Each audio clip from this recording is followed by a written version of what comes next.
Wake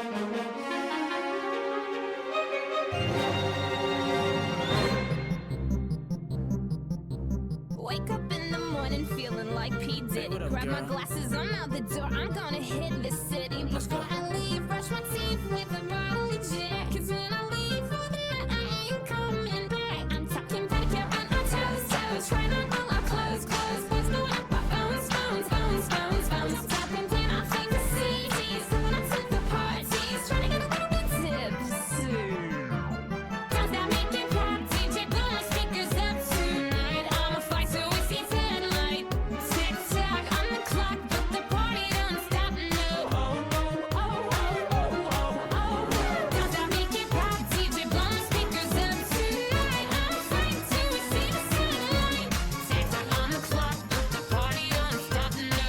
Oh, oh, oh, oh, oh, oh, oh. Tick tock on the clock, but the party don't stop, no. Tick tock on the clock, but the party don't stop, no. Ain't got a care in the world, but got plenty of beer. Ain't got no money in my pocket, but I'm already here. And now the dudes are lining up, 'cause they hear we got swagger. But we keep them to the curb, and let's do it like Mick Jagger. I'm talking about everybody getting crunk, crunk. Boys trying to touch my junk, junk. And it's not gonna begin to drunk, drunk, drunk, drunk, drunk. Now we go till they kick us out, out. And the police shut us down, down. Police shut us down, down. Shut us down. Don't stop making pop, DJ, blow my speakers up tonight. I'ma fly to a seat headlight. Tick tock on the clock, but the party don't stop, no. Oh, oh, oh, oh, oh, oh, oh. Don't stop making pop, DJ, blow my speakers up tonight. I'ma fly to a seat headlight. Tick tock on the clock, but the party don't stop, no. Oh, oh, oh, oh, oh, oh, oh. Tick tock on the clock, but the party don't stop, no. Tick tock on the clock, but the party don't stop, no.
Ah, oh God, I hate having to hear myself. Hello, hi, hi, hi, hi, hi, hi, hi, hi.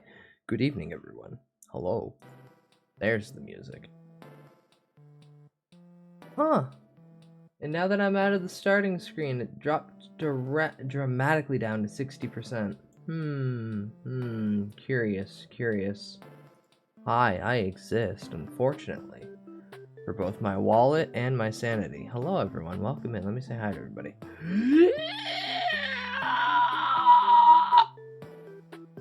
Oh yeah, I don't know why 10 hours ago you gifted Ninja a sub, but thank you. Confused about that, but okay, that's there. Ow. Hi Key Energy, hello McSchwartz, hello Kadath, hello Harper, hello Harupi, hello X-Rock, hello Loaf, hi, I just woke up. When did that happen? Was that recent? 10 hours ago. Depending on if you're referring to me saying Oya randomly gifted Nintendo a sub, or if my CPU is just hitting the point of no return. In another world, hi, welcome in. Hi, hello everyone. Hello, good evening. Happy Wednesday into Thursday? Yeah, it's Thursday now. Happy Wednesday into Thursday. That means that Rock is a Lady's Modesty drops in like 11 or 12 hours. Yippee, I get to watch a good anime. But I have absolutely no plan, and after seeing that my PC is in a state of crippling disarray, not to be confused with the chatter disarray, I am kinda concerned, and I might do a funny thing where we go through every single channel real quick and we go, does this stay? This stays, because I like the end screen. However, I could get rid of the old outro, because the old outro that's not the 4K variant is still here, where it's crustier. High bean curds. No, we're doing house cleaning. Because OBS is running fucking high. But I like keeping the vintage outro every once in a while. You're not getting it, though. But, like, look how much cleaner the 4K upscale. It's not even an upscale. I think this is just the 4K version that finally got released. But it looks so pretty. But there's something authentic in Kino about it being fucking ancient and like just barely visible in spots. You see the warden in 4K. I kind of want to hunt down the 4K version and watch it because this looks really fucking good. Hello, Asian. Welcome. Happy AAPI month to you as well. Free now! Thought he'd never leave. Pisses in the corner. No. Now, there's the shit's fuck screen, which I barely ever have to use. What the fuck is a beat? And I don't want to get rid of it because it's really funny. But this is just constantly running. Then it seems like someone who has never gotten laid and never will. And then there's the BRB screen. The low grade is a nice transition into the PS1 screen. That's what I was thinking. Honestly. But I like the stylized shift the 4K gives. Can't kill it. No, I can't kill the BRB. No, I'm not killing any particular screen. I'm seeing stuff on it that I can kill. Oh, wow! That is relatable! No, that just stays because it's funny. I can get rid of streamer error on this, though. It makes no sense to have this here. Because I'm not present on the screen. The Dumpy stays because he's funny. Cozy stays because it's nice to be there. It's not a rip. The redeem's not gone. It's just the redeem's not redeemable in here because it doesn't make really any sense to have it. It's supposed to be in relation to me doing something in the moment that I can actively be present for. Whereas if somebody just hits it here, it's like, okay, well, all you did was just block the BRB screen. You're not doing anything that would translate to like a bit or a comment to the streamer. You're just blocking the BRB screen. And at least with the, wow, that's relatable, that can be utilized in a funny way. The other one literally just blocks the BRB screen. You gonna get much resources back from this? Or just general housekeeping? Little of both. Like, I'm not, like, it's dropped now to 56%, so I'm confused why it spiked as high as it did on the initial. So we're just working our way through it. I would do this at any other point. But since most of my days now are consistent of, oh fuck, I'm running off 2 hours of sleep, I gotta run out and do a bunch of resumes, nap before I start doing this. Most apps will use as much CPU as they can get a hold of. Well, that's why we're limiting what they can touch. And the resources needed. Now, here's my karaoke screen. We rarely use this. But it's... most of the stuff in this is already just utilized in other spots. God bless them for making free software. It's shittily coded. Yeah. Who's that sitting down? It's on. I don't see what you're referring to. Hello, Draconic. Welcome in. Oh yeah, I forgot I have these zooms that I never use. Alright, now this is one of the screens where I have too much shit going on. Base layer bullshit. Pride Month is almost here, so this means this gets to get popped back up on both screens. But for now, we're still in perpetual wrath. Your Honor, Freebird was playing is a really good one. But I can get rid of that now, finally. No one can see Grandma. I'm in the way. There's Grandma. This is an old one. There's Grandma on the resin cube. Everyone forgets about Grandma on the resin cube, but I always remember Grandma on the resin cube. Little T1 on the bottom. What do you mean you hate it? That's the best. That's the best coffee table you can ever have. Your Honor, in my defense, he did it for the meme. He did it for the Vine, is the original statement. And then we have Mario, fuck the establishment, just pouring all his bacon grease straight into the drain while having the bacon come out of the faucet. Let me help you out of that resin cube, Grandma. Grandma, what was it like to be locked inside of the cube? Did you see anything, or was your vision and hearing impaired from all the resin inside your skull? Oh, and then we have Omicron, the Nomad Soul. Just off in the horizon. This technically is poignant because it's happening again. It's happening again. Oh god, it's happening again. I gotta have GOG work. I gotta fucking run through the several hours to get this game to work, only to be fucking locked behind a goddamn door in a hallway that I can't escape from. I don't want to go back. I don't want to go back. I don't want to go back. I don't want to have to play the first fucking mission that's literally get to this guy's apartment so you can cuck his wife. Or cuck him by fucking his wife. In his body, no less. God, Omicron's weird. Actually, before I go too far, I have something poignant and relevant to that exact statement. Guys, did you know that David Bowie went on Conan O'Brien, and Conan O'Brien and him talked about Omicron in 1999? He did. He did. Also, welcome in, Omni. The Cucker. Fortunate to be sitting here with Mr. David Bowie. Oh my god, it's David Bowie. Thank you for doing it. It's young Thank you Coco. for performing for us. That was terrific. Oh, there's some great shirts in the audience. Look at that shirt. That's how we recruit our... Yeah, there's a man dressed You up have completely David in Bowie say you silver, have a I great believe. shirt. You're riding that high for the That's rest right. of your life. There we go. Wait a minute. 1999 is your summer. He liked the shirt. Yeah, the guy's like, thank you. Yeah. You know, there's so much to I'd be talk about, fucking using that and, in my we always bio. talk about David that. Bowie time. fucking And said my so shirt was little nice. time. Then we turn to the big tooth. I'm not even going to mention this. Carry on. What were you going to say?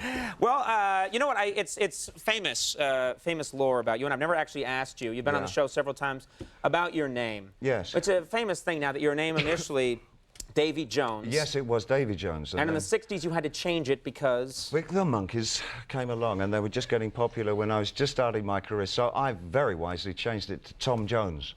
True story. True story. I was Tom Jones for about a couple of weeks, and just as I was doing the photo session, he released his first record. It's not unusual, and so Right.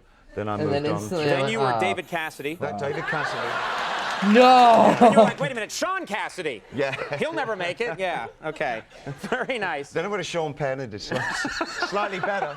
So it basically took you years, to Yeah. get on the right name. Now, something that came out about you recently, and maybe this is embarrassing, but I thought we have to bring it up. You were recently named the 25th richest man in Britain. That's got to be, yeah, woo! Only Yeah. 25th for 1999? accrued That's great wealth. surprising, actually. Yeah, right. That's something. What a crass gesture. A mime piece. Yeah, that's Just right. did It's a it. mime. Once was a mime, always a mime. The pain, right. Walking against the wind. Yeah. Yeah, okay. We'll get you to do some mime No, next you won't. time. Yes, we No, will. you won't. The country with We're gonna loop royals. what you Yeah, just but it's did David over and Bowie. over I thought he'd again at and least make be you like look top insane. 20, not top 25 in But what's it- I would think- 1999. Been done already. I think. I did that myself successfully. Oh, you've done that. Yeah, Okay. yeah. You've already made yourself look insane. I would think that would be difficult if it gets published that you have all this money. How do you give people gifts at Christmas? If you can't just give them like it's a shoe. It goes inside your shoe and it keeps its shape. I mean, that's not going to do when you're the 25th. I buy them a richest- string of islands. Oh, you've done that. Yeah. Oh, String nice. of pearls, string of islands. What are you, Shecky Green? Is this thing working? That came after Sean Cassidy, but I dropped tried it. Shecky Green yeah, for a Shecky while. Green didn't happen for very long. Then That was 1972.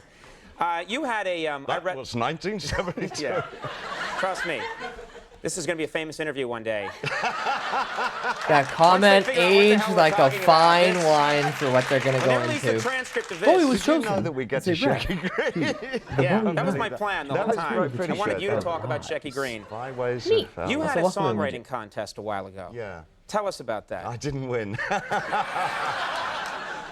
You invited people all It's over my the. site. I put up a melody and a chorus, and I asked the users of the site to contribute. Oh yeah, I totally forgot. David Bowie used to have a goddamn the web company.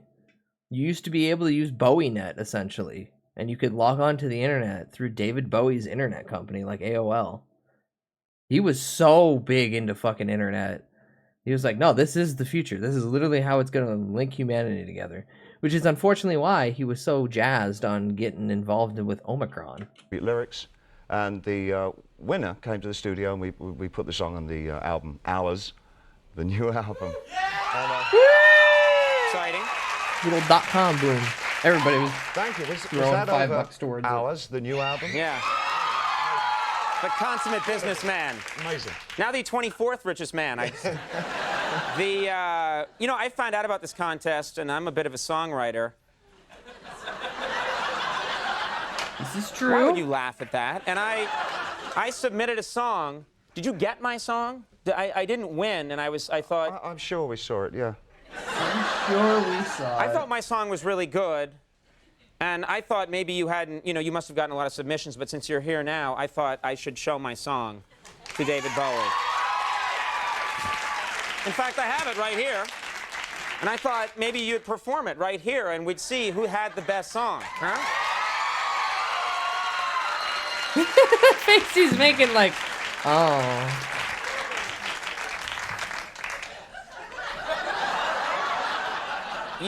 You don't mind, do you? Okay, here we go. It's in G. You like G, huh? I love G. Okay. Gee. I live for G. Here we go. I'll get you in the mood.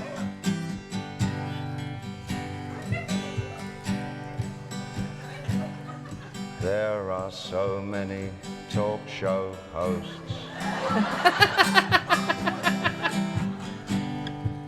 But he is clearly better than most.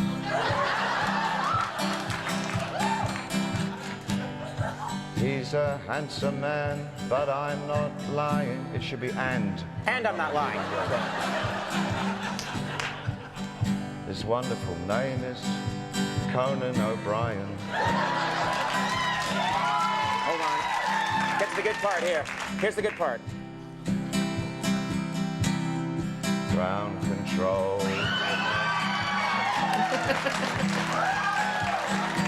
How about... Huh? You've busted your G-string. Oh, he busted the G-string. Oh my god, what musical timing. It's in G. I love G. He fucking broke the G-string, dumbass. How about Big Red Tom? What are you babbling about? I thought the lyrics were good. I think it kind of falls apart at the end, but I thought Like the G-string. it was very nice of you to do that. What do you think? Don't ask me that, please. But you're supposed to be such a nice guy. Yeah, right. Yeah. We have to talk before we go about this. You've come out with a game.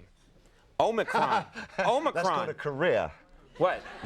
What? You've come out with a video game. Not he. You, sir, are a wise ass. All right. Careful. Unironically, though, if I could own a fucking, like a PC box copy of Omicron, I would set that on fire for stream. I'd do an entire ritual. The box set does look sick. And I would set that on fire as a ritual to cleanse the demon. Cleanse the demon from the fucking cursed thing that is Omicron. I'll talk about a bucket under your All right, desk. all right, all right. We won't talk about that. What's behind the bucket? Show everybody. I have a what's- bucket Everyone, under what's here, and you behind keep the commenting bucket? on it. Yeah. Rehearsal. But look what's behind the bucket. A brush. That's right.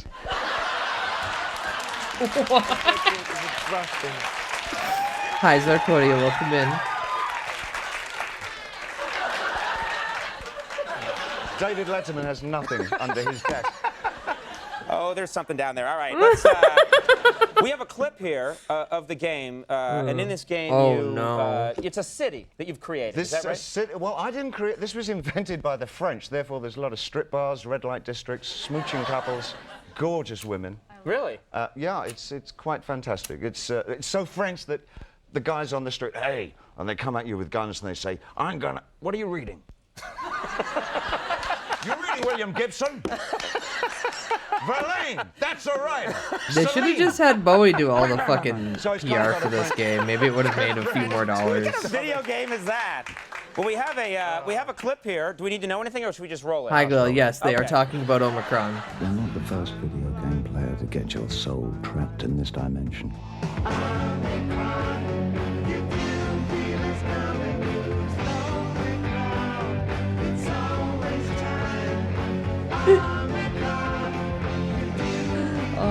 The fight theme is the theme that I remember the most, but the fact that he is just was a singing naked woman. Omicron. You can't show that. Hi, Rastos. Welcome in. I've been almost watching 1:30. You'll Conan get in since I was trouble. basically born. I do. It's better. Maybe.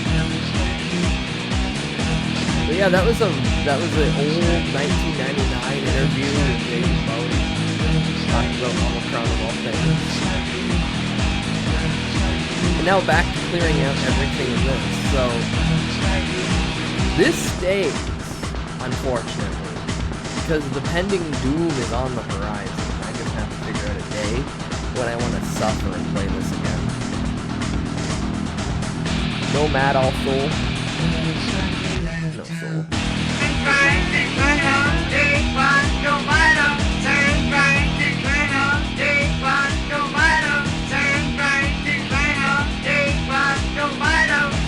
Baby Skull stays because this was too good. This was too good. If you don't remember, I played that Kong Skull Island game, and I literally had a timer up in the corner to tell me when I'm close to not being able to refund it anymore. And the first fucking collectible / item you come across is just Baby Skull. I ain't never forgetting that. Video game, no work window. Oh, no work windowed. Hey. Wait, why is that here then? Get that back up here. Close that. Alright. Outrun. Can't get rid of goatsy hands. That just makes too many jokes possible. I could probably take down this artwork of me. I don't kind of need this as like a direct reference anymore. No one wants to see half of my stomach. And then there's jest, which, funny little guy. Beat him to death. Hi, Nikki. But he's like, he's the reactive Fugi. Bring it back now. What?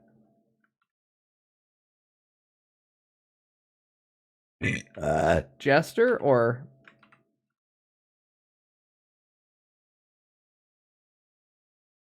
the horror art?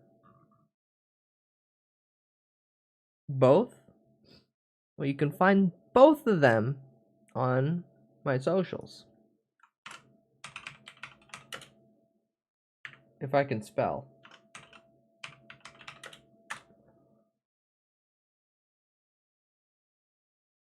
Screen blank screen. Oh, that'd be so good. No, if you want to see any and all the artwork, you can go to my socials and just click the appropriate tag. The not tag, the hashtag. Same basic word, but there's an additional 4 letters in front. Or all of it's found in the Discord under the art channel. That's an option too. But for now, I can just re-add these at a later time.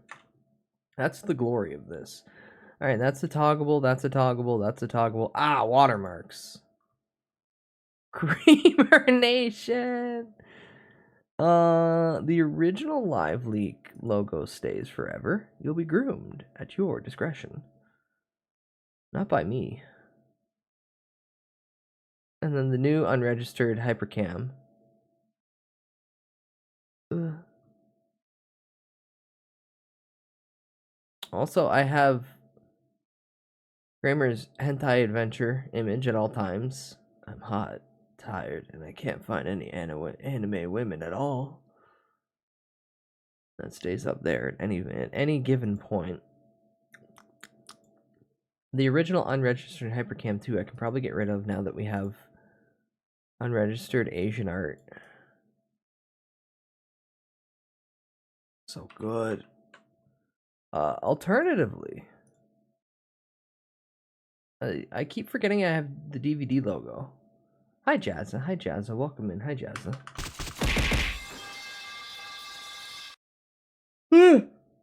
Thank you. 3 FOMO streak, enjoy your points. And don't mind me, I've literally been up from a nap for only a few hours, so if I yawn or kind of just get transfixed at nothing, yell at me, throw something at my head.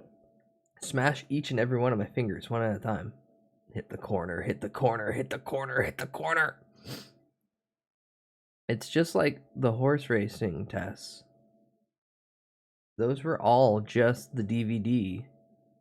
That's all it was. They were just, ow.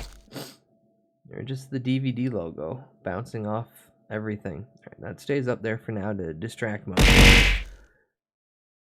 I don't ever use this program anymore, but in case I need to, it's good to have it there. Same with that. Fugi's there if anyone pops up. I haven't used Eat Glue in a long time. Chat, how do you feel about eating glue? Hi, Anxious Rex. Welcome. Ow. How do you feel about eating glue? Are you pro eating glue? Glue eaters, rise up. Rise up to the same level as sink pissers. I don't know, better than sniffing glue. Yeah.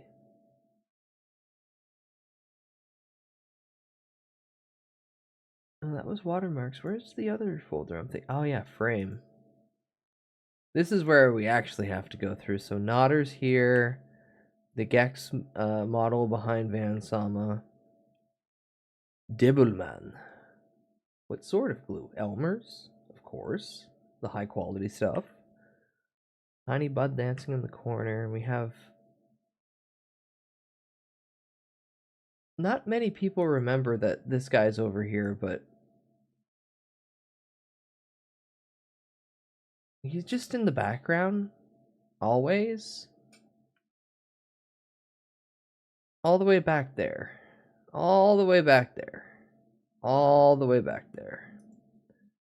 My Wiggly, the Dumpy, the friend, the other Dumpy, the other Wiggly, the Lane, the Tib, the me, the Happy Cat Dance that was given by Ecto, and then Tyler 1 all the way down here.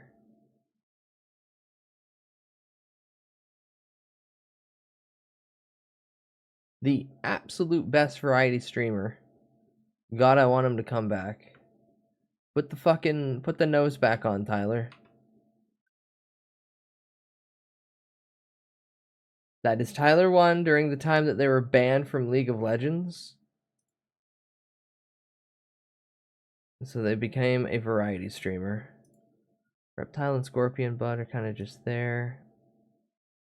I can get rid of Adam. Shecky. Mpreg Joker stays forever. Oh yeah, my wife. While you're cleaning up, your throne link in your profile don't work. Might be from your old name. Oh no. Are you referring to the link like in the about section?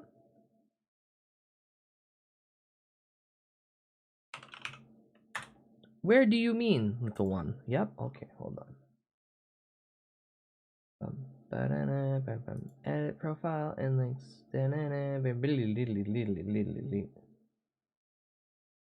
Blue sky, yeah, that works. Yeah. It should. It's updated to the new thing. It works for me. Let me click it from here. Yeah, it works for me.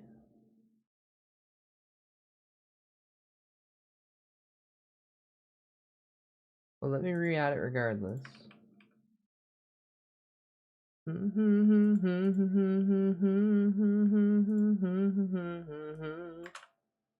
Save.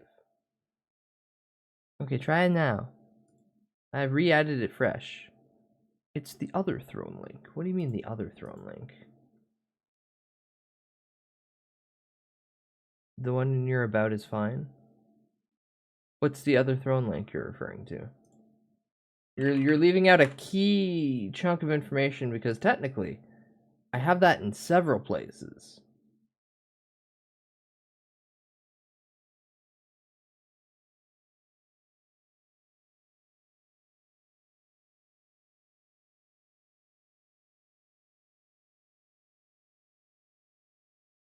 I love getting a response to a question. It's so fun. I got 404, creator not found. Huh?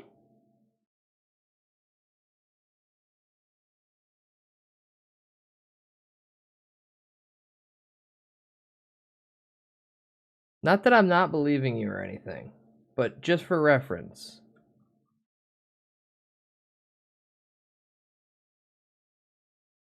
This is my about channel. This is my throne link. I'm too tired to explain, but what are your throne links? Didn't work. But where, Asian? But where?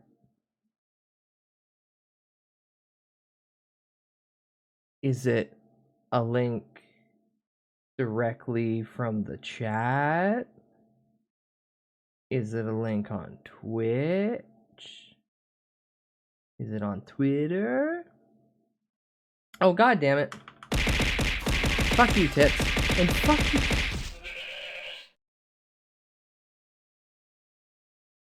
Why are the alerts not working again? Why the hell are the alerts not working again? But thank you, Plague, for the 20-month resub. I hate this site. It's driving me insane. Can I have the image of ProJared's penis with the bong edit over it, please? Dude, what Yeah, the I can track that down. Give me a Why are second. you f***ing here, man? You're so old. Where's your wife? Go home to your family, dude.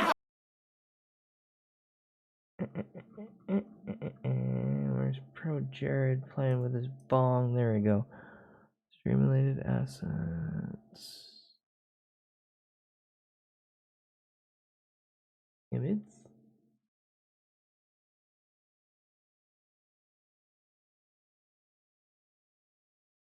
fan of the peas.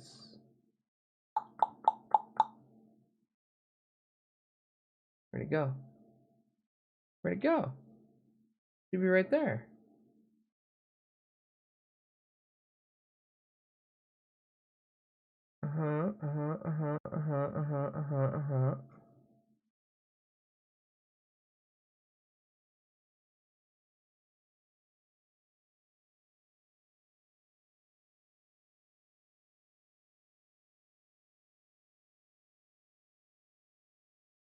Is it still even on my PC? Yeah, it is.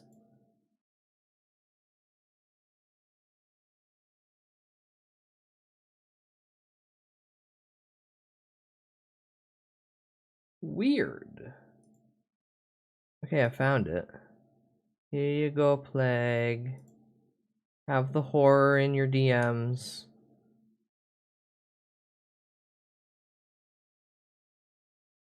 Oh, the image. The clickable image is what you're all referring to.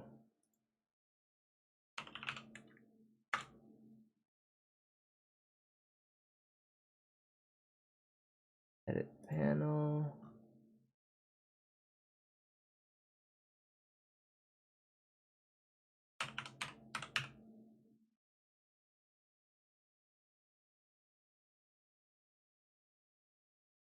There, now it's edited. It's fixed.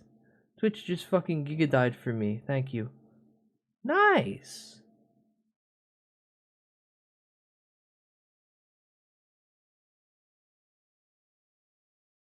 Okay, update.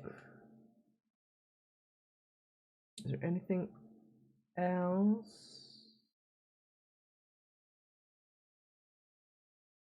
Anywhere else I should be looking?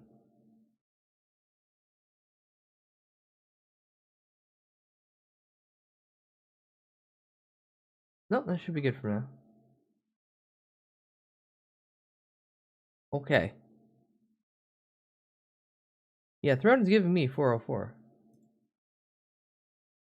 Refresh, because I've updated the link literally everywhere now. So unless you clicked it in a different spot. Yeah, I'm not stupid. No. I'm stupid because doing a name change, you gotta go through everything fucking 5 times just to make sure. Yeah. Now it's too quiet. I don't like that it's too quiet.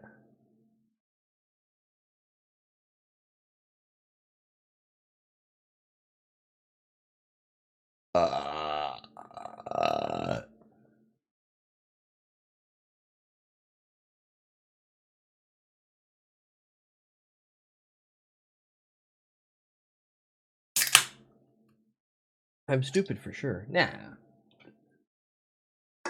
Just for moments. For sure implies all the time.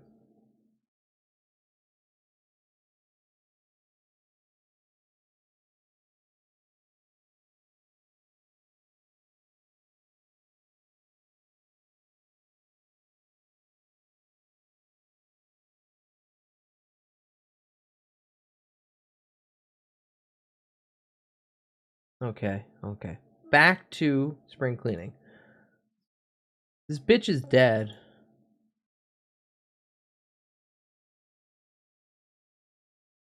Alien hands you the boof. That's classic. Oh.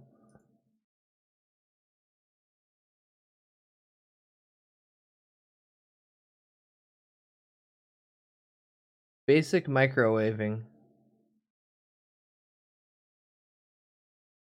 I mean, as an image on its own, this is fantastic. As a small little area right there, still good. Actually, I'm gonna keep that. Pro Jared's penis, but the penis has been photoshopped into a bong, and he's handing you the bong. Stays there forever. Gex 3 N64 copy where he wears the Gex 360 Stone Cold vest. Always good. Ushigi. Yeah. Bravern. Meme school. Oh yeah. Ooh. My diploma. Certified graduate of a meme school. Monday the 8th of January 2024. Always have to have that on hand just in case to prove my legitimacy. Oh yeah. Classic. This is classic.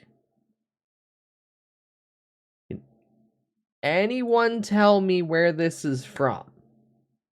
Hi, David. Welcome in. Hope you're doing good, bud. Bud, that just woke up. I had a nap right before stream. Because I've been fucking sleeping for like... I've been doing partial naps. Ram Ranch. Close! And because someone said it. Gay cowboy movie. Close! Okay. 18 naked cowboys in the showers at Ram Ranch. So, where this is from is right before DMC, Devil May Cry, got made. They were doing pitch meetings. And during the pitch meeting that Capcom was having, they said, we don't want old Dante anymore. Old Dante is gay cowboy. And they utilized Brokeback Mountain as that source. Let me find this.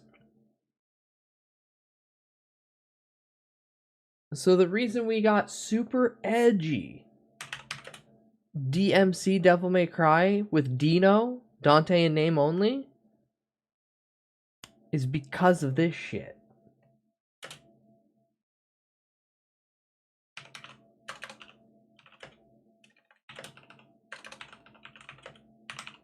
I love how I gotta find this by typing in DMC Capcom meeting gay cowboy.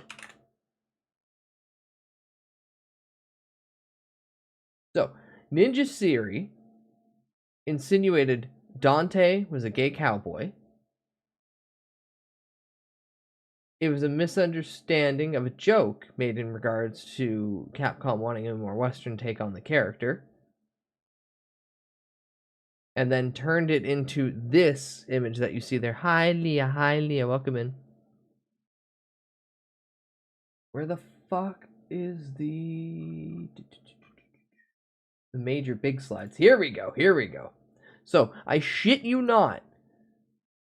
This is Ninja Theory doing a presentation, trying to explain their stance on why they wanted to change Dante entirely into the short-lived Devil May Cry reboot. It was... Ooh. Ah, that's not good. I don't want to get rid of all of it. Where's Gay Cowboy? It was this. This is their presentation. So you see up at the top left is the image that I was just showing, and then to the direct right of it is Dante is not Batman and Robin. He is this fucking weird kid from... What's that movie where the kids get powers? Ah, Chronicle, yes. Where all the kids are just fucking edgelords with their powers. Cool Western grounded style. Dante is not. Oh, fuck. Is that Japan X? Dante's Oasis. Dante's this fucking stupid kid. Did they not understand the point of Tyler Durden? No! Because this is Ninja Theory in the 2000s. This is a bunch of people going, I don't want my cool guy to be a gay cowboy. I want him to be badass like Tyler. He punched people real good. So in light of this, after DMC, Devil May Cry, fucking flopped hard and died, we got this is in direct reference to the Ninja Theory little situation. Consider it a gift in honor of us finally meeting. Meeting. Cruising? Ugh. But yeah, no. They went, Dante's a gay cowboy. Then 5 came out and they're like, we'll show you, gay cowboy.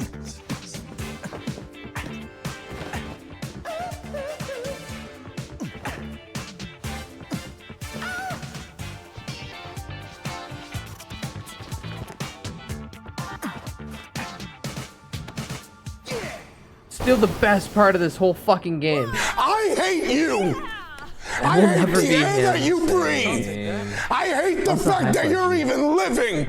You make me sick! You should not be alive! You should not breathe the same air I breathe! You are scum! Bitch, I'm doing You are house cleaning. below me. Bitch, I'm doing house cleaning. I'll do that in a second. I gotta talk about how Dante's a gay, how Ninja Theory thought Dante was a gay cowboy.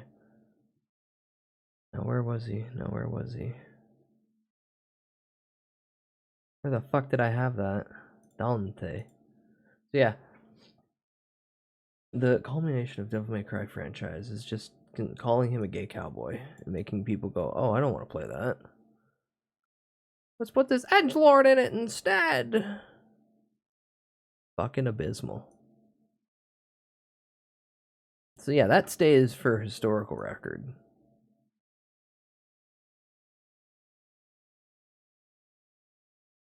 Then we have Robo wants an Oreo.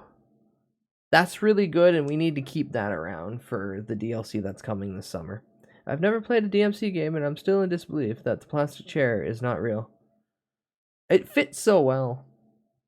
I will say DMC is probably going to have a lot more defenders than the next series. Devil May Cry is a constant reminder that you can have a fantastic source material, but that no one around it can fucking understand it well enough to like replicate it in a different form. You like that original anime is the closest we're gonna get to a good one now, and that one was like laughed at for its entirety up until the Netflix one dropped, and then they're like, you know what, this one's not that bad actually. I've seen worse.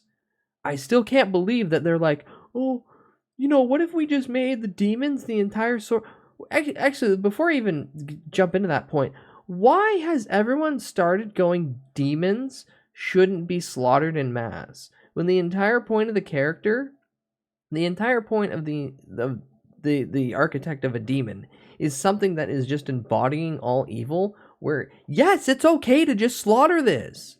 There's no good moral ground coming back from it. I'll say that word in here. I should start banning words randomly.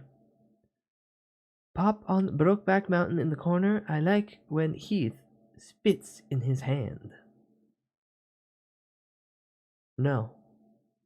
What if we wrote the demons like Blizzard wrote robots? No. No. No. Is Bayonetta similar in that regard? No, Bayonetta's straight up, we fucking kill him.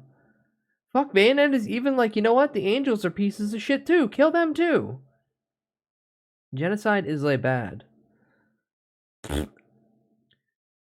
Perhaps it's not good to any real-life group of human beings to fictional demons.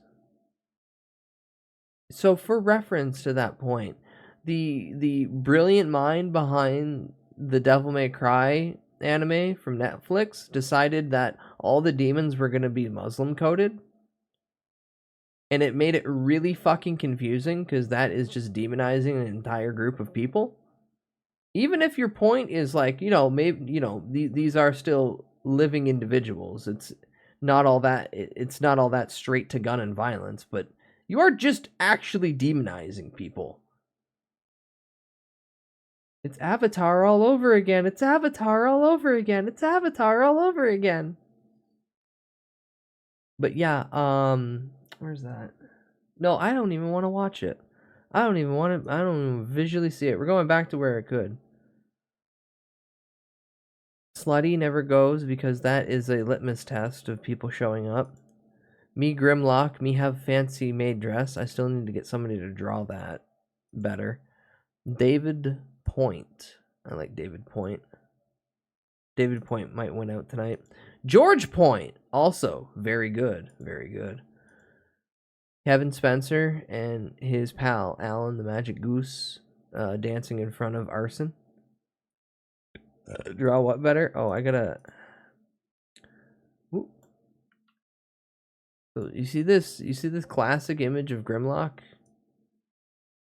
In the little... yeah, I need Grimlock in the maid outfit, like, raising the knee and, like, kind of curtsying. When's the bride outfit? No one's picked the one yet! Oh, sweet, the link works. Yay! Yeah, I fixed it.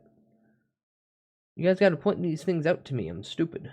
That bastard Adi Shakar is one of the biggest reasons we didn't get Apu in The Simpsons anymore. I know, he killed... Listen, if I knew watching the original Castlevania series that it was made by the guy who killed Apu, I'd have less of a positive outlook on that, but it was really hard to fuck up Castlevania. Like, it was really hard to fuck up Castlevania. We should probably not get The Simpsons anymore in general. I disagree in that you could still utilize The Simpsons, but this is one of those series where you could actually chop it up into a bunch of different shows just based off different characters.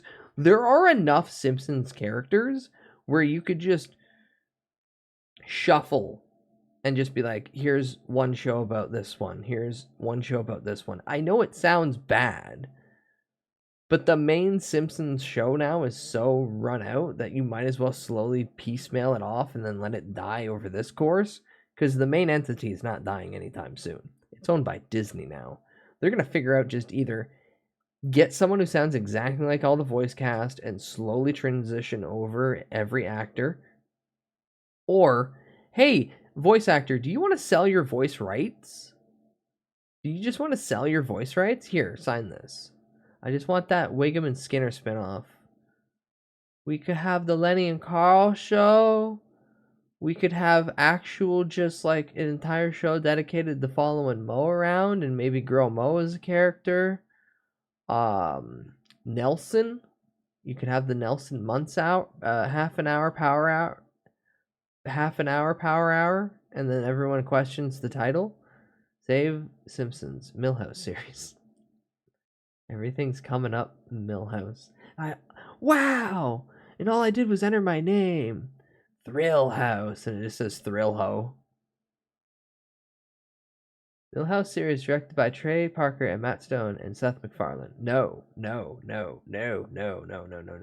McShorts, you don't understand. Simpsons and South Park hate Family Guy because Family Guy is a barely visible plot that just happens to get constantly interrupted by throwaway gags that are not story related. Where The Simpsons and South Park are writing their jokes as the story goes on, so it's beat for beat, everything's falling in a nice orderly pace. There's a rhythm to it. South Park or Family Guy is just, here's my boring sitcom plot. Let's interrupt it with something that is completely out of left field, that has nothing to do with the original statements that were just happening. Okay, let's go back to that boring fucking plot that we just had. Remember when Simpsons team sent South Park flowers? Yeah, they have a nice relationship with one another in that they are both understanding that they're doing the same basic comedy, just at a little bit different maturity levels. That makes it more fun. Millhouse takes pot shots and fourth wall critiques of The Simpsons. No, then you're just saying Reddit content. That's literally just Reddit content. I hate when characters just start doing the fourth wall bit. If it's once out of the blue moon, then that's just the writers getting a joke in. But if you just turn every fucking character into Deadpool, I'm sorry, but you might as well just drop the IP and let it die. Let it rot in the ground. If you turn every character into Deadpool, you might as well just look at the audience and say, you're just a bunch of Redditors and we don't care about your actual thoughts on the product. We just want to make sure that you have some link to this that you can go, I know that, I clapped. I don't like this. I am so Bud hates Suda51 Pro Tags. That's not true. Suda knows how to do it in a way that is enjoyable. Most of the fucking, Suda knows how to do fourth wall breaks in a nice way. That's funny. Deadpool is just an asshole that keeps reminding everyone that they shouldn't have any fucking detached enjoyment. They should just be aware that this is a product. I don't like it. I don't like it. Which pro tag of Killer 7 are you talking about? Yeah, Glel, which pro tag of Killer 7? Name the man, or woman, or entity. The gun holder. But yeah, in a roundabout way, like, I don't see fourth wall breaks ever done well. Outside of a few key individuals. Suda being one of them. Mask Smith is the coolest one, because he is a luchador. Fair, fair. But yeah, no, I don't want a Thrill House. I don't want a Thrill House fucking series where he just Thrill House. I don't want a Millhouse series where he just keeps looking at the camera going, "Geez, guys, what are we gonna do today?" Because that's Dora. I just watched Dora. Dan Smith does murder a pedophile with a car wash, though. Imagine that they block murder a pedophile. What a fucked up website. He also stops a bullet by headbutting it. On paper, that sounds really dumb. In execution, it's better. But on paper, it sounds really dumb. Oh yeah, the Killer Instinct. I have too many of these. We're gonna get rid of this Killer Instinct, but like just for the time being, enjoy it. His rash on the cross. Dan Clancy on the flight logs. Eat glue doesn't need to be there because we technically do have the giant eat glue that takes over the whole screen. I can get rid of that. Oh yeah, Doug. Looking at it going, it's supposed to look like Vegas. Or when it looks like Vegas. Cat's boyfriend. Chat, you haven't seen your boyfriend in a while. Say hi. Look at that. Look at that studly man. Don't you love coming home every night? Being held in his giant arms? Oh, I'm dying.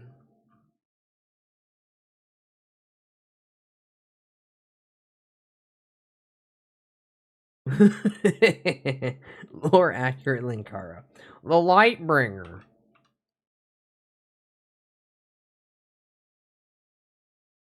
Jernba. You all love Jernba. God, this looks like, oh fuck, I can't remember his name. The guy who does Salad Fingers. David Firth? I believe that's his name. This looks like his art. The Salad, you know Salad Fingers. Rusty Spoons. Why does he look like Handsome Jack? I don't see that, but Firth, David Firth. Yeah, that looks like David Firth art when he tries to do the realism, like with Cream.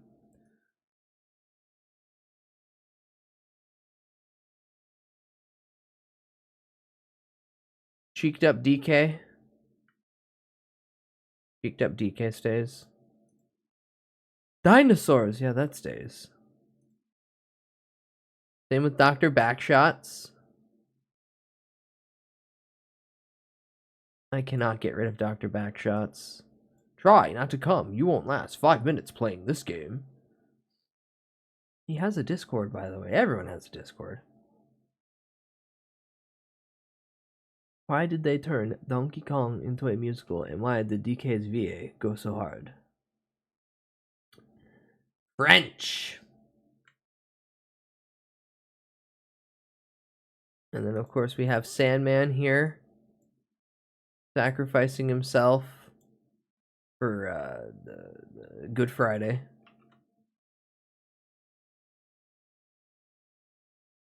Fred Durst and Jonathan of Korn, Yowie image. Bochi grilling with the nice frame. Krusty redoing the Acid Bath album cover while he's smoking candy. Yeah. Yeah. Okay. I've unfortunately cleared that up as much as I'm willing to clear. And then of course we got me when the bag of Doritos TM is empty with the Kerbo lick. The whole alley right here, which I can toggle off. Also, I don't show it off that much, but this is how far it goes out. This is from a Sailor Moon arcade beat 'em up. Same thing like Streets of Rage, but you're playing Sailor Scouts. Really fun for the few times I got to play it.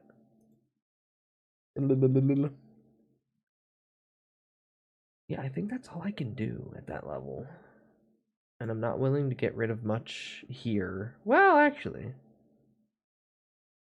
for the longest time I wanted to get something like this. Also, I'm going to point it out to you all, and it's going to drive you all crazy like it does me.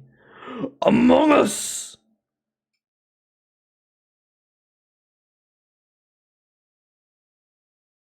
But yeah, I was thinking at one point getting like a in-store style little area where I could just be like behind the counter from this direct angle. But I'm like, no, this doesn't work. And then Arthur got that new setup, and I was like, oh, well, never mind. He's got the game store now. I can't have Quick Stop. He just has a game store. I was reading about the various horrid ways the apostles were killed earlier. I didn't know, but should have guessed St. Anthony's Cross, for example. Yeah, that has two meanings, the Catholic meaning and the BDSM meaning. I have never seen the scene. McSchwartz, have you ever watched Clerks, the animated series, done by the same artist that did Kim Possible? I'm not shocked if no one has. It literally ran for 4 episodes, and every time an episode dropped, they had a different day and schedule for it. That gulp background reminds me of this. Simpsons Russian art film version. I had the DVD. I have the DVD. La la la la ba, cha cha cha chicken.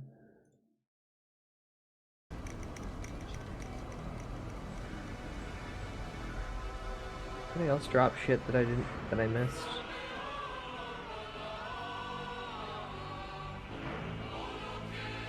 Cruising film wiki link. I ain't clicking that because I'm aware.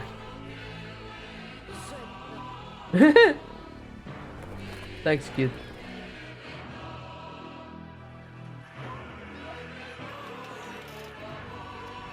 Russian.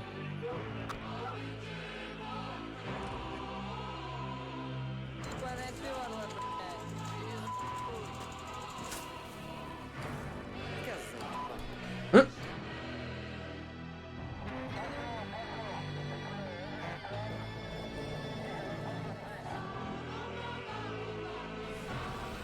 No, Russian.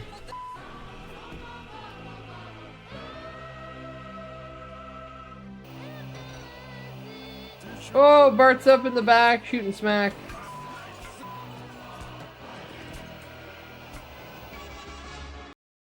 No, because communism could be also China. Communism's too big of a blanket to throw under one nationality.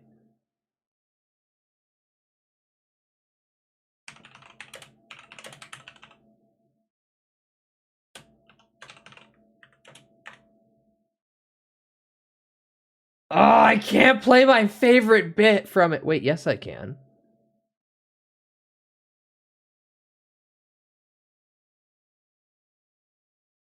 I'll put it in this one.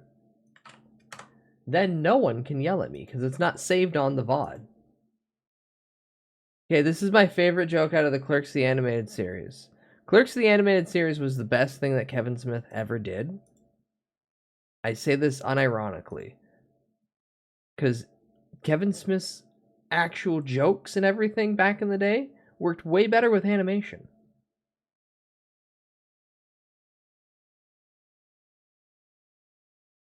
For reference, this is the second episode, and the second episode's the clip show.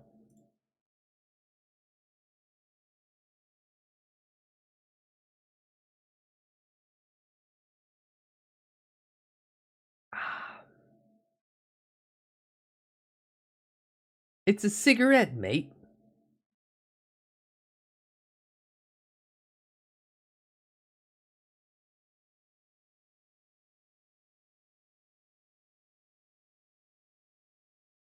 You're a cigarette.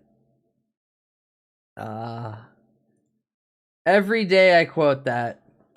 Every day I quote that.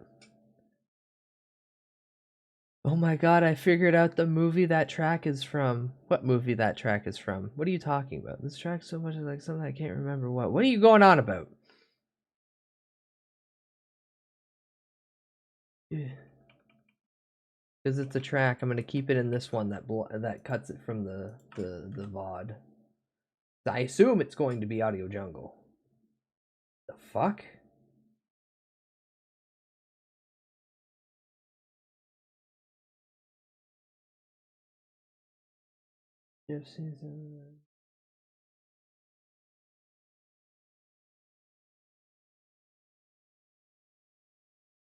Okay, interesting. This movie is obscure as fuck. Yeah, no, by the looks of it. I'm not playing that because that's almost 4 minutes. And I'm already heavily distracted from what I planned on doing. Now, let's keep going through all of this and see what we can rip away. I don't need this BRB screen here anymore because I just have a BRB screen. Now, is this tied in with the other one? So if I delete that, there's no more copy. We'll find out. And we'll go to the BRB screen. Won't last. Nope. Okay, cool. That's still there. What?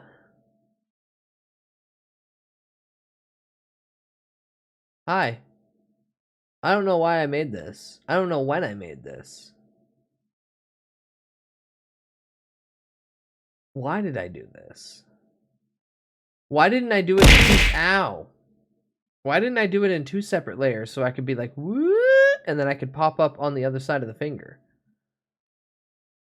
I'm a fool. I'm a fool. Maybe I'll save that for later, actually. My finger point. Oh, this is where that is. Alien, fuck off! Fuck you, alien! Suck my dick! Fuck off! Fuck off! Anti-alien alarm! No alien! No Marcianito! Phone camera I can get rid of because I'm not using that anytime soon. I'm not phobic about him. I'm just gonna fuck him. Yeah, that stays. Jest? He can go. What's Prager's elf? Oh, that's... okay. No, it's... I just have a bunch of different images constantly, everywhere. Hi, Emma. Hi, Emma. Hi, Emma. Hi, Emma. Welcome in. Hello, Emma. I just have so many random fucking files just around. This I don't need anymore because that's in OBS, or that's in VTube Studio, and I can just attach that to my guy. Do not come. Link. Do not come. He come to town. He come to come in the overflow room.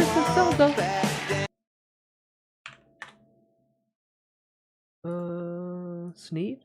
Oh. Sneed stays up in the corner. Yeah, why was that turned off? Wood? Oh yeah. For people who watch Dr. Stone, this is a spoiler for like literally the end, but would you? I would. I would in a heartbeat. God, the artist behind Dr. Stone is fucking horrendous. Why did you use snail saw? Batnip stays. Goatsy hands, of course, stays. That stays, that stays. Goonba. The Goonba. That can go away because that's horrendous. Chuffin. I like it. That's fair. That's fair. Chuffin's good. Chuffin can stay. Male nipple. 2 of them. There's 2 male nipples. I don't like this. I'm going to use my body to hide both the nipples. Now you can't see. But you can see is Sui as the brave little toaster suffering. Where the fuck is the femboy bulge? What do you mean? What do you mean? What do you mean? Ow, why you hitting me? I think that's about it. Jongers. Hello, Rag. Welcome in. Born to Mahjong, Fury 10 is a fuck. Pawn 'em all, 1989. I am Tanyo Man. And then I can't read out the number because fans in the way. So many deal-ins. So many deal-ins. Okay, fundamentally, I think that's all I can get rid of at this time. Without, like, borking something. Oh, and I somehow have dropped 300 frames already. Beautiful! Can you quit ripping and ripping my zipper, though? Omni, I despise that emote combination so good. Fuck. I need to get a mash button. But it's got to be mash X, because it'd be funnier in the center of that. Drop your fucking frames. Don't tell me to drop my frames or my pants. I'm gonna blush at both and say stop it. Your did it. Thumbs up.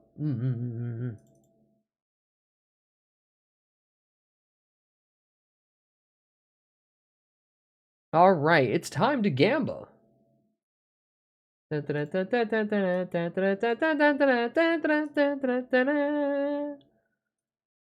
Ronaldinho soccer.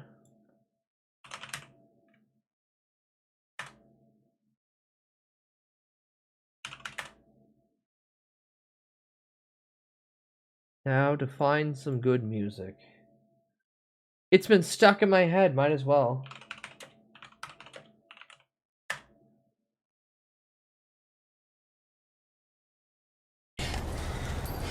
You're a fool, Sora. I'm not a fool. Slash prediction. Start prediction. Will I get to round 3? You have 2 minutes! You have 2 minutes, you have 2 minutes, you have 2 minutes. Bet your channel points. Bet your channel points. I'm playing Outrun, goddammit. You have 2 minutes. And because I've been having to scrub the audio out of this for the... Well, I'm done now, thankfully. But I threw this for Lucky because she wants to do a cover of it. Who here has sat through Nyaneko? I can't even fucking say it. I can't even fucking say it. Nyaneko Sugar Girls. Who sat through that? Because she's going to do the fucking... She's going to do a cover of the theme. So I found the original by June, the True Love song, and I scrubbed it clean. Actually, no. I gotta hear the original.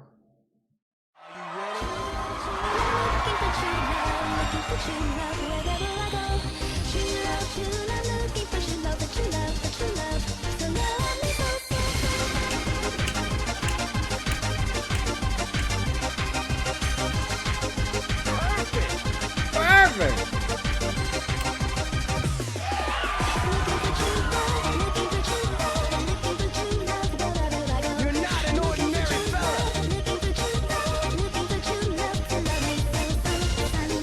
I'm getting so much mental flashback from hearing this.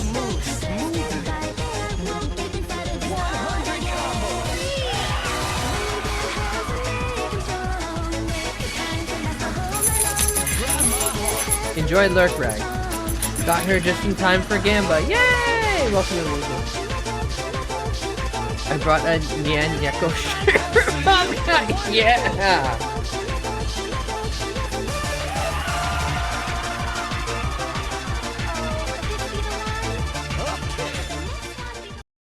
I look forward to hearing Lucky's rendition of that, if the audio scrubbing that I did was good enough. Otherwise, maybe it's clean enough where someone can listen to it and then remake it. Anywho, Eurobeat, Anamaru.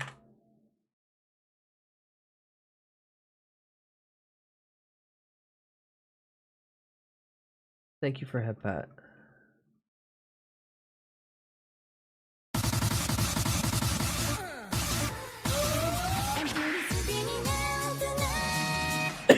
Alright, shut up.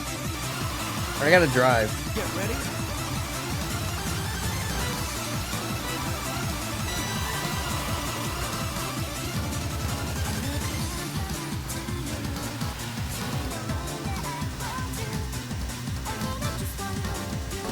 Also, I hate having to use earbuds now.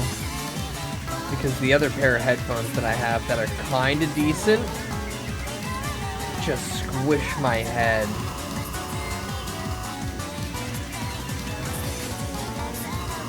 I have them just for like walks, so I can deal with them for like an hour or two. Especially if I throw on a toque or something, so I have some cushioning. But I tried using them 2 streams ago, and holy fuck, was it miserable. Also, the leather, the fake leather-like substance around the ear pads, those are all deteriorating. So every time I take them off, I just have to peel a little bit of that off one of my ears.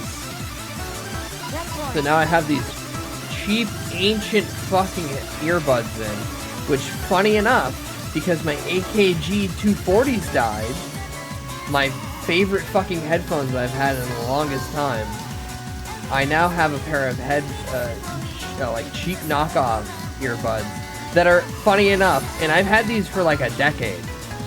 I want to point this out. I just have these as my like ultimate backup, like I have no headphones left, I gotta use these. They're also called AKGs.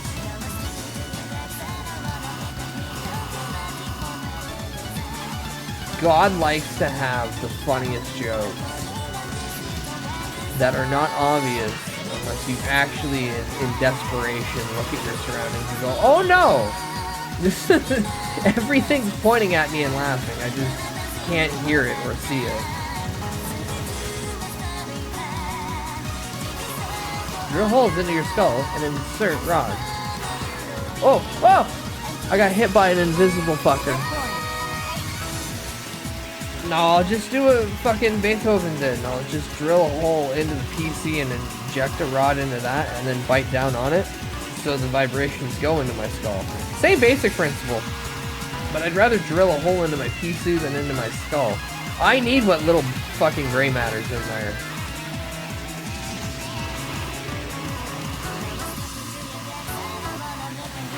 Ah! See? I need all the fucking brains I can, because even trying to lock in, I still hit that guy. Imagine if I had less. Oh no, we're fucking, it's Soja over.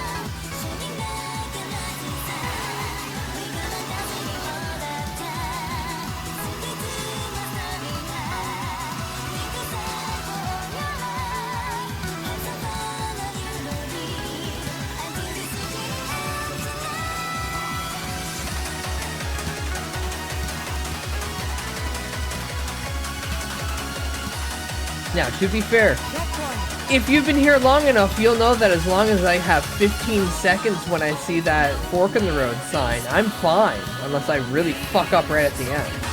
So, doubters, I'm sorry. I failed you by winning. Believers, holy shit, you got one. Good job. And as always, this is just my victory lap, because even trying to get to the third fucking lap is just, ow. Pain in the dick. Bean curds, fuck you. Enjoy losing your points.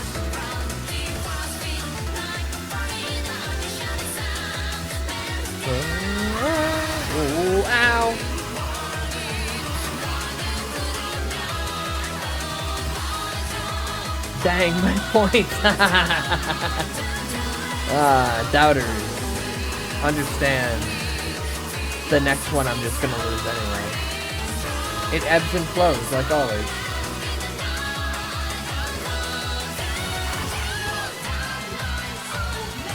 Sit on it and rotate, bean cards. It's okay, I took a calculated risk. See? See? Woozle understands.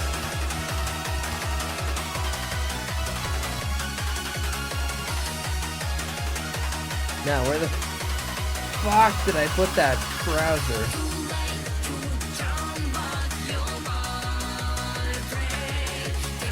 Oh, I closed it because I'm an idiot.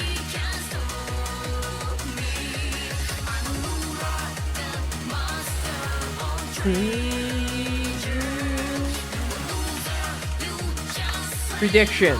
Choose outcome. Oh my god. Streamer 1. Holy shit. Rig my ass.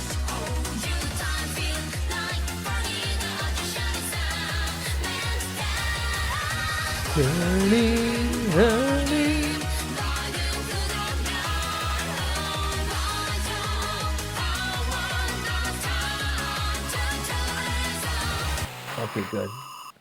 I got it just in time before I jumped into the next little bit, and then I had to continue listening. Alright, 1 second.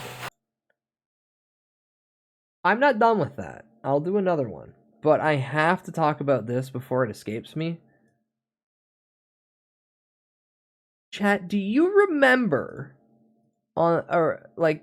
just at the end of April where they were like, hey, we're gonna do, of all fucking things, and I don't know why, they had the brightest idea in their little head to not only continue releasing the Minecraft movie, but to make it like a fucking meme-along screening? Does anyone remember this? Because this was set up like a week ago.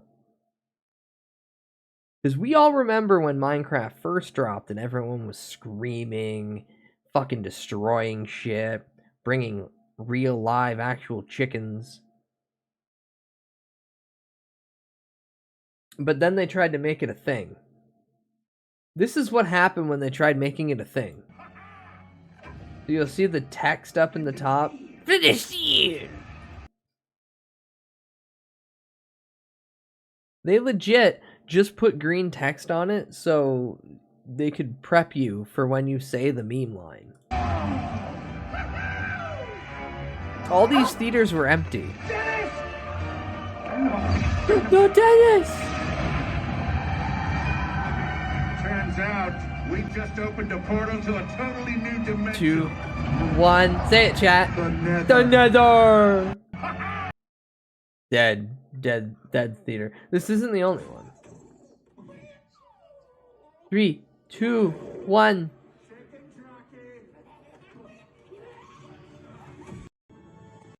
They don't get it, bros. They don't get it. Apparently, Slime Cube was another one.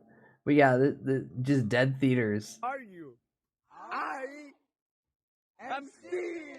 Yeah. No, I haven't scrolled further than this, so I dare not on stream. Oh, there it is. Yes. This is it. Life of a meme. Look, pineapple head. Oh, I'm a pineapple head. Brand does it. Now it's just the brands doing the pineapple head.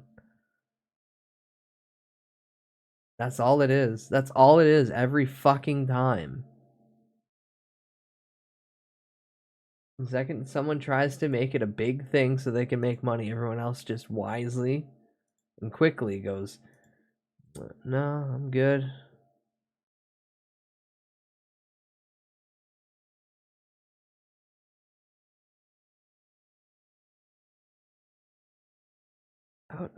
Get out of my goddamn... There we go. Goddamn boss. Hi, Blackout. Hi, Blackout. Konnichiwa, bud. What's up? Rent is due in 22 days. That's how I'm holding up. Rent is due in 22 days. And tomorrow, hopefully, I'll actually be able to get a hold of somebody at the labor board So I can be like, hey, this is what happened. What can I do? Good night, Glail. Have a good eat. Oh, no. Oh, yeah. I'll just jump straight to the Kool-Aid Man. There's no, oh, no, oh, no, oh, no, oh, yeah. Just, oh, yeah. All right.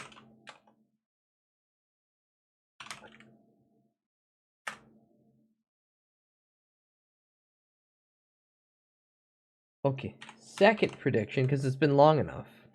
Should be long enough by now. You have 2 minutes, Gamba, Gamba, Gamba, Gamba, Gamba, Gamba, Gamba, Gamba, Gamba, Gamba.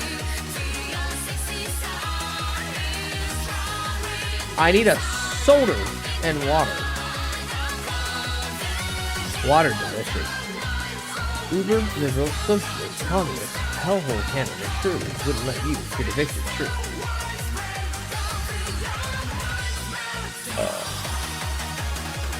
Yeah, in a heartbeat. You know why? Because McSchwartz, the people that own my building are American because the 2008 housing crisis. Everybody got their shit bought up by Americans.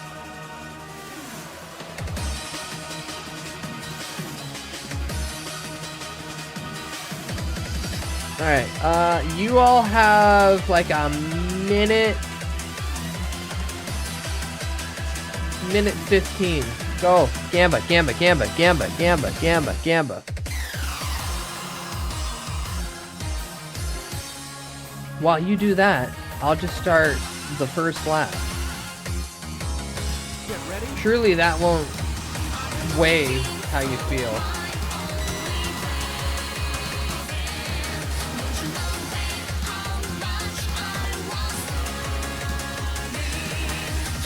Dreamer, no, you're supposed to wait until we're done gambling to start racing. Nah, that's fun.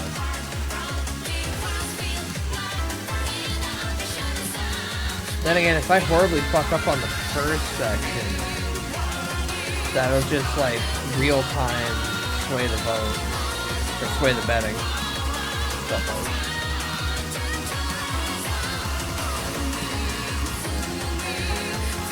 Oh god, that'd be fucked up. Just for a night, I just start intentionally throwing if like more people are betting towards no. No, because then people will be like, he's throwing all the time, and I'm like, no, I'm just bad at video games. Also, I could not keep that up if people just started directly pouring into he's gonna win, and then I fuck up. Like, no, he's ripping us off. Hello, Sonny, welcome in.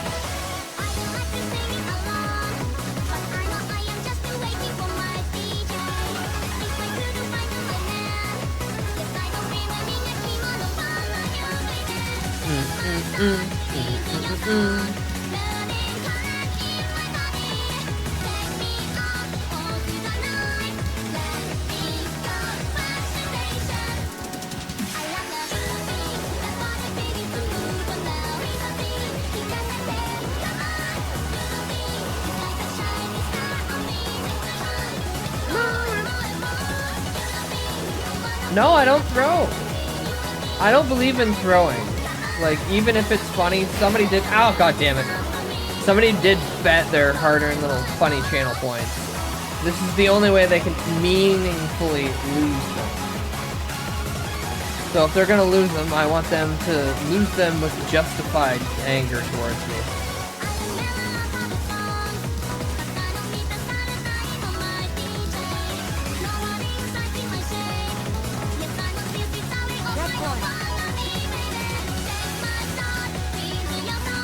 Like now I definitely, oh god damn it, why didn't you turn? See now, if I lose, people will definitely be like, oh, this son of a bitch, he sucks.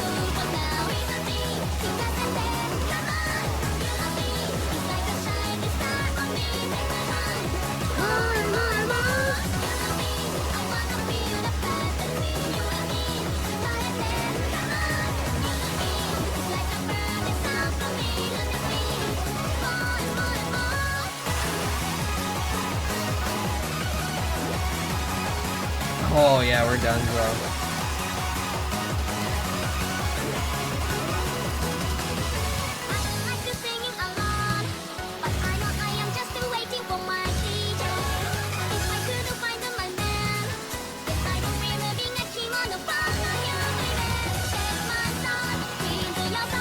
Well, like I said, it ebbs and flows.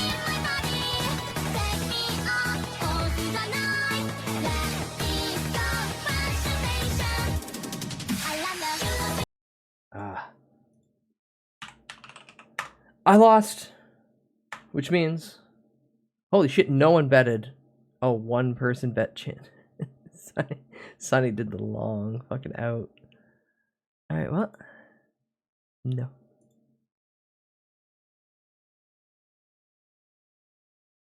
See?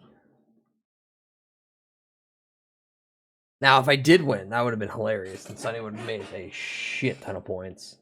Over 10k off a 10-point channel bet. Enjoy my 10 pennies. Ow. Ugh. Alright, let's see how the CPU's doing.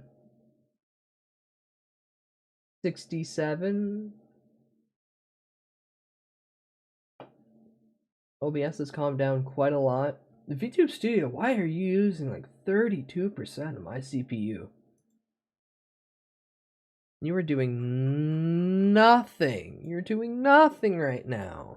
VTube Studio, what the fuck? Why are you taking so much of my fucking power? Why? Why? Why? Uh-oh, where'd he go? There he is. I love shrinking him down. I love moving him and then shrinking them at the same time, and then I lose the model off the edge of the screen, and I'm like, ah, where do I click? Where do I click? Bring it back! But yeah, chicken jockey terrible. Because Corpo wanted you to chicken jockey. It's the browsers. YouTube is so fucking bloated. It's unbelievable. The browsers are all dead now.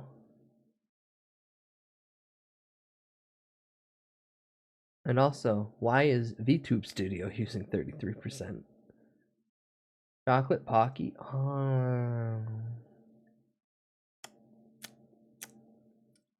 don't want Pocky. God fucking damn it. Anywho.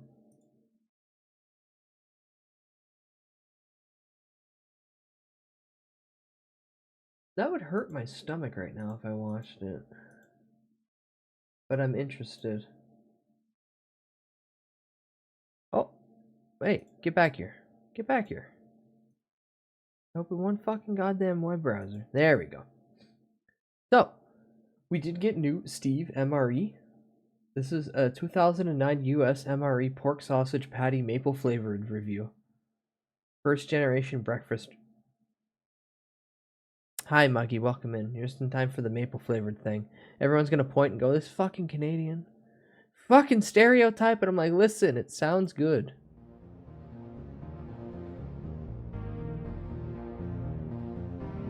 Pork sausage.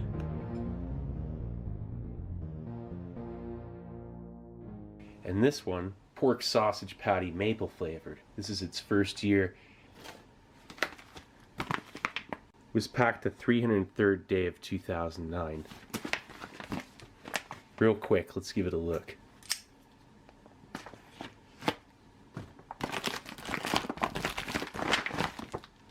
Steve, what military concoction created this patty? Okay, so right off the bat, the hot beverage bag and the FRH. But then, spoon. French vanilla cappuccino, just like out of the veggie omelet. Here's where things get kind of strange. You get apple butter, which that's normal, but the salsa verde, check that out. Wait, salsa? This is for maple sausage patty crackers. A dehydrated granola. That feels fine. With milk and blueberries. A toaster pastry chocolate chip. Ooh. Cinnamon scone. Spice cider. And then pork sausage patty maple flavored. Check this out, right? Here's one from 2016. 21 grams of fat and 10 grams of protein. 1 gram of sugar. Look at this. 240 calories.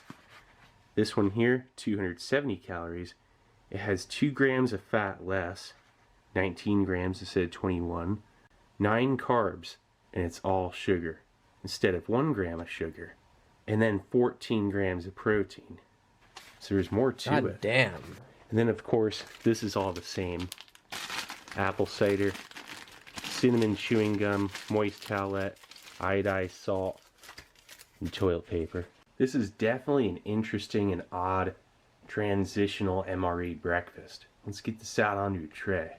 Nice. Okay, let's first start off by heating up this main course.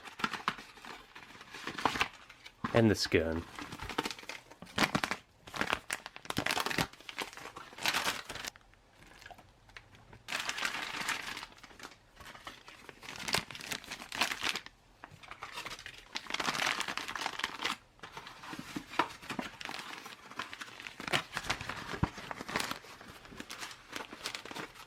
I want to know how just a little bit of water in that bag just starts cooking it.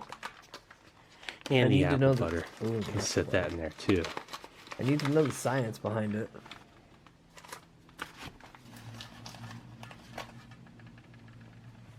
Okay. The spice cider. Thermite. This thing feels yummy thermite. okay. Feels fine. It's not hardened up. Nice.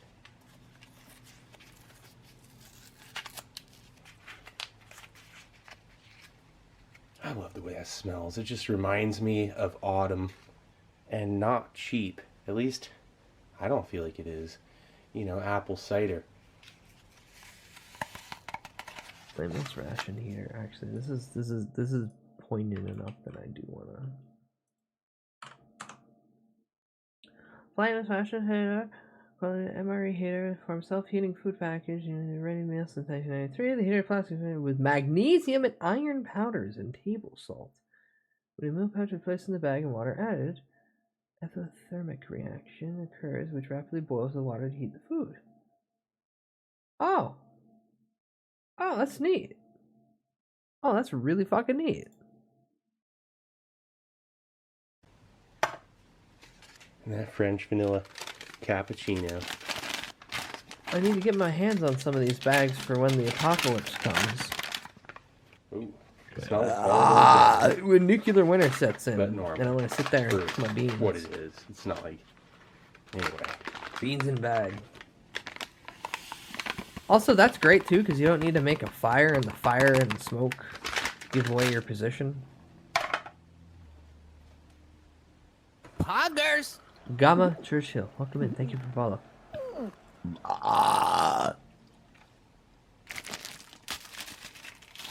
Enough. MREs are the saddest things ever. Depends. I know Steve here has shown some fantastic examples in the past. This random Pop-Tart. But even I'm like, yeah, I'd fucking eat the hell out of that.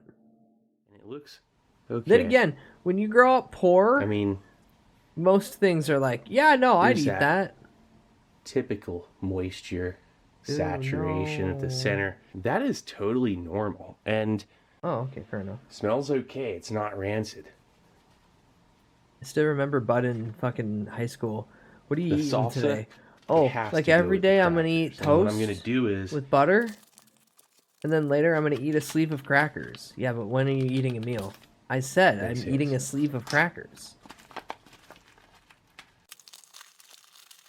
Oh, and some water. Then like fucking Saturday or Sunday. Oh, we're having like roast or some shit? Oh, fuck yeah. I'm gonna eat the hell out of that. Hi, Espresso, welcome in.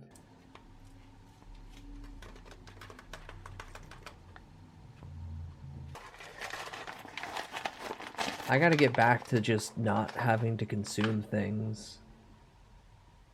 The 1 ounce of salsa is perfect for that pack of crackers. Let's see how well this held up. Mainly because I'm poor now and I can't afford food. Ooh, the granola.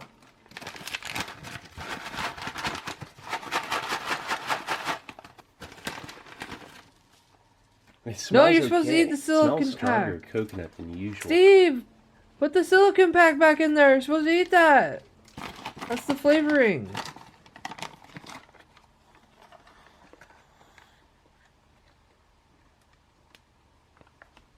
Did I hear Minecraft This is sounds? ready. No, that's just you thinking that yeah. it is Minecraft. Man, the apple butter's nice and hot. The scone is hot. FRH.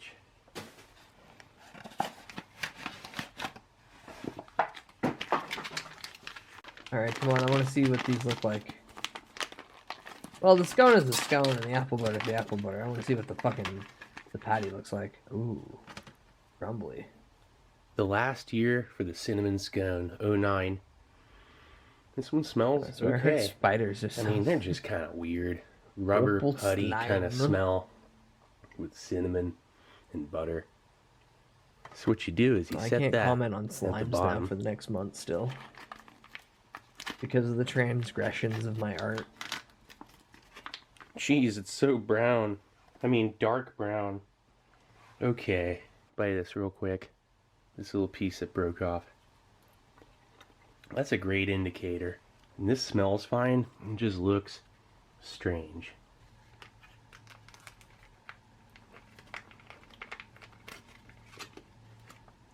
Yeah, would you eat that pork sausage patty? Oh, the oil. Ooh, apple butter.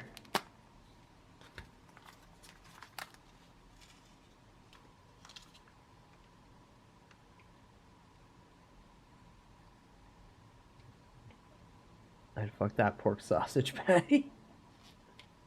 Don't be the man with the McChicken on Twitter, please. Please, don't be the man with the McChicken on Twitter. That's all I ask. That's all I ask of you, Chad. Don't stick your That's dick in hot apple McChicken butter. on, and post That's a video really on something. Twitter. Don't do that. I want to try this on its own. Wake up, honey.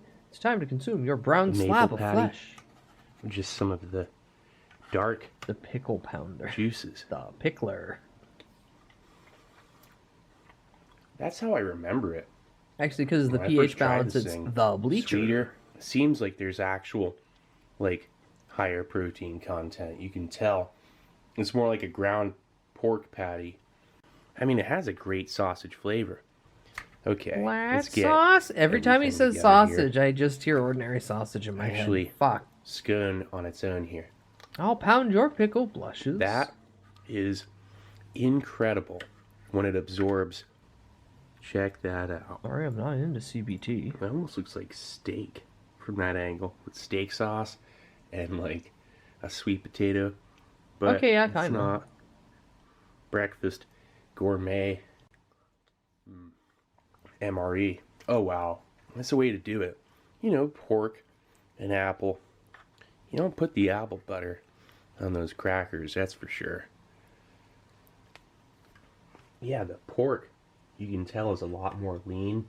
Alright, let's see if I went too far with this. No, whoa, that was awesome.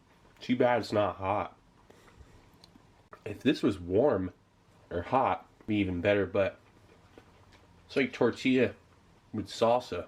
And wouldn't have paired with anything other than maybe just the drinks, you know, on its own. Speaking of which,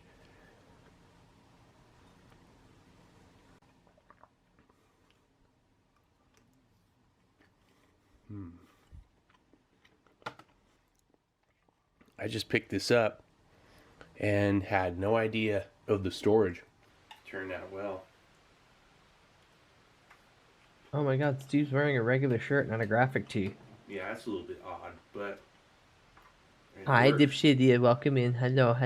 Hope you well. Utilizes for the a salsa, price. and you could eat those crackers now. Get him some weird without, esoteric you know, shit. needing to chase them down with a bunch of water. Hello.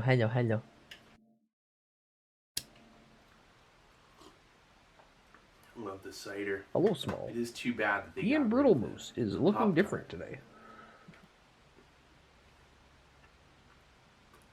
Yeah, that's fine. Brittle Moose. Let's go for an oatmeal. Oh, speaking of old Has it crunched YouTubers this time. that are Little still bit somehow fat, relevant. Full bars, hot. AVGN finally made a fucking Nice. YouTube channel for his band that blueberries. he's putting more effort into than most other things. And I'm kind of like, damn, James, you really don't understand the times, even though you're a Coconut. pioneer on Nice YouTube. little freeze dried. Fuck, it drives me a little batty.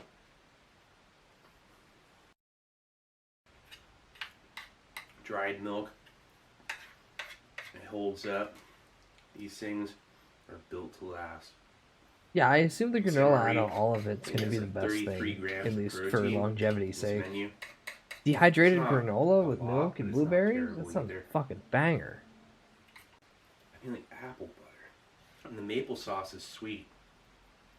Like the juices at the bottom of that retort pouch. It even has a little bit of fat content. Oh man, the way it absorbed all this into all this scone. Hello, son. Welcome in. Hope you're well. Stabilized retort. I failed to mention previously that your username is, as the kids say, totes cool. So I'm doing so right now. It's like one of the greatest MRE experiences in my life. Finding this one was just a score. Man.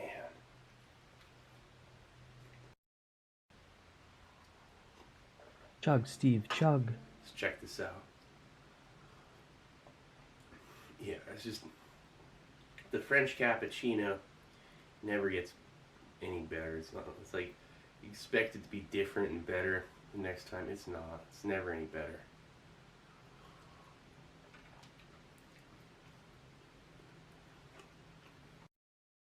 The Pop-Tart is perfect. It's like softer. Bro misses the sandbox. Sometimes it Has a does feel slight like that, but that could just be the trauma and the conditioning. Crunch to the filling, just a little bit. Rich chocolate. I'm just glad I'm so Butter, broken that I don't miss patty, getting beer bottles thrown at me. and works.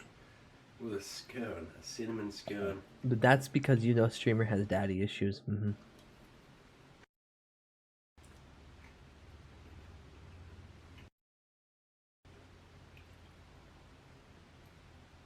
So this was a first generation I got maple Taco Bell sausage patty and from did 3 2009. different kinds of ranch Certainly for my different sauces, from the one that and they it's fucked are serving up up these the days. journey my mouth Not is on bad. currently. Well, anyway, this is Steve 1989. I hope you liked the video.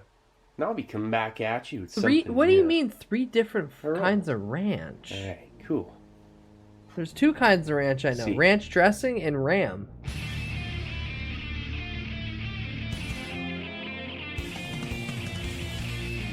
Naked cowboys in the showers at Ram Ranch. Alright, I love doing that. It's the whole song, by the way. It's the whole AI Mari cover of that. I just really like that beginning so much. Alright, well, if you thought that was interesting, guess what?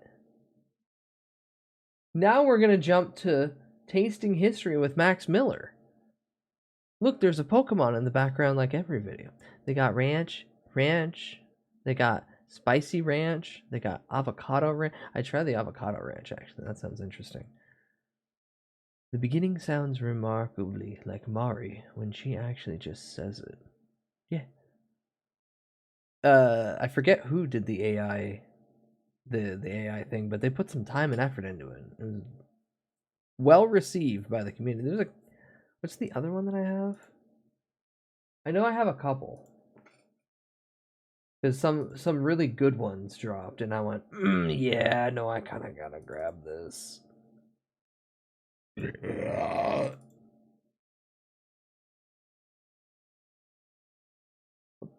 Plague Maid?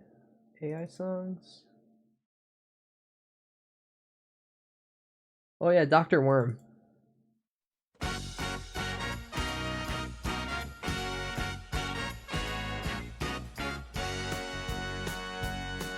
They call me Dr. Worm.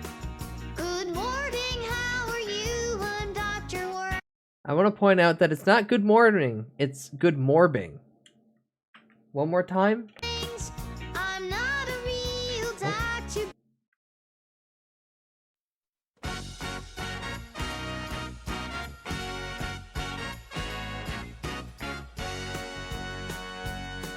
They call me Dr. Worm. Good morning, how Gage. I've never had any Taco Bell food. You're not missing anything. You're literally not missing anything. Oh, also Mario screaming.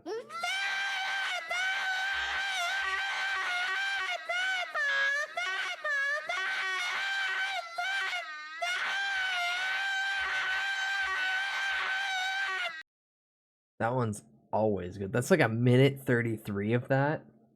And then Lamar's letter to my crush. Yeah. Lamar, Dork voice. I gave you my heart. I gave you my soul. You left me empty. So yeah, Plague made some good ones. Ow!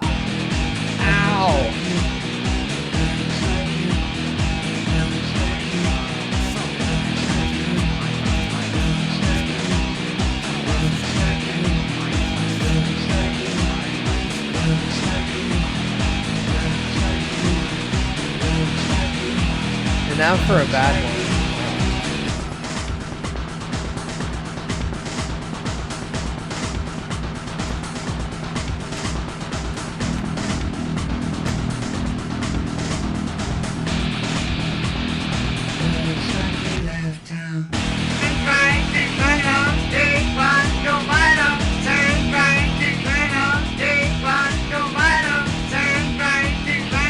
Oh my god, David Bowie covering fucking Ram Ray. Someone's got to have made that.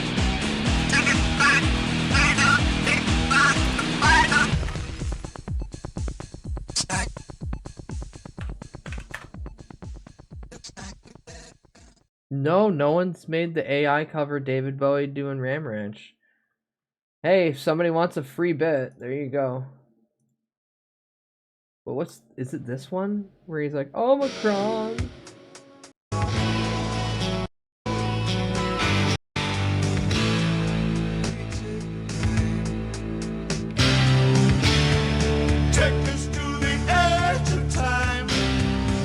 Yeah, you want shitty David Bowie. I got your back, don't worry.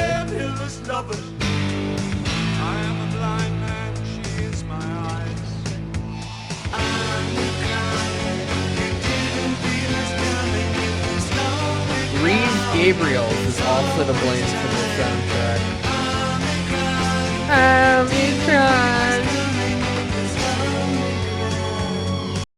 It's so bad. Anywho. Go away. No, go away. Someone get Plague on the blower. He's got a new assignment. The blower? Also, as fun as the DVD logo is, hold on, quit, you can hear me vote. Do we keep the DVD logo bouncing on the screen or do we remove them? I need chat responses to base my opinion, because if left to my own devices, I'm going to take them away. Keep it. I got one, keep it. I got one, keep it there. I got one, keep it there. I got one, keep it there. Do I see two? Do I see two? Keep it. Do I see one? Get rid of it. I got one, keep it so far. I got two, keep it. I got two, keep it. Two, keep it so far. I got Jazz saying, make up my own mind. I cannot do that. I am a streamer, sir. I have two, keep it. I got one, drop it. Two, keep it, one, drop it. Two, keep it, one, drop it. Anybody else? Two, keep it, one, drop it. One veto vote. I got two, keep it, two, drop it. Two, keep it, two, drop it. We have a tie right now. The next one comes out and we will determine what the hell happens to this poor DVD logo. Do you continue to let it roam as it pleases, or do we bring it out back like Old Yeller and shotgun it? Two, keep it, two, drop it. One veto vote. Anybody? You want poll? No, replace it with your ass. I cannot, sir, replace it with my ass. I can only put the goatsy hands up. I cannot lube up everything and then stretch it out for you kind folks. That will get me banned off this platform. Nor can I show the original image. Double it and give it to the next person. Double it and give it to the next person. That means I get to copy it and do two. We keep it and we copy it. Also, hello and welcome in. Ads are starting in 3 minutes. I apologize. But for the time being, we'll double it. And, you know what? It's just going to overlap itself. Because, fun fact, It's not an actual asset or anything that's bouncing. It's just a GIF. Copy.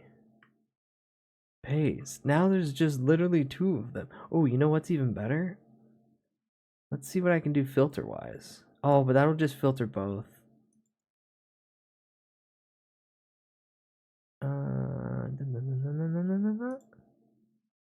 Move value. Move value. Filter. Move value. Random settings. Setting none. Get value.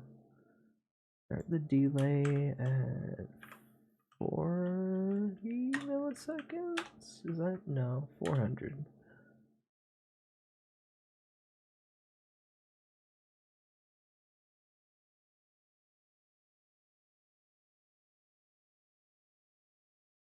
Oh, that did nothing. Huh, that did nothing. Just hit the corner and drop it. It won't get better.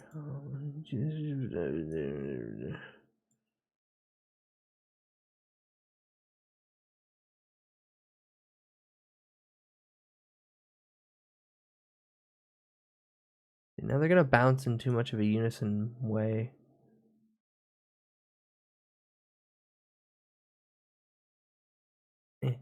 Pin to the corner. Pin to the corner!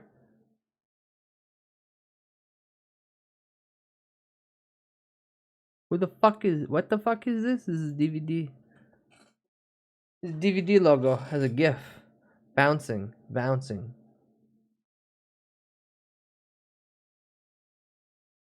No, you know what? You know what? I'll do it even better. Now I'll make it so big that this just kind of shows up.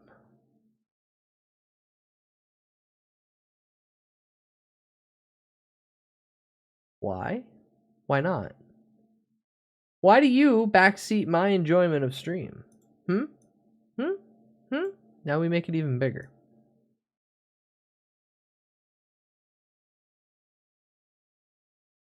I asked you what? Yeah, no, okay, this works now. This works now. Ooh, yay. Okay, now, this is Max Miller with Feeding the Papal Conclave. After a pope dies, there is a process to elect a new pope. Oh, new pope called got the elected. Conclave. Essentially, all of the cardinals are locked away until they vote on a new pope. But do we know who the new pope is? Jazza, you would know. You have your pulse to the throbbing beat of society. Never mind, you have your little pervert stream. No, you wouldn't? Oh, I thought they black smoked. No new pope? No new pope yet? Sorry, I just seen pope news on Twitter. They elected Brian Griffin. No! Ugh. Okay, well, when the new pope gets elected, if it's not the guy, if it's not the Filipino guy, then we're fucked. Also, they put a Jellibes in the Vatican, so hopefully it's the Filipino guy. They still gotta eat. And historically, that has been quite the process. A process I'll tell you about as I make this dish of ribs served at one of the most infamous conclaves in history. So thank you to Wild Grain for sponsoring this video as we feed the Papal Conclave. This time on Tasting History.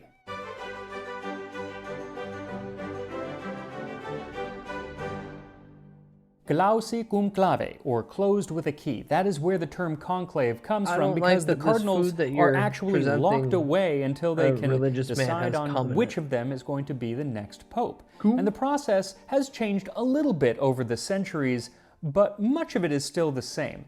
But one aspect that has definitely changed is the food that is served to them. Today, the cardinals are fed modern meals, like in 2013, they received meals of soup, spaghetti, small meat kebabs, and boiled vegetables. And those meals were prepared by nuns. But in the 16th century, there was an entire army of cooks dedicated to feeding them, and they were led by one of the world's first celebrity chefs, Bartolomeo Scappi. And in his cookbook, known as the Opera, he detailed the preparations made for the conclave of 1549. Now today, the business of the conclave takes place in the Sistine Chapel, but in 1549, it took place in the nearby Pauline Chapel, as the Sistine Chapel was being used as a dormitory for some of the cardinals. This and several other rooms around the Sistine Chapel were partitioned off with wood partitions that were draped in green or purple cloth. And then inside of these 16.5 by 16.5 foot rooms, the cardinals were sequestered, and they would have a bed and a few other accoutrements, but it was pretty sparse. And for the most part, they ate all of their meals in these cells. They did not eat together for most of the conclave. Rather, they would have stewards bring food from the kitchens to the cells. And they would bring them in these hampers, which carried hot food from the kitchen, and then there was a tub that was filled with cold food from the credenza. And since Scapi's Opera has all of the recipes that would have been served to the cardinals at the time, I decided to choose one for this episode. But I was barred from many of them because the conclave took place during winter, so basically there were no fresh fruits or vegetables, and that X's out a lot of the recipes, and I also decided to steer away from some of the harder to find meats like porcupine, cow eyes, and peacock, and instead I opted for papal baby back ribs, as Scapi includes instructions for different ways to cook the back ribs of a domestic pig. If the pig is young, the ribs can be roasted on the spit with the rind or without, and with onions split in the pan, which are cooked with the fat that drips from the meat as it cooks. And before it is put on the spit, it is sprinkled with salt and ground coriander seed. You could also let the ribs stand in a marinade of vinegar, grape must syrup, garlic cloves, and coriander, and then cook it on the spit in the above way, serving it hot with a sauce on top made of the same seasoning. And Scapi includes some other optional variants, like adding rosemary or cutting up the ribs before cooking them in a sort of pile and then putting sour orange juice on top. But I am going for the marinade and the sauce. What I am having to do is slightly alter the way that it was actually cooked, because I don't have a spit nor an open flame here in my kitchen, so I'm going to be making them in the oven. And an oven is a wonderful way to cook ribs, as it is also a wonderful way to cook the many baked goods that I have been receiving from today's sponsor, Wild Grain. Wild Grain is the first... No ads, no ads, no ads, no ads, no más unito. / tasting history. What they don't have is pork ribs, so that's on me. So yeah, for this recipe, what you'll need is 1 rack of pork baby back ribs, 2 or 3 small onions, 1 tablespoon of salt, 3 teaspoons of coriander divided. 1 will be for the rub, 1 for the marinade, and 1 for the sauce. And then also for the marinade, you will need 2 or 3 cloves of garlic, 1 teaspoon of red wine vinegar, and 1 tablespoon of mostokoto, or grape must syrup. Scapi actually uses the term mostokoto, but today it's very often found under the term sapa or saba. And they actually use this even in ancient Rome under the term de frutum. And it's wonderful. It's sweet and it's tangy, and it's basically just grape must that is boiled down into a syrup. It's fantastic. You're also going to use the same ingredients, the garlic, coriander, grape must, mostokoto, and vinegar for the sauce, but we will visit that later on. So first, if your ribs do still have the silver skin membrane on my journey around today, ribs, I got a few sparse items for groceries, but it's kind of and then said fuck it. So just pry it away with a knife. Sometimes easier said than done. But once you get it up, you can pull it off just using a paper towel, and you'll get a better grip. Then sprinkle on some of the salt, rubbing it in, as well as some of the coriander, and then flip the ribs and do the same on the backside. Then prepare the marinade by crushing the garlic into a bowl, and then adding 1 teaspoon of the coriander, the red wine vinegar, and that tablespoon of mostokoto. Whisk this all together and then pour it over the rack of ribs, front and back, brushing it all over. And once both sides are coated, wrap the ribs tightly in the foil and set them in the refrigerator to marinate I love overnight. The slow decline and when ready to actually of the cook trade them, system unwrap already. them from the foil Being and then seen in chop real the time onions at my into grocery quarters store. and place them I beneath love the sucking rack them of hot ribs. bones. Then rewrap the foil tightly around them and set them on a baking Yourself sheet with a balsamic wire vinegar. rack. These then go into the oven at the rather low temperature of 275 degrees Fahrenheit, 135 Celsius, for 2.5 to 3 hours. It's low and slow to get the best texture, and you want to just make sure that they're fully cooked by having the meat fall off the bone. And at that point, the ribs are done. But better to emulate the open fires in Scapi's kitchen, then you make I a stuck gravy mine out of without that, the foil under the juices. broiler for about 2 or 3 minutes, and that just gave a nice darkening to the top of the ribs. It's not enough. Now, these ribs would have been something served to the cardinals at that conclave in 1549, provided the cardinals were behaving. Because if they weren't behaving, they would only get bread and water. And that was something left over from the very first conclave several hundred years earlier. A conclave which lasted for 3 years. What the fuck? They argued who was going to be Pope for 3 and fucking Pope Clement years? IV had just died in the city of Viterbo, which at the time was the seat of papal power since Rome was deemed too dangerous. So, as was tradition, the College of Cardinals gathered in the city to elect one of their own as the new pope. Unfortunately, they all hated each other, or more accurately, the leaders who they were kind of beholden to, they hated each other. That would have been the Holy Roman Empire, which was actually leaderless at the time, and the King of Naples, Charles of Anjou, who was a member of the French royal family. So on December 1st, 1268, 19 cardinals gathered in Viterbo to elect a new pope. 11 were beholden to the empire, and 8 were beholden to the French. Pope yet. Now, the empire and the French had each given them a list of who they could and could not vote for. What if... What if they're delaying the Pope? Well, I'm assuming they're not gonna just like fast track anybody in there. But what if we do get the digital personification of the Pope through Lucia? Luce. That'd be so funny. We finally get fucking mascots as real world representation counterparts. No, that's insane. No, there's no way in fuck. We'd be so back. All I'm saying is at some point in the future, you're going to see Uncle Sam, the digital avatar representing all of government, and I'm just going to sit back and laugh. And there was no overlap between the two lists, so from the start, they were at a stalemate. Now at this time, the voting was done very differently than it is today. They would gather, they would chat, they would have a vote, and then they would go home to wherever they lived, which was 1 out of 4 essentially families a palace. can agree. And then they wouldn't meet again for a few days, a few weeks, just whenever they wanted to. So they were living a rather cushy life and were not in a big rush to make a decision. But the people of Viterbo, they wanted a new pope. So they decided to lock the cardinals inside of the papal palace. This was in late 1269, about a year after the whole thing had begun. And so they locked them in the palace cum clave, or with a key. That turned into conclave or conclave. Now you would think that being sequestered would hurry up the process. They would be uncomfortable. But it did not. They were still too comfortable, and time kept going on. And so finally, the people said, okay, then you don't get to eat. We're cutting your food down to 1 dish a day.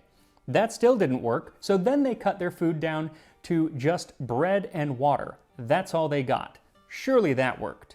Except no. Well, by June 1270, a whole year and a half after this thing began, Cardinal John of Toledo made a comment, supposedly in jest, How long were they only getting they bread couldn't and make water? a decision because they were locked inside, and so the Holy Spirit couldn't get to them. Not sure that's how it works, but he couldn't get to them, and so they had to be either let out of conclave or have the roof torn off of the palace. Well, the people decided to tear the roof off the palace. So now the cardinals are sequestered, they're not eating very well, and they are out in the elements pretty much all of the time. So surely now they had to come to a compromise and make a decision, right? No, it still took quite a bit longer. It wasn't until September of 1271, almost 3 years after the last pope had died. How long did they have the roof off for? Agreed that they couldn't make a decision. So instead, they had 6 of their own get together to form a subcommittee, and they would make the decision. And still, they could not decide which of them was going to be the next pope. So finally, they all decided to elect someone who wasn't even there who wasn't even I hate you! His name was Theoborgo. I hate the air that you breathe! I hate the fact that you're even living! You make me sick! My grandpa. You should not be alive! You should not breathe the same air I breathe! You are scum! You are below me!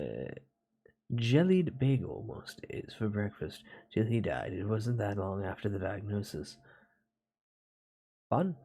At least my Buffalo Wild Wings CEO family is all in agreement, said CEO is a douche. Even ordained, and on top of that, he was off in the Holy Land on the Ninth Crusade with the future King Edward I of England. So being that far, it took a few months before he even learned that he had been elected Pope. Must have come as quite the shock, kind of a King Ralph situation, if anyone remembers that movie.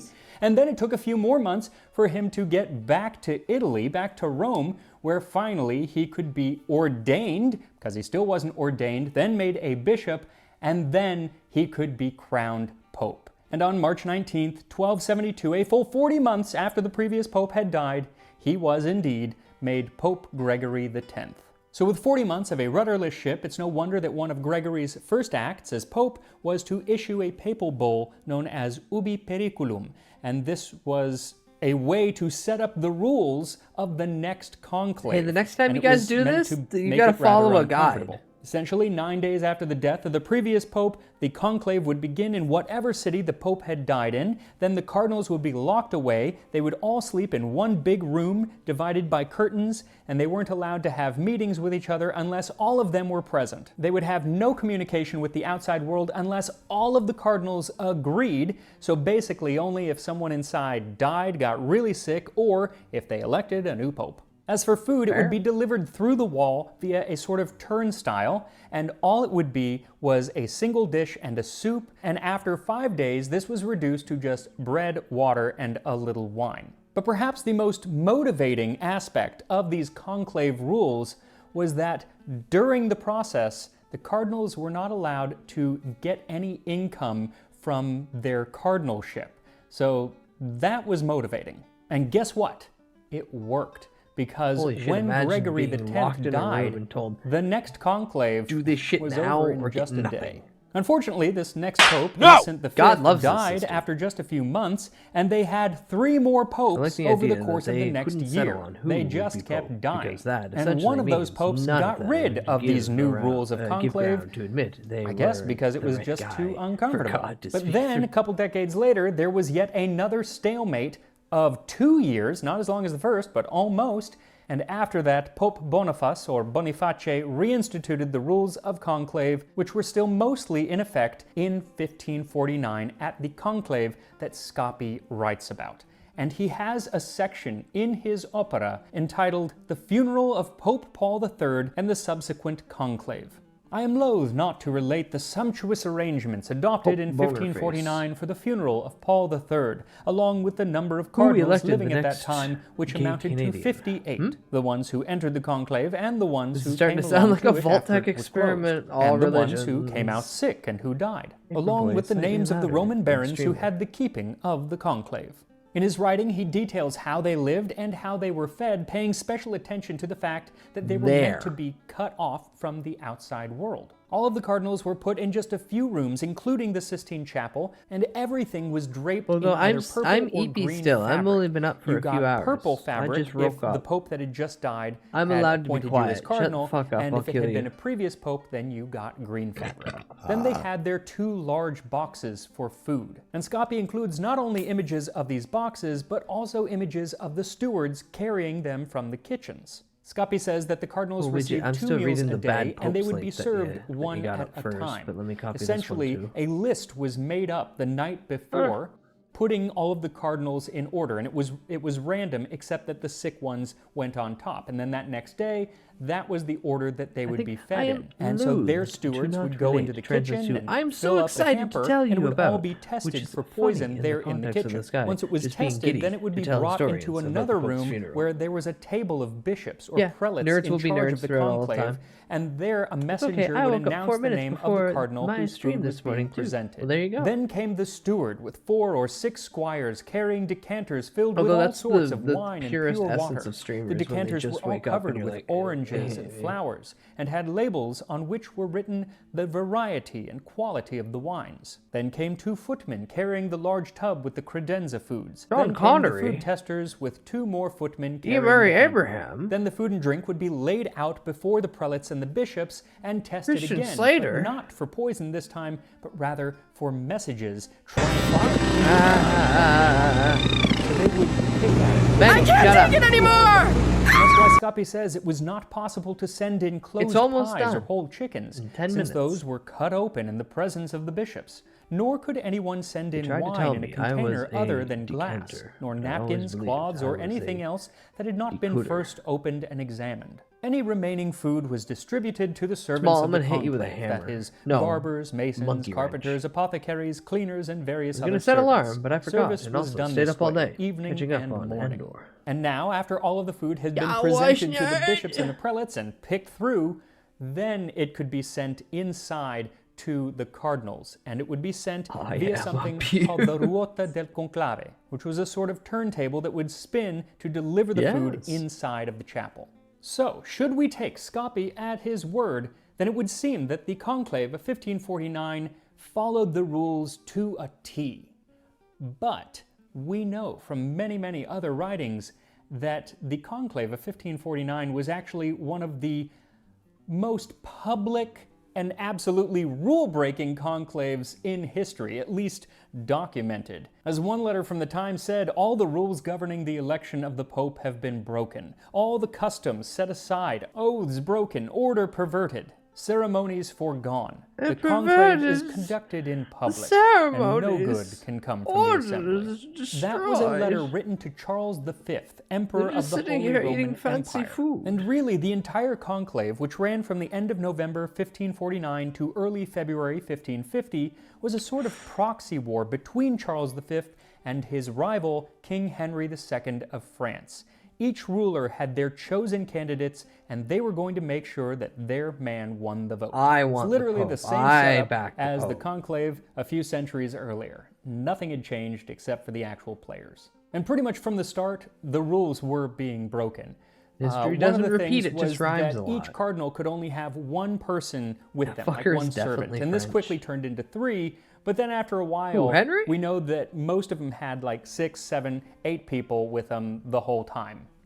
There were also letters going back and forth between the conclave and the different rulers in Europe with details about all the things that were happening inside of the supposedly closed conclave. Slimy bastard. There was even one time deserves where a brother of one of the ignoble cardinals was sent with a letter from the French king, and he was allowed inside the conclave.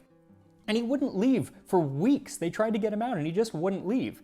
Probably because he was also sent with a letter, a promissory note promising 150,000 golden coins that could be used for bribes in general, just to make sure that the cardinals voted the king's way. But the emperor also sent in bribes, so at least they were on an even playing field. The inner workings of the conclave became so public that even the common people knew what was going on. And so the bookies of Rome started taking bets on how the next vote Turn would the go. temple They had into that a much gambling information house. that Turn they the could temple adjust into a the gambling odds house. on an almost daily basis. There was a letter my from guy the Venetian ambassador himself that said up for it is like more than weeks or clear months that at the a time, merchants are and no one very could well pry him informed loose, about the state like of a the stubborn poll, popcorn and that kernel the stuck cardinals' between attendants in two back conclave go partners with them in wagers, which thus causes many tens of thousands scudi If to everyone's change hands. being bribed, no On one's December been. 28th, those who were running the conclave, those in charge, Everyone gets a decided piece. to lay down the law and closed up the windows. They started boarding up the windows so there was no air or natural light coming in, and they reduced the amount of food that the cardinals were getting. But if you after a gang while, a help few of the someone? cardinals Would they started to still get go sick, crazy? and they blamed it on the lack of fresh air and good food, and so they went back to the way that it had been, and nothing really changed. By January, a messenger of Emperor Charles wrote that the election of the Pope is going from bad to worse, and it appears that the cardinals have sworn to die in conclave rather than change their minds and correct their impious counsels. And 8 days later, on January 31st, that is exactly what happened. Cardinal Niccolò Ridolfi, one of the frontrunners in the vote, died. And No matter how immediately there were shitty things accusations get, gambling of will poisoning. always find a So way. this led to an autopsy. Gambling's always got my back. At the end of the day, when I know my back's up against the wall, I can still pull that slot. And so that did and lead watch to the an three actual things go crackdown on the Cardinals. 7. They were really sequestered. People were kicked out. They couldn't get together, and they had to stay in their little cubicles from 10:30 at night until sunrise. They were basically treated like children, but it worked. Because finally, on February 6th, acting on orders from the king and the emperor, or rather kind of a lack of orders from the emperor, but anyway, the Cardinals decided, all right, let's just choose someone that none of us likes. And that was the least offensive answer to the problem. It was Cardinal Giovanni del Monte who took on the name Pope Julius III. And later, both sides agreed that he was, and I quote, incompetent, unworthy, and pernicious. Now today, while the conclave is still fraught with politics... Who's the shittiest one here? That guy in the corner. Everyone agree that guy in the corner? You're a pope. Because the Pope no longer has... But you guys elect a shitty pope. Listen, it was that or we killed each other. You should have killed each other. But that doesn't mean that the conclave has changed all to that repeat much. itself. It doesn't repeat, has it changed, rhymes. and they are a little bit more lax about Only the a matter rules. of time until but Luce many of the gets a aspects gotcha game. still do apply. Though I definitely think that the food has changed quite a bit. Yes, which because I don't think that anyone at the conclave will be eating turd sandwich wins. Nah, I voted for ribs. giant douche. Now, once your ribs are ready out of the oven, you can go ahead and make your sauce. And it's the same ingredients as the marinade, though I opted for a little less garlic, just one clove, along with a teaspoon of coriander. And since the sauce is not going in the oven, I wanted to cook it just a bit to mellow the garlic flavor, so I added a little oil and set it over medium heat just until the garlic was fragrant, and then I added a tablespoon of red wine vinegar and about 3 or 4 tablespoons of that delicious sweet mostacotto. I let that simmer for 2 minutes and then poured it over the ribs, which should be served alongside the onion. And here we are, the pork back ribs served to the Cardinals during the conclave of 1549. I just love the look of a rack of ribs. Ribs are one of my favorite foods. Give them a try here. Oh, this looks so good. I'm hungry. Abortions for some, miniature American flags for others. Messy, but perfection. Let's get this big piece here. 1 second. I voted third party, the douche sandwich. The flavor is just, it's wonderful. Because you get a little bit of the garlic and the onion, but neither of them are overpowering. I can't say what I want to say. Far more interesting flavor of the mostacotto and the They'll just vinegar. take a giant anvil and bonk you. But it's not vinegary, it's not too tangy, and it's not too sweet. Like, it's not like a barbecue sauce where it can be very sweet, which I like barbecue sauce. But it's like a proto barbecue sauce. The flavor is so complex. They are tender. They're not slathered in the sauce. You could make more, I guess, but I do feel like this is closer to what it would be. What I want to taste, though, is the actual onion. I had somebody make me this knife, and it is actually based off of a knife in Scopi, which I think is really cool. I love onions. Here we go.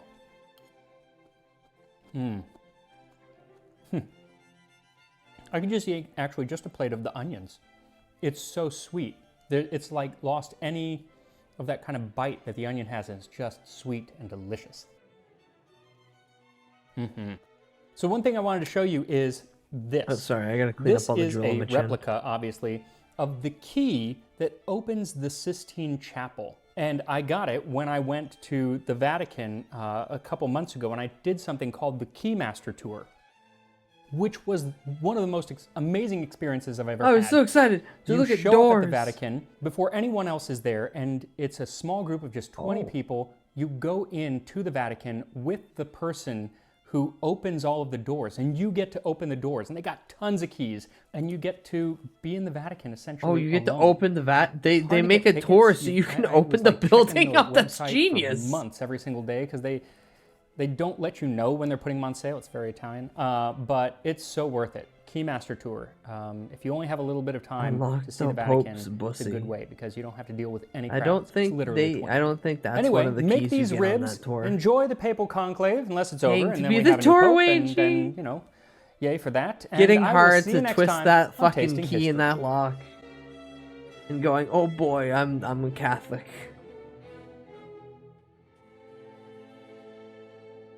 All right, now a little bit more history.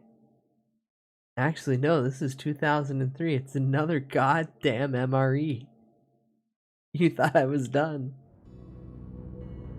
We've only just begun. I'm Catholic. Punish me, Popey Daddy. This is an Omani 24-hour ration pack.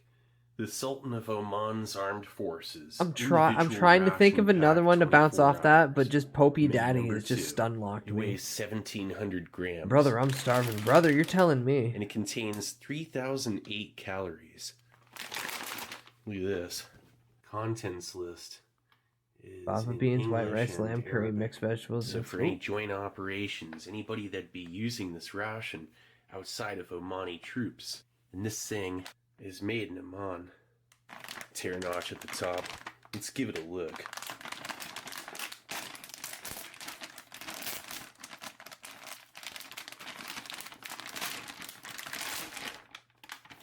Ooh, we can reseal it. Okay, so right off the bat is a large accessory pack. Cutlery sets, stove. Matches? Ooh, that's a whole box of matches. Pack. It smells like almost floral, fresh. Well, yeah, we watched MRE and then slow cooked ribs from history, and now another MRE. Fresh. Multiple I couldn't double up Steve back to back. I needed some buffer in there. Waterproof. The dualities, man. I mean, low density polyethylene bag. Not wrong. Mains and sides. It's all about war in the end. War of ideology or war of shooting each other in the sand. I want to boof the government cheese. Lamb curry. Where'd the cheese go? I don't know. Rice. What do you do if you feel lazy to get up and do something quick? Nice for breakfast. Nikki, understandably, just get up and do it. You could sit there and go, I don't want to do it, but if you just get up, go, do it, and be over with it, then you're over with it. 2023 Get the fuck up. Stand the fuck up. Go do it. Go do it. Go do it. Get the fuck up. I'm going to kick you right in the balls. Best before. Get up. October 30th, 2023. Just do it! October 30th, best before 2025. This thing has a 2-year. Quit sniffing me. Quit sniffing me. Get your goddamn nose out of my stomach. Ajwain salted cookies. Look at that. Dates. Vacuum sealed packs of dates. Which don't let your dreams don't let your memes be dreams. Another pack of those fucked it up. Salted cookies. Instant lemon flavored drink powder. Ooh. Coffee. Yeah, Colombian brew. I'm wondering if it's spray dried or freeze dried. Probably freeze dried. Extract. Instant orange flavored drink powder. Chocolate and walnut energy bar. Sugar. Relatively thick plastic. That's a lot of fucking sugar. Energy bar of high fiber granola. Get the rest out. Some honey. This could get damaged easily. Fuck yeah. Surprised they put it in that pack. It's like restaurant plastic tubs could leak. And you get 4 teas. This is really nice. Damn, 4 Lipton teas? Government Kool-Aid. Yay, government Kool-Aid.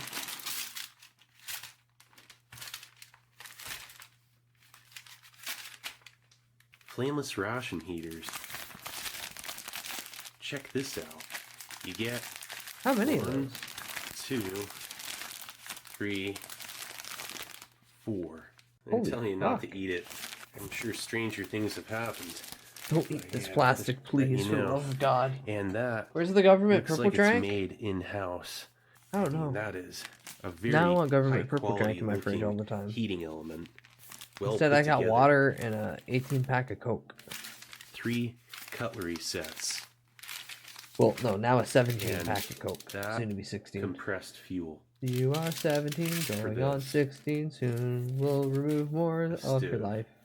You can heat Slowly water rewind and you heat up into your a fetus, then take you out retort with pouch the knife. mains. Chop The you flower up, basket, blend you safety more, matches, slide you on the wall. Where am I going with this? I don't know. and A whole the box Omani of soldiers matches. are smelling extra With the fresh freeze-dried with government Morning Well KFC. brand aloe vera. No, and just the skin. I just cucumber. want the skin. I don't need the meat. Let's first start off with breakfast. Okay, and for breakfast, we're gonna be starting the day off right. With a box of Let's get matches. this out onto a tray. Nice. Okay, let's first start off by checking out that main. We're just gonna set that directly on.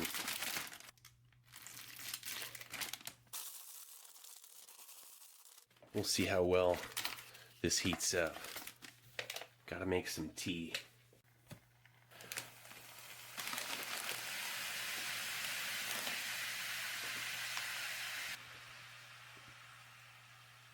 I'm expecting that bag to explode at any point. Cool. Let's do the stove. Nice. Sheet Oh, of the multi-wrap steel. was only set up for 30 seconds? That thing. Or did I just not? No, never mind. It's set up for the minute. Whoa.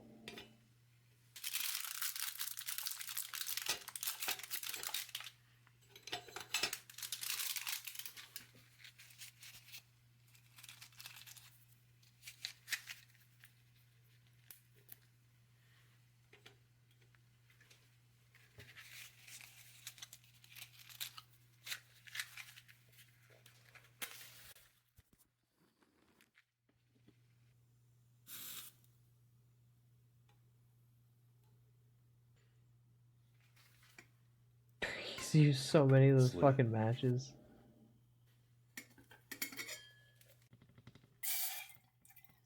Oh, no. That's not true.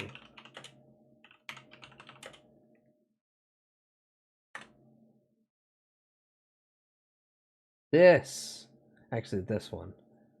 This is the tiniest kitchen. The tiniest little stove.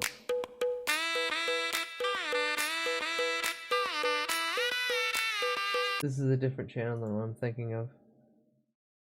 We got some bacon cooked. This is also a different channel.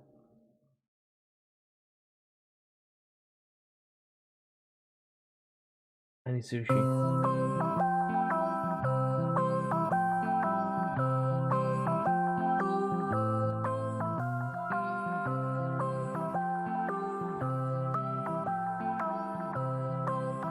Yes.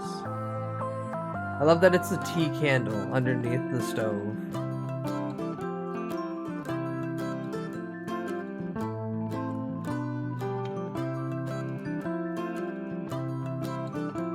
These videos make me kick my feeties and clap. Same, actually.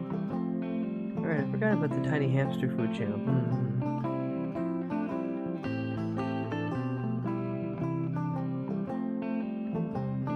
Okino! He's so cute! Get your tiny little plate. Tiny little chunk of carrot.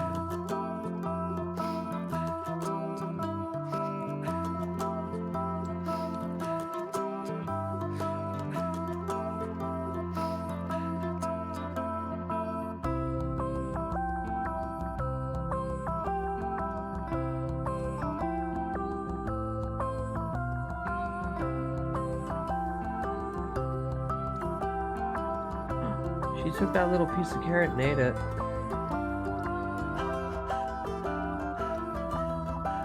Fucked up, man. You're not supposed to be eating on the job.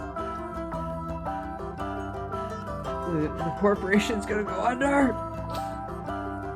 Why are the tiny hamster MREs? Where are the tiny hamster MREs? Wait, no, I don't think you can get magnesium then.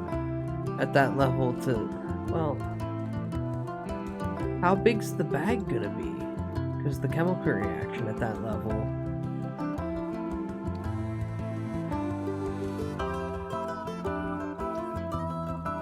And they wouldn't be shelf sustainable for long term. Unless it's all dehydrated. Wait, the hamster MREs are just a bag of nuts, like trail mix, without any of the candy.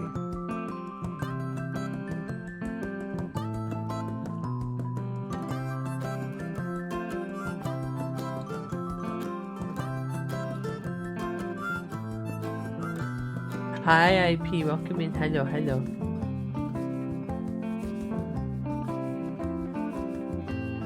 Is this food for ants? A second ant question has hit the chat.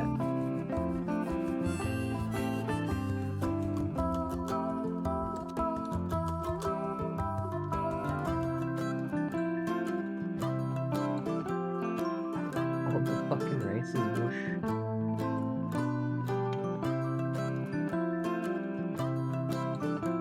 Sugar? No, it's definitely salt. I already did the Zoolander reference. Now, Jazza. Could be Ant-Man. The famous gay actor Michael Douglas in his Ant-Man role where he goes ants and then he claps. Then Paul Rudd starts hand-bombing.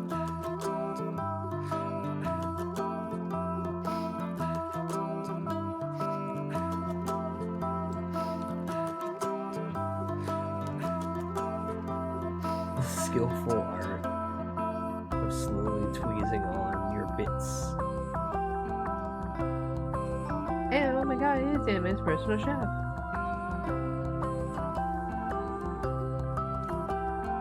Yes, and the avocado. Oh, you fucking broke it!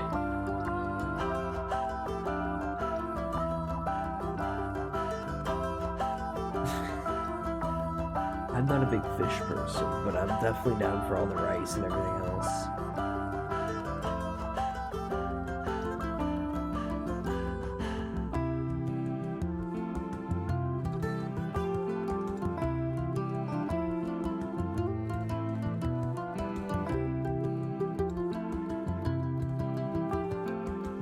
Fucked it up so hard. You fucked it up so hard.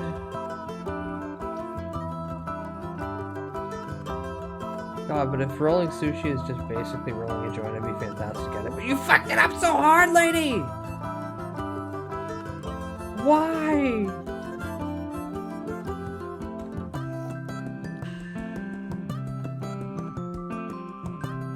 Okay, but that sushi mat would be perfect for rolling a joint. Yeah, they have them. Raw sells them. And it's just a little, it's a busting, lap tray that you can use as that. It's very tiny.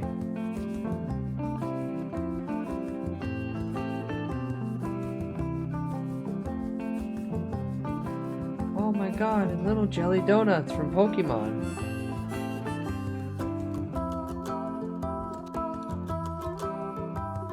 The Japanese would be so good at rolling joints if they legalized it though. Yeah, CBD is, I've been told by others, CBD is very popular and used there in like hookah shops. CBD, CBN, everything that's not THC is present.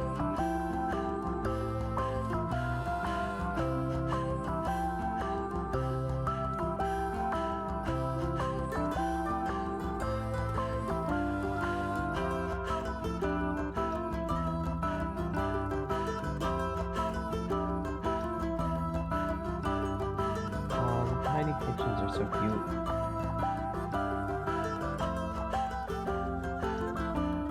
What about CDN? Canadian? We get nothing. Well, we get everything THC related, but we get nothing good.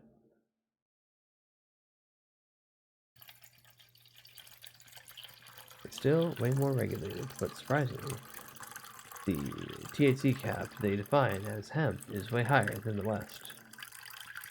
That is funny. CD's nuts? Where? Where are they? I'm looking. I'm staring. I'm seeing nothing. Let's do some juice. Here, I think it's like 4% instead of our 0.4% or whatever. Yeah, but 4% of THC does nothing. Looks pretty orange. Look at that. Honestly, I'm gonna be honest. 8% or higher might start affecting Like normal person. I don't think pretty 4%. natural. I don't even think 6% would do much. More give you a headache.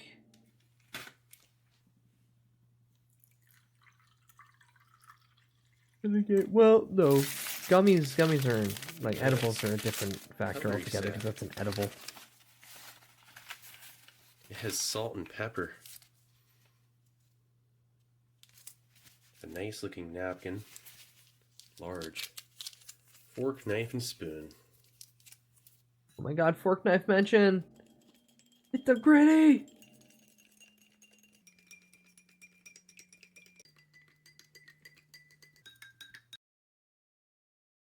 Was that intentional?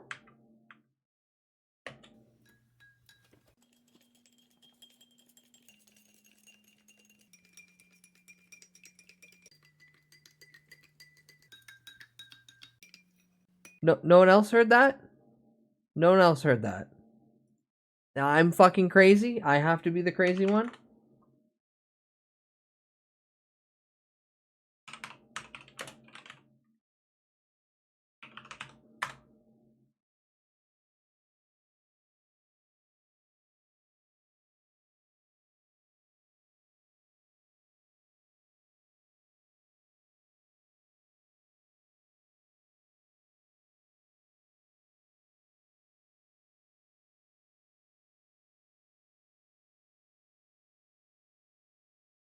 No,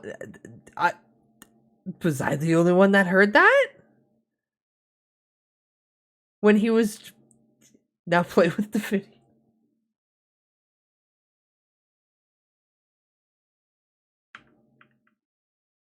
Fork, knife, and spoon.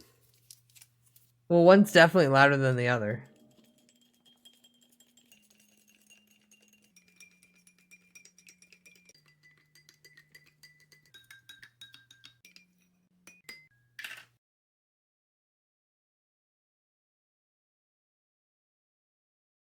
Do you see?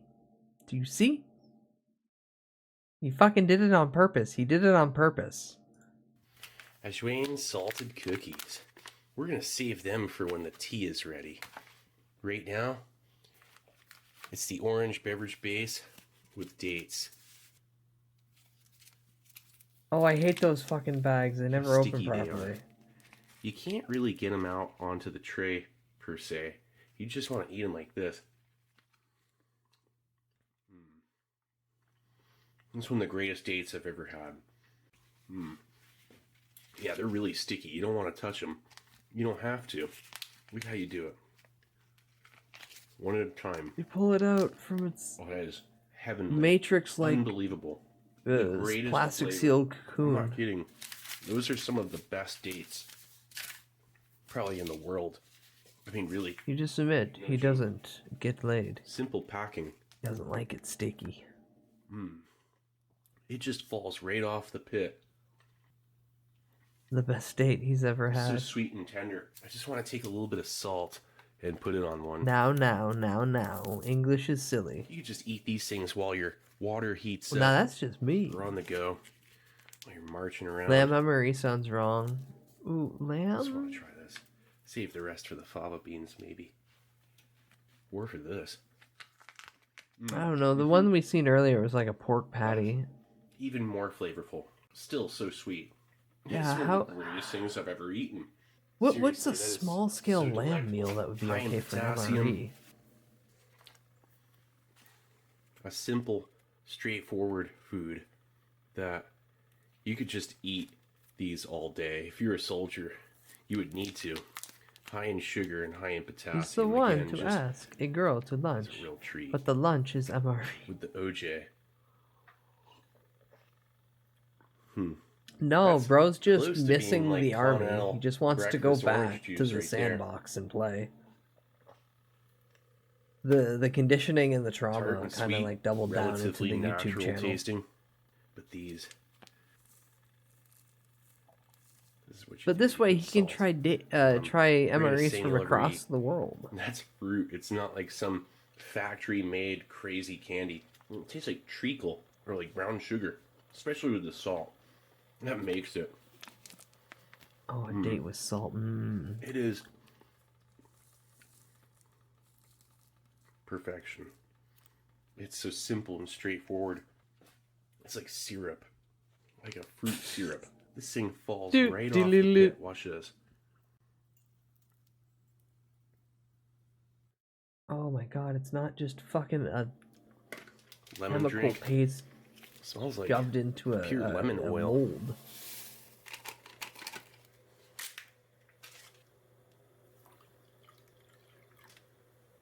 Little 20-gram pack. It's about right. 6 ounces.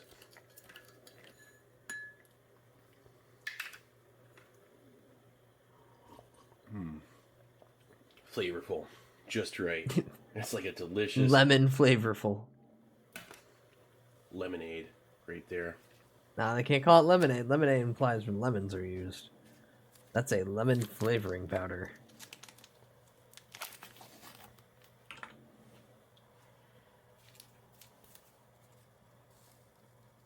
Yeah, man, you're gonna eat every bit of the breakfast besides the main meal.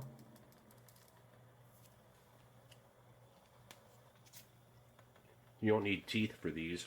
That soft, ripe, and tender. Absolute best dates I've ever had in my life. Don't need teeth. No for these. exaggeration.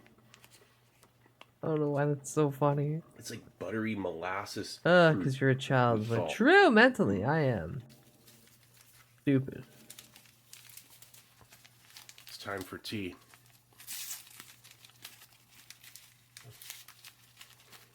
Black tea. Lipton. Yellow label. Some of the most stock and standard black tea you can ever get. Of quality. And consistency. Quality Lipton tea, mate.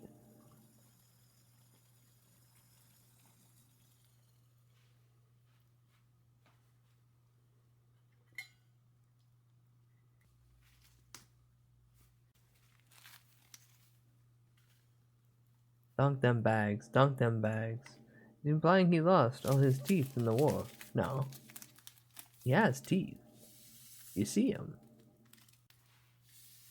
I think he was just saying it's so soft that you don't even need them.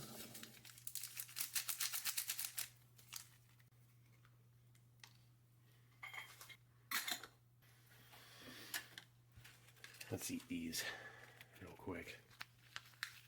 Exquisite. Fava beans. Nice and hot. Oh, liver and fava beans. Oh, that reminds me, I have not watched the Silence of the Lambs show yet. Or Hannibal. Oh wow.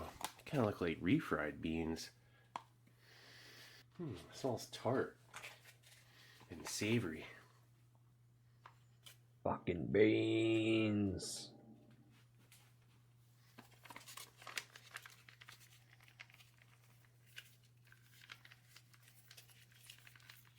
Yeah. Let's try this out. So the plastic bags that they have are filled with magnesium and iron powder, and that mixed with water causes a chemical reaction to boil the water inside. So all you do is take a plastic baggie, put in whatever packaged meal like he just opened, inside of that, pour some water in, close it, shake it up. It'll activate that chemical reaction, thereby boiling the water inside of it, thereby cooking it. So it's a fireless, reheated bag. Ingenious, actually. They've been around since 93, but they started development in 73. Thank you again, Widget, for the wiki link. I need me a ton of those bags. If everything goes tits up, I want to be able to... Why are you quiet? Oh, I muted you by accident. No, I didn't mute you by accident. Oh, you're just eating. Look at those. Beans. Perfect for breakfast. So if anything goes And tits up parsley. in the world, I want a shit ton of tomato those paste. bags. Very So I can fresh. heat meals without having to cause like a refried fire or beans, smoke to give away my positioning. Or hopefully when everything goes tits up, I just die right away, so I don't have to deal with living in a decrepit Fallout-like civilization. Absolutely delicious. So I don't want to live in Florida, is what I'm saying. And simplicity. Or Detroit. More akin to Detroit. Salted I want one of those bomb shelters. Them big... what, you want to be a part of the... Well, hold on, let me get this up. Because this is once again another Alex Jones was right into the jar moment. $21 trillion underground city.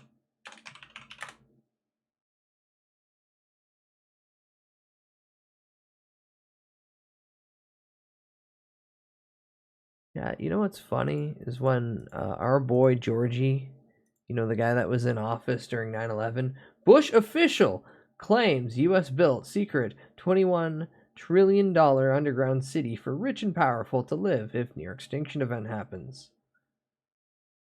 Thank you, Bush. Just make it goon shelter instead of survival one. Oh, you just want one of those like basements you can walk in and like there's multiple monitors just playing shit constantly, and then that chair that swivels on a slow rotation so you can see it all with that thing in the middle that just goes up and down. We don't talk about that, but it's there. But yeah, thank you, Bush. Gooning yourself to death after the fallout / surviving the fallout.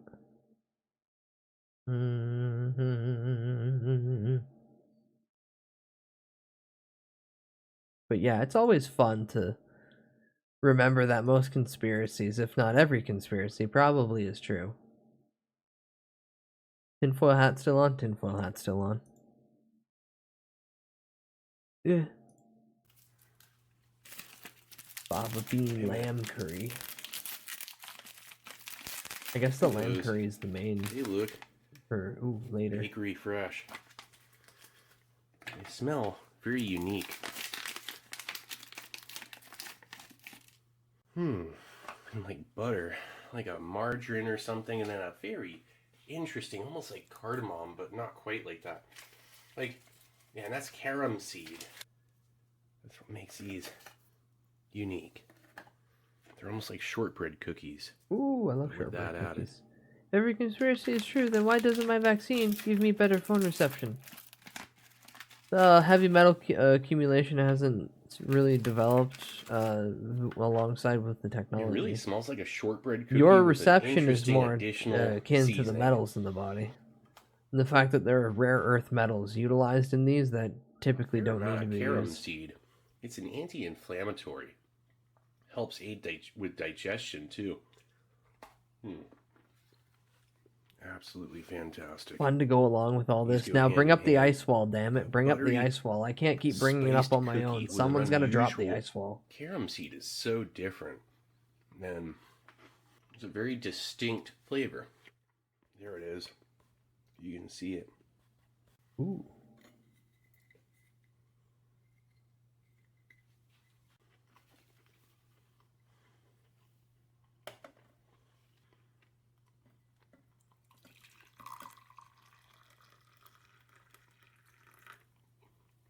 Oh, I want a tea. If only my mouth builds up in flavor. If only I didn't have taste it Necco more as you eat them, and it pairs beautifully with the tea. Now I see why. This is like bread and butter. I've never had anything like it. It's accentuating the carom seed flavor. It's very fresh, slightly earthy, and almost like a spice, like a pepper spice, but it's not pepper. Like a set of flavors where with the black tea, it's almost like bergamot. It's like floral and complex, yet not overpowering or overstimulating. Just smelling the cookie, it's mostly shortbread. And it is like a moderately sweet, yet fairly salted as well. That sounds so so offsets good. the sweetness. Shortbread cookie with an unusual spice. And if Earth was flat, cat aliens would have definitely knocked everything off it when they ruled in Egypt. The parsley. No, they sealed something underneath the sand. That's what the pillars that you've been hearing flavors. about recently are all about. Bergamot is Everything. such a specific fruit. It Is this common in the U.S.? No, utmost this quality, is 2-year shelf life, built to last long enough. Omani Armed Forces. Where is this from again? Tart lemon oil. Oman, country from the Middle East. Tastes Oman. very natural, and there's not too much of it. That's really nice. Yeah, they sealed their alien Catco litter box. Allocating the caloric content to other components. Well, Although it's resonating at a weird 3,008 calories frequency, for so a that makes 24-hour sense. ration is still light. Why is he describing the fruit with something so uncommon? Because it's probably the closest thing that he could. Yes, Wayne cookies are a hit. I love them. This and the black tea is just... It's like trying one of to those describe pairings somebody that the seems like flavor of peanut butter citrus and who's never jelly. seen or come I mean, across a seriously. lemon or a lime or even an orange. This black tea on its own is of reasonable strength. Well, yeah, it's you gotta add all that sugar to it.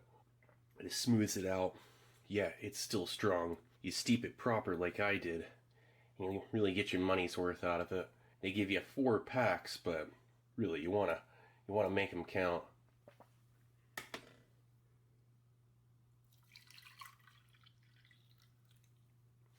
Have yourself some Wayne cookies and black tea.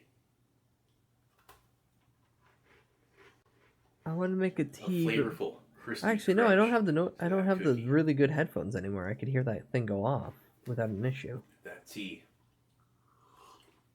Wait, did I pick Bold up? I didn't pick up and tea. sweet. Fuck. Just the way you'll need it. Steep it. Really stretch that tea bag out as much as you can.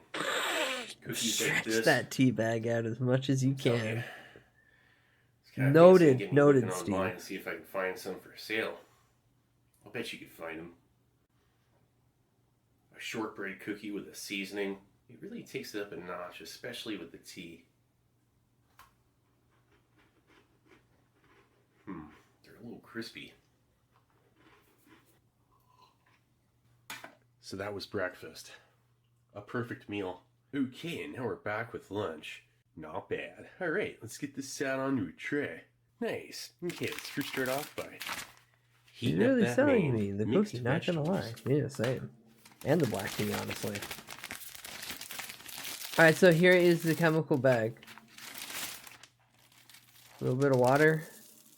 Shake that bitch up. And while that's doing its thing, And then it starts boiling.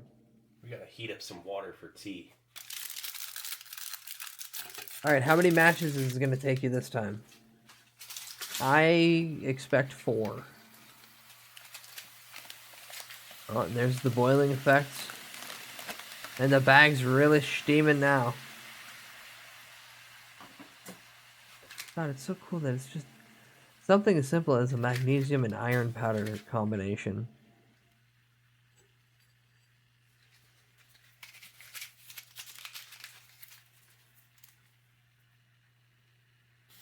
Five. Oh, he's using 5 in total. God damn it.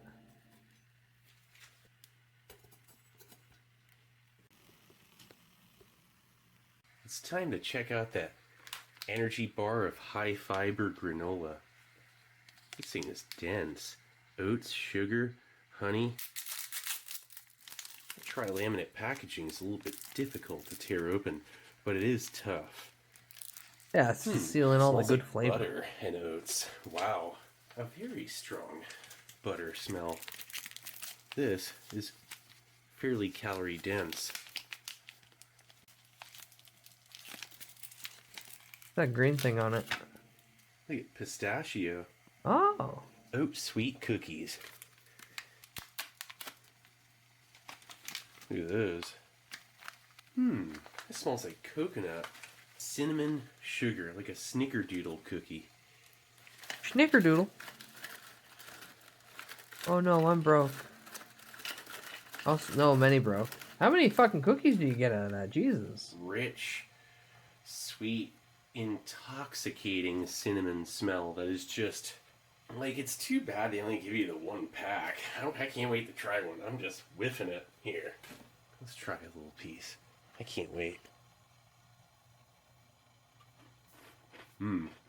Very crunchy. There's a lot of cinnamon in that Very flavorful. High fat content. Fair amount of shortening. The honey. Omani honey. Oh, that looks like good honey. That looks like good real honey, not the synthetic shit.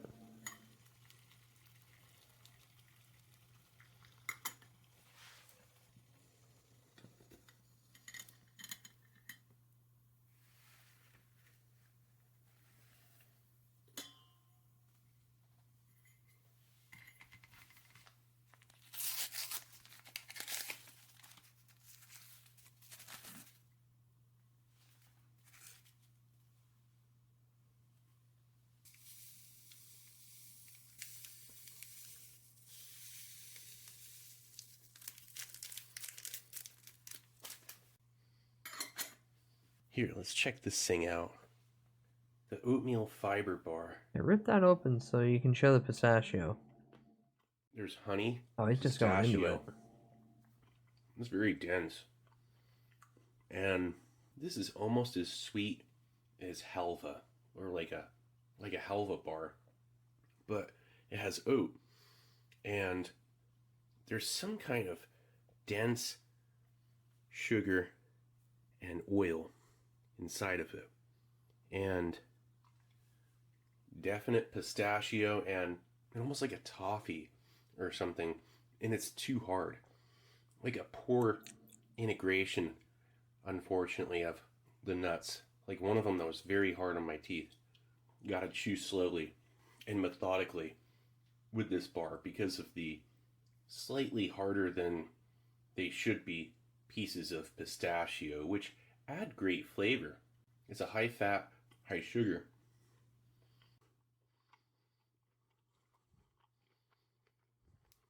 So basically, he's like, why isn't it just all soft and processed? There's cashew in it. Must have cashew butter as well. I hate you! I hate the air that you breathe! I hate the fact that you're even living! You make me sick! You should not be alive! You should not breathe the same air I breathe! You are scum! You are below me! It is so Hi, rich. Tilted, welcome in. That cookie and this honey. You're just in time to watch MREs. On its own, it's very light, but that flavor, that's like what you want. And you honey. freed honey that Sama. tastes exactly like that. It's not strange and floral. It just tastes like honey. And like all the good aspects of what honey tastes like. Oh, I want cinnamon what cookies. makes it Oh, cinnamon cookies and honey. And Oh. not weird. Like weird honey. You know, where you taste it, it tastes too botanical. This just tastes normal. Honey's like frosting almost. It's like it's like nature's frosting.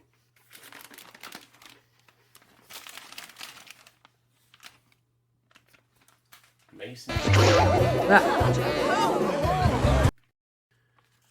You timed that just a little bit later. He would have, the second he opened that up, that would have happened. Good job, good job. Like a coriander, cumin, spice. Lamb curry. Isn't that why you guys call me honey? Teehee.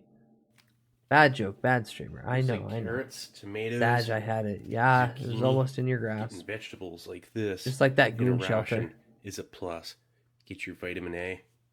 Beautifully seasoned. It is definite restaurant quality. Like a curry carrot. This is potato. It's dense. Not mushy. Not undercooked. You can No, I want skewer it. lamb stew. Gosh, this is real food. A morale boosting stew. These guys will guarantee to have hot meals with real food that they'll always want to eat. This is like total quality. So normal, yet complex. There seems to be a fair integration of fat and the soup is thick, but not with thickener. It's just so good. It tastes like a real soup.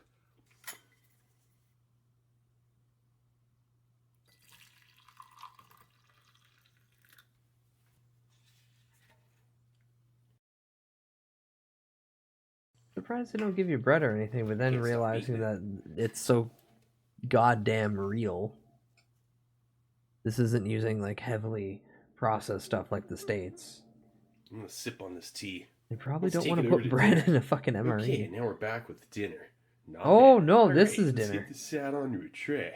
Nice. Okay, let's first start off by Oh, heating that's up the lamb rice curry. and lamb curry.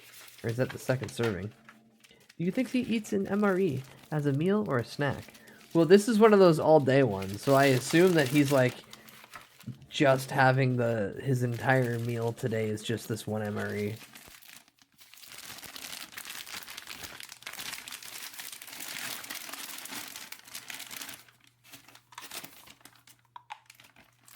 I mean, it depends on what you're doing calorie-wise.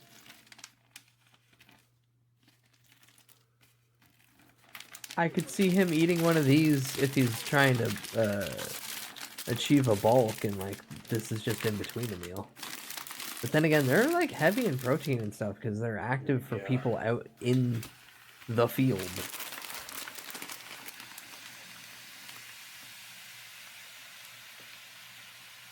So like content-wise, I want to say they're good for you for an entire day.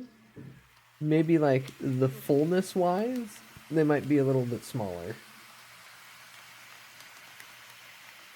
But you don't want your soldier full. You want them just properly having proper nutrition. God, I can't speak.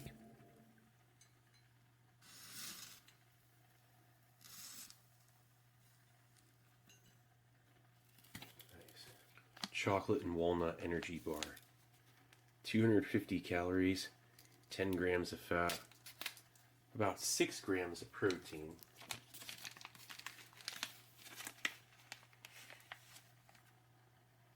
It's a high dense calorie bar. It has quite a bit of weight to it. Looks like there's some almond in there. The pack has a light chocolate cocoa smell. Fairly high cacao. The turd bar with the nut still in it. Dense, a little bit dry, fair amount of sugar. And it's kind of like a fudge bar. Fudge with grain and nuts. This thing reminds me of the Coconut Almond High Energy Bar USMRE, which is one of the newer components in the 23-24 menu lineup. This thing is really not messing around. I'm not going to say a super high-tech advanced bar or anything, but kind of. It's getting somewhere. Stuff like this, I mean, what more can you really do? Like make Jetsons food or some kind of super compressed, like take a bite and then take a sip of water and then it turns into a full slice of cake in your stomach or something. It's all dehydrated into Like, that one we're not drop there of water, yet, then but it expands. It's like if you took like a granola grain, a little bit of coconut maybe, and almonds, walnut. And if you just had a bar like that, it'd be kind of bland. And then there's a piece of fudge.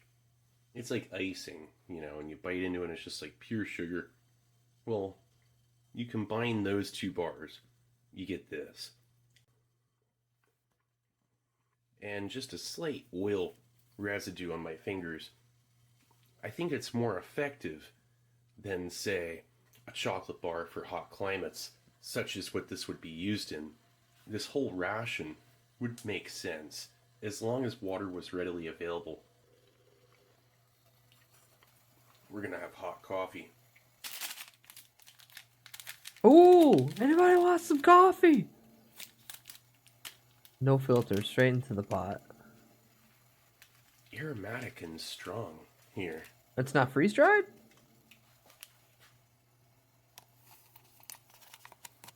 Spray dried, fine granule coffee here. Let's do both.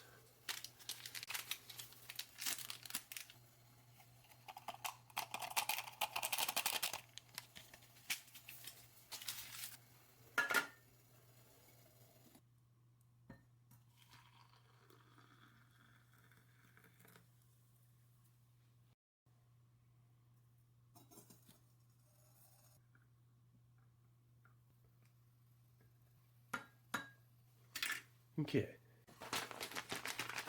It's the lamb curry. Oh no, it's a weird looking link. It's an Amazon link. So that definitely goes in an incognito There's cinnamon tab. in it. Here. And then the lamb curry. I gotta do a CAPTCHA to look at a fucking Amazon product?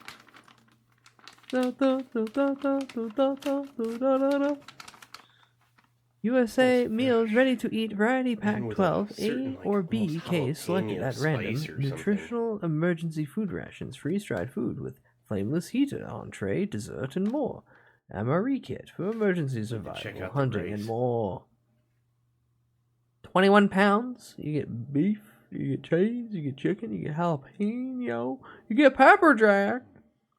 The flavor, just as it smells, cinnamon. Insane. Very unusual, natural tasting rice that is like a long grain white rice. Cheese tortellini and tomato sauce, creamy spinach, fettuccine, Mexican style chicken stew, It's a rich stew. chicken burrito, hash browns, beef patty and jalapeno with pepper jack, Minimally processed. beef ravioli and meat sauce, 100% normal, pork sausage. natural. Ooh, the pork sausage, you already ate that one. This will go perfectly Tuna, with this.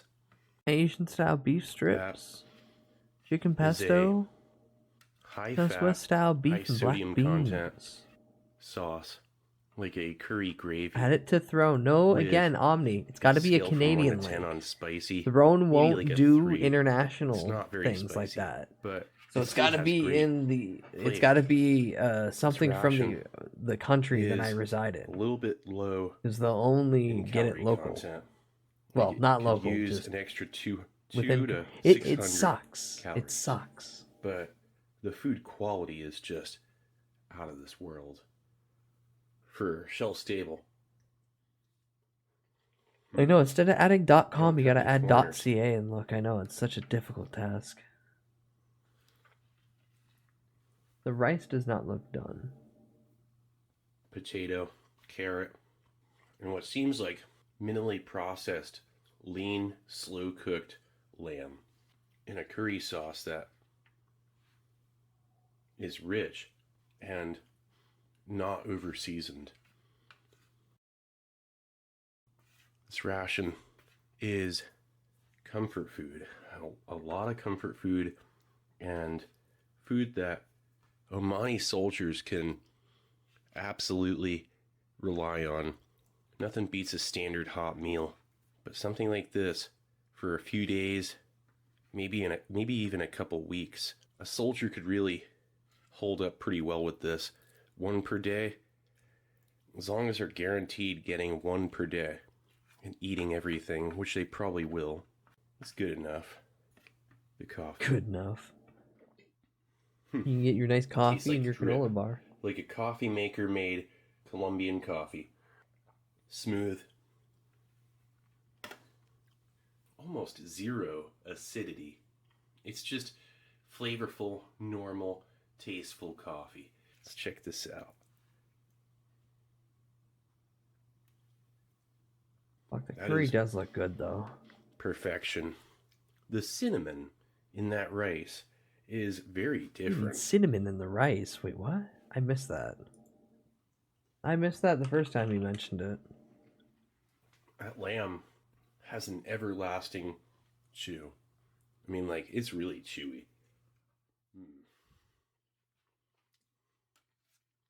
Some kind of like gourmet $1,000 TV dinner.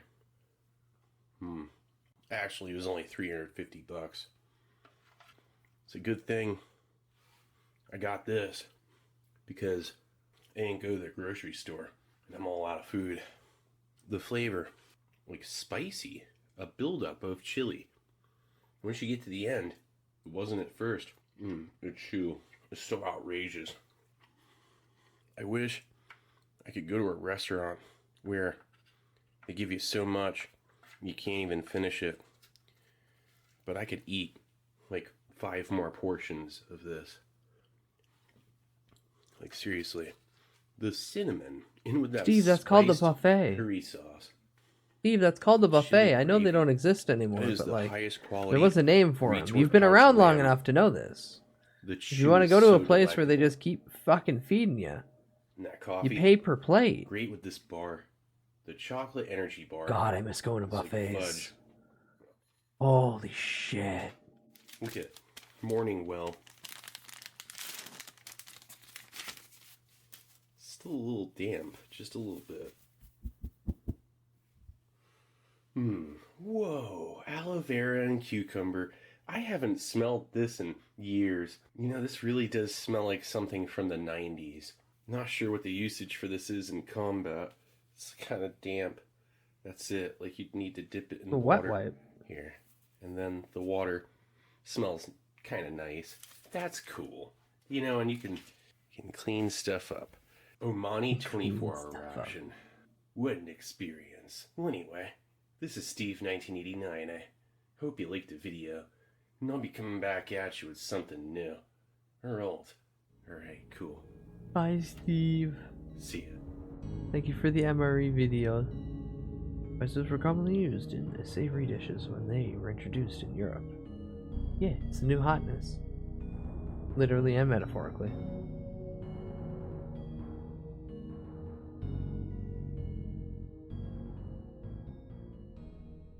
Yeah, and now I'm done making everyone hungry. I swear to God, I'm done making everyone hungry. You get to look at a real gooner. We talked about goon shelters, now talk about goon conspiracies with Wenda Gooner. This one is the airplane crash conspiracy. I'm going to continue the DVD logo bouncing like this. I like it. I like it. However, I do have to... Can I rename one of them? Or because it's set up like this, will it rename both?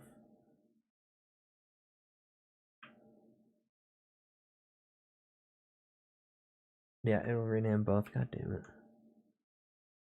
The what conspiracy? The airplane crash conspiracy. He'll explain it in a minute. I'm about to take a short break.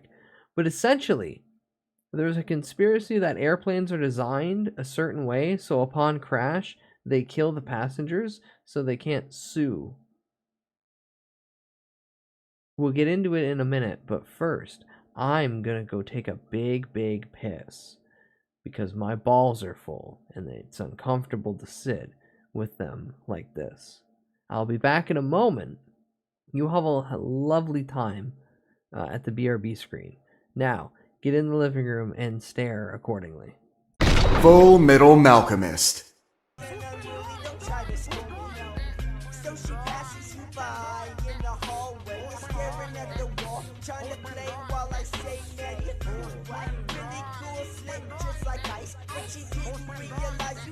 Get this chance twice, so you're busy playing cool. Now she's gone.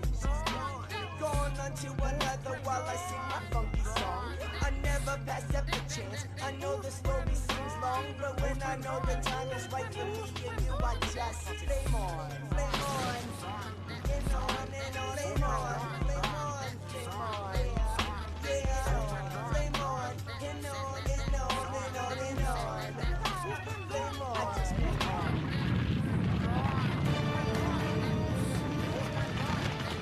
Everyone, don't panic. Flame on! Whoa, what's happening? We're sinking into the center of the earth. So where's the goddamn squeaker on this thing? It's gotta have a squeaker. That's more like a feature.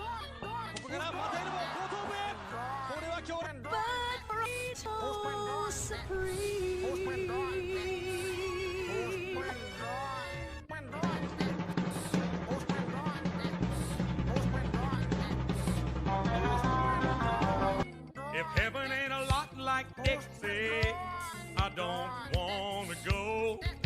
If heaven ain't a lot like Dixie, I just as soon stay home.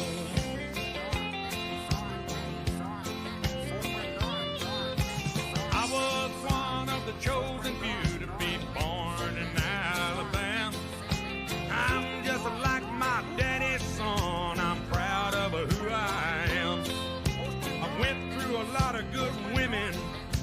shook old Jim Beam's hand.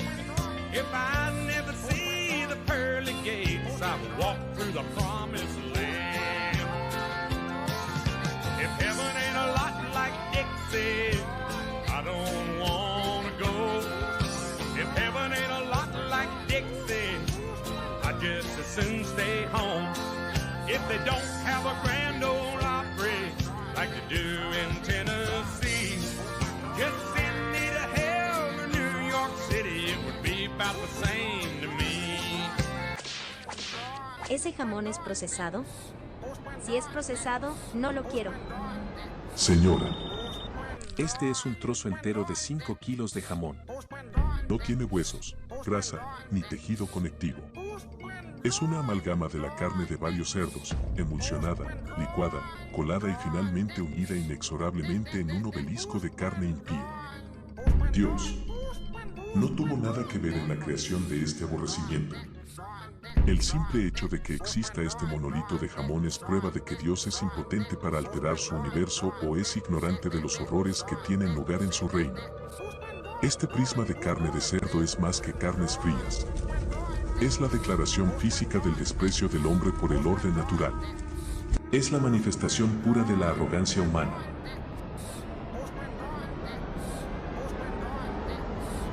También tenemos una variedad baja en sodio si así lo prefieres.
Full Middle Malcolm. Oh, hi, crew. Oh, hi, everyone. Welcome. Hi. I'm back with a soda and a small bowl of mesquite barbecue flavored chips. And we're just in time.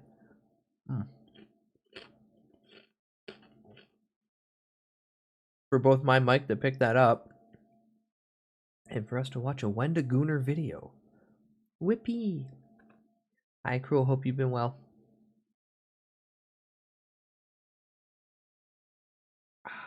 Cola.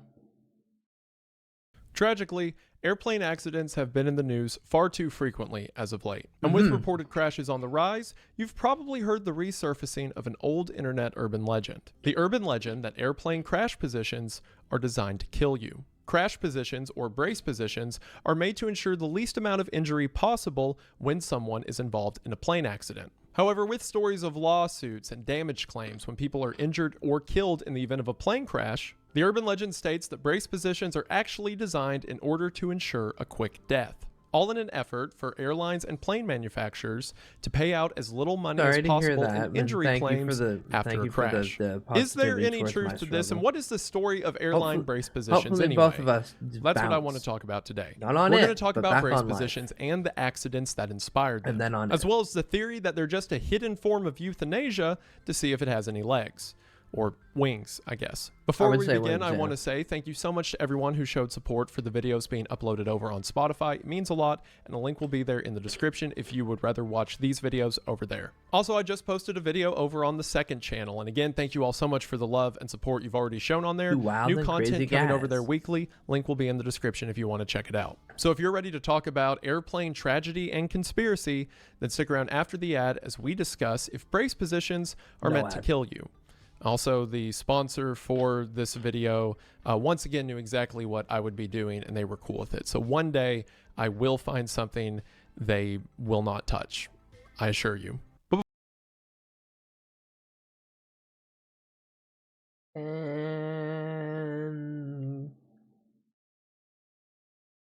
green shirt.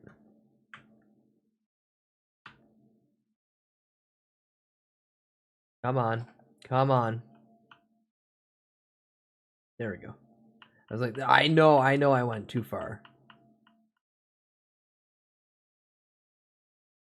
We are going to go ahead and get into it, but as always, thank you for watching. The idea of bracing for impact is a normal human reaction. If you are about to fall or about to be hit, people will naturally tense up in order to avoid the brunt of the damage. So while part of it may come natural, there wasn't a movement to standardize brace positions in commercial aviation until the 1950s. It wasn't until the 1950s when organizations like the FAA began to analyze crash reports and injuries to see the difference between what works and what doesn't. Since airplanes have a limited amount of space and weight, most of the implementations to keep people safe fall back on the passenger. So in the early 1960s, practices began to be implemented to keep people as safe as possible in the event of a plane crash. Early tests showed that in survivable accidents, the majority of injuries come from people either being thrown into the wall or the seat back in front of them. So in the early 1960s, airplane brace positions began to be implemented in order to prevent this. However, they were far different than what they are today. Now that I'm over here in my little demonstration corner, when airlines first began regulating brace positions, the idea was to reinforce what the seatbelt was already doing. So initial brace positions told passengers to set against the back of their chair like this, and then use their arms to cross over their chest and try to grab on to the seat back behind them. At the same time, your feet are to be kept firmly on the ground in order to move as little as possible. And in a perfect world, this strategy makes sense. Theoretically, if someone could keep themselves from moving in the event of a crash, well, that would be the least likely way to get injured. However, that is easier said than done in a 200-mile-per-hour plane crash. This seemed fine until more information regarding airplane crashes began to be made known. For one, while yes, hypothetically, if you could hold the weight of your body against the seat and not move at all, that would be really cool. But as mentioned, no matter how hard you hold on, you're going to get thrown forward regardless. This just adds an extra step to where your shoulder gets ripped out of socket before you are. Airplane seats are designed in order to mitigate as much of the force of an impact as possible, and they do a pretty good job at it. But regardless, some force will still be transmitted to the passenger. So people began to change their thought process to see how can we keep that force being transferred to the passenger as minimal as possible. It should also be mentioned that everything I'm saying applies to, once again, survivable plane crashes. Airplane crashes in themselves are exceedingly rare. It is by far the safest mode of transportation, except for maybe like a subway, but those tend to be more selective. And out of those rare crashes, the vast majority of crashes are on takeoff or landing. So the plane is moving relatively slow and near the ground. This normally results in the plane skidding across the ground or turning over.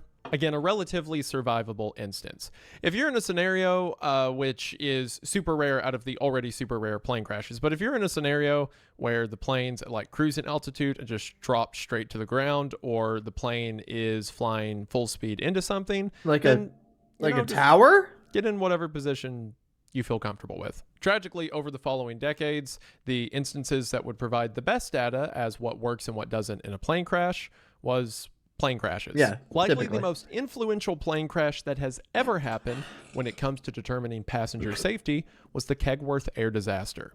On January the 8th, 1989, the British Midland Airways Flight 92 was making a flight from the London Heathrow Airport to the Belfast International Airport. The plane itself was new for the time, a Boeing 737-400. Shortly after takeoff, a fan blade broke in the left engine of the aircraft. Initially, the damage wasn't that severe, but it did cause smoke to begin to fill the cabin of the aircraft. Now, modern airplanes are made to run just fine on one engine if the need requires. So all the pilots had to do was shut down the left engine and use the right one until they land. However, on older models of 737s, which the pilots were familiar with, air would be drawn from the right side of the aircraft into the main cabin. So typically, if the cabin was filling up with smoke, that meant something was going wrong on the right side of the plane. Not knowing that on the new 737-400, it drawed air from both sides of the plane. So the pilot shut down the right engine, and coincidentally, at the same time, smoke began to dissipate. So they thought they had solved the problem when in reality they had turned off the only still fully operational engine. Because of the issue, the plane was diverted to the East Midlands Airport.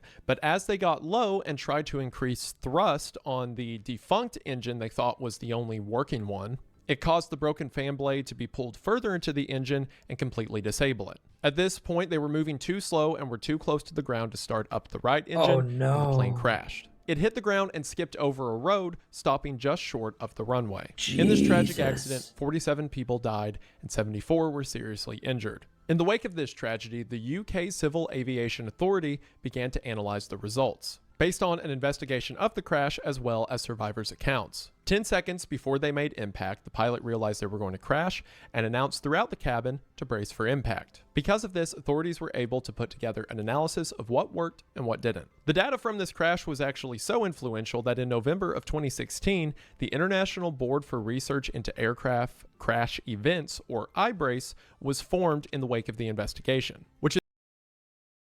Why do they make these goddamn acronyms so just on the nose? I brace for impact. Is a board made up of doctors and aviation authorities across the world in order to best prepare passengers for plane accidents. In the course of the Keckworth investigation, several other airline accidents were also brought in for analysis. Across all these incidents, there were some common through lines. A lot of the severe injuries and even deaths occurred because people were being thrown forward, which caused injury to either their neck or head. On top of that, non-life-threatening injuries like broken arms or legs came from them flailing about and hitting something inside of the cabin. There also proved to be issues with just keeping your head upright in the first place. Not only does that increase your risk of being hit by something like falling baggage from overhead compartments, but it led to some more terrifying injuries as well. In 1983, a fire began around the lavatory area of Air Canada Flight 797. This was while the plane was in midair and the plane had to make an emergency landing. However, because there was a fire inside of the pressurized cabin, when the plane landed and the doors of the fuselage were thrown open, it caused a wave of oxygen to flush into the plane itself and cause something known as a flashover. Essentially, when this new fuel source flooded into the plane, everything above the seats caught fire. This led to a lot of people being horrifically burned on their face, and the following smoke led to panic, and several people were unable to exit the aircraft. And tragically, in this event where the plane had to have an emergency landing and landed without impact, regardless, 23 people died. Instances like this and other airplane accidents led to aviation authorities making new rulings regarding the brace position. And this has led to the brace position as we know it today. Later, standardized brace positions would make the following adjustments. The primary one being, since it is near impossible to hold yourself against the back of the chair, instead anticipate the fact that you'll be thrown forward and start at the seat back in front of you. For most United States airlines, the standard practice is to place one hand on the seat back and the other hand overlapped with it, with your forehead cradled between your arms. In this sense, your arms effectively work as an airbag, making sure that any of the energy that's transferred in the crash goes to your forearms rather than your head. And while you might have a bad time if you break your arms in a plane crash, that is better than shattering your skull. Among various UK airlines, rather than placing your hands in front of you, instead you place your forehead flat on the seat back and overlock your hands along the back of your neck. This is done for one, to protect your brainstem, but also to protect yourself from any debris that could be flying around. Think about it, if any baggages come down from the overhead compartments, if a plane goes from 200 miles an hour to 0 miles an hour, those bags become missiles. Not to mention things like shattered glass that could be flying through the cabin if the fuselage is damaged. Now, some have argued that putting your head directly against the seat in front of you with no cushion from your arms can increase the possibility of a head injury, which is why in the US it's still the overlap, and in UK and other regions it's along the back of your head. Also, it is important in either position to overlap your hands instead of interlocking them, because if you interlock them in the event of a crash, you're probably going to break your fingers. One of the main injuries that is seen in a plane crash is injuries to the limbs because people's arms and legs tend to fly out at the moment of impact. So while these two maneuvers take care of your hands, different regulatory bodies also have different ideas when it comes to your legs. By United States doctrine, most airlines still advise you to keep your feet firmly planted to keep a more stable point for your torso and head. Whereas in areas like the UK, protocol is to tuck your legs as tightly as you can to the seat you're sitting on. This is to prevent a common injury in plane crashes when your legs fly forward and hit the bar of the seat in front of you, which in a lot of cases, as you can imagine, breaks your shin. Whereas if your legs are tucked against your own chair, they are less likely to fly out and hit something. However, once again, it's a trade-off, because if your legs are tucked in against your chair, that is a less stable point for your upper body than to have them firmly planted. But similar to the hand thing, both doctrines have their own arguments either way. No, I kiss of course, my balls in both goodbye. of these strategies, like you are firmly wrapped against the seatbelt across your lap. This helps with jackknifing and submarining. Jackknifing is when you're setting away from the seatbelt and are thrown into it, which can cause abdominal injuries. And submarining is when you're so far back and leaned backwards that at the moment of impact you slide under the seatbelt, and neither of which is a good idea. Also, in both of these strategies, your head is ducked below the line of seats. As mentioned, that helps with flying debris, but in cases like the Canadian air flight mentioned earlier, they stay it here. prevents injury from I don't things wanna like kiss a them goodbye. flashover. Now, They of course, stay. They everything I live mentioned there. so far is assuming there is a seat back in front of you to hold on to. If you cannot get to the seat back in front of you, so in other words, if you're sitting in an emergency exit row, on the front row of a plane, or just too short to reach the seat, then it's advised to adopt something called the pike position. It's effectively the same thing, but since you can't get to the seat in front of you, you just fold yourself all the way down. I need to bring the microphone down. Thank you. You fold yourself all the way down underneath your legs, either grabbing your own forearms to keep yourself compact, or, as mentioned earlier, overlapping them along the back of your head to protect yourself from debris or head injury. It's also advised, again because there's no seat in front of you for you to hit your shins on, to keep your feet firmly planted to once again give yourself further stability. And if your feet cannot touch the floor, again for children or short people, just tuck them against the chair as tightly as you can. The strategy with all of these is to make yourself as compact as possible. You're not going to be able to fully put off the force of the plane crashing, so you want to be in a position where the force can do as little damage to you as possible. The only situation where the strategy is severely different is for flight attendants who have a backwards facing seat. Again, crashes tend to happen when a plane is moving forward. So all of those positions I just showed were to prevent you from being thrown forward or mitigating the damages when you are. Well, if a flight attendant is facing the back of an airplane, then they're not going to be thrown forward in a crash,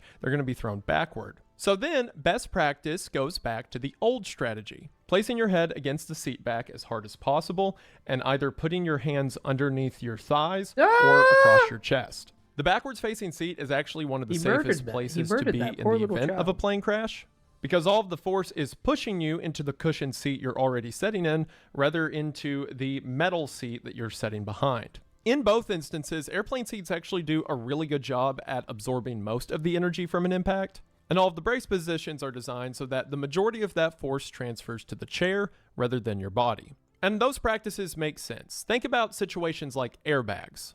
The entire idea of an airbag is that a surface comes out and catches you, slowing your speed from flying into the front of the vehicle. And while specific cases of which form is best can be argued, from survivor reports to crash test investigations, it's no question that brace positions up your survivability rate by an extreme degree, according to some studies as much as 3 times. Ooh. That is, of course, when they're not trying to kill you, as the conspiracy states. So the conspiracy theory that inspired this video is that these brace positions are actually meant to kill you.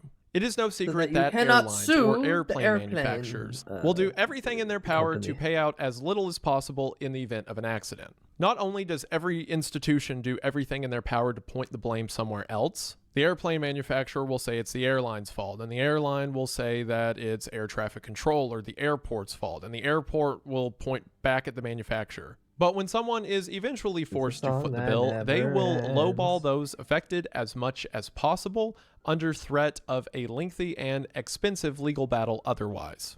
And while new legislation is being made every year in order to prevent this, it still happens. So the theory says, what if the airline would rather you just die so they don't have to pay out your injuries? The logistics of this go as follows, but there are some differences depending on who you ask.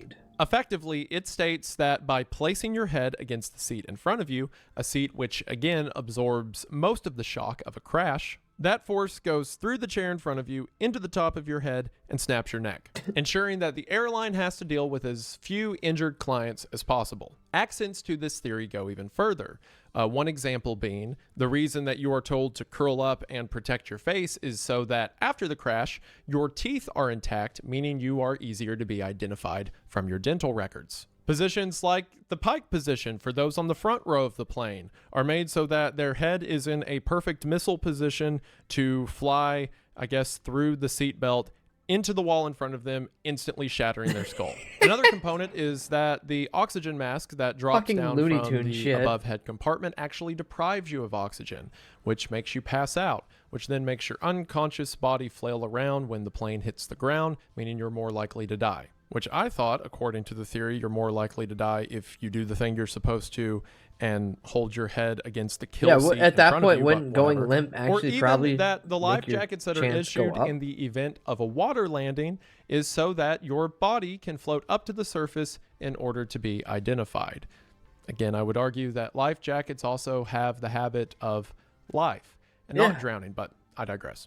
So let's talk about this theory for a second. Not even addressing the fact that hundreds of thousands of people across aviation and regulation companies and stuff like that would have to be in on the plot. And there would have to be a countless number of people that know airliners are designed to kill people in the event of an accident. Yeah, wouldn't it take like two engineers? I guess. Not even addressing this out.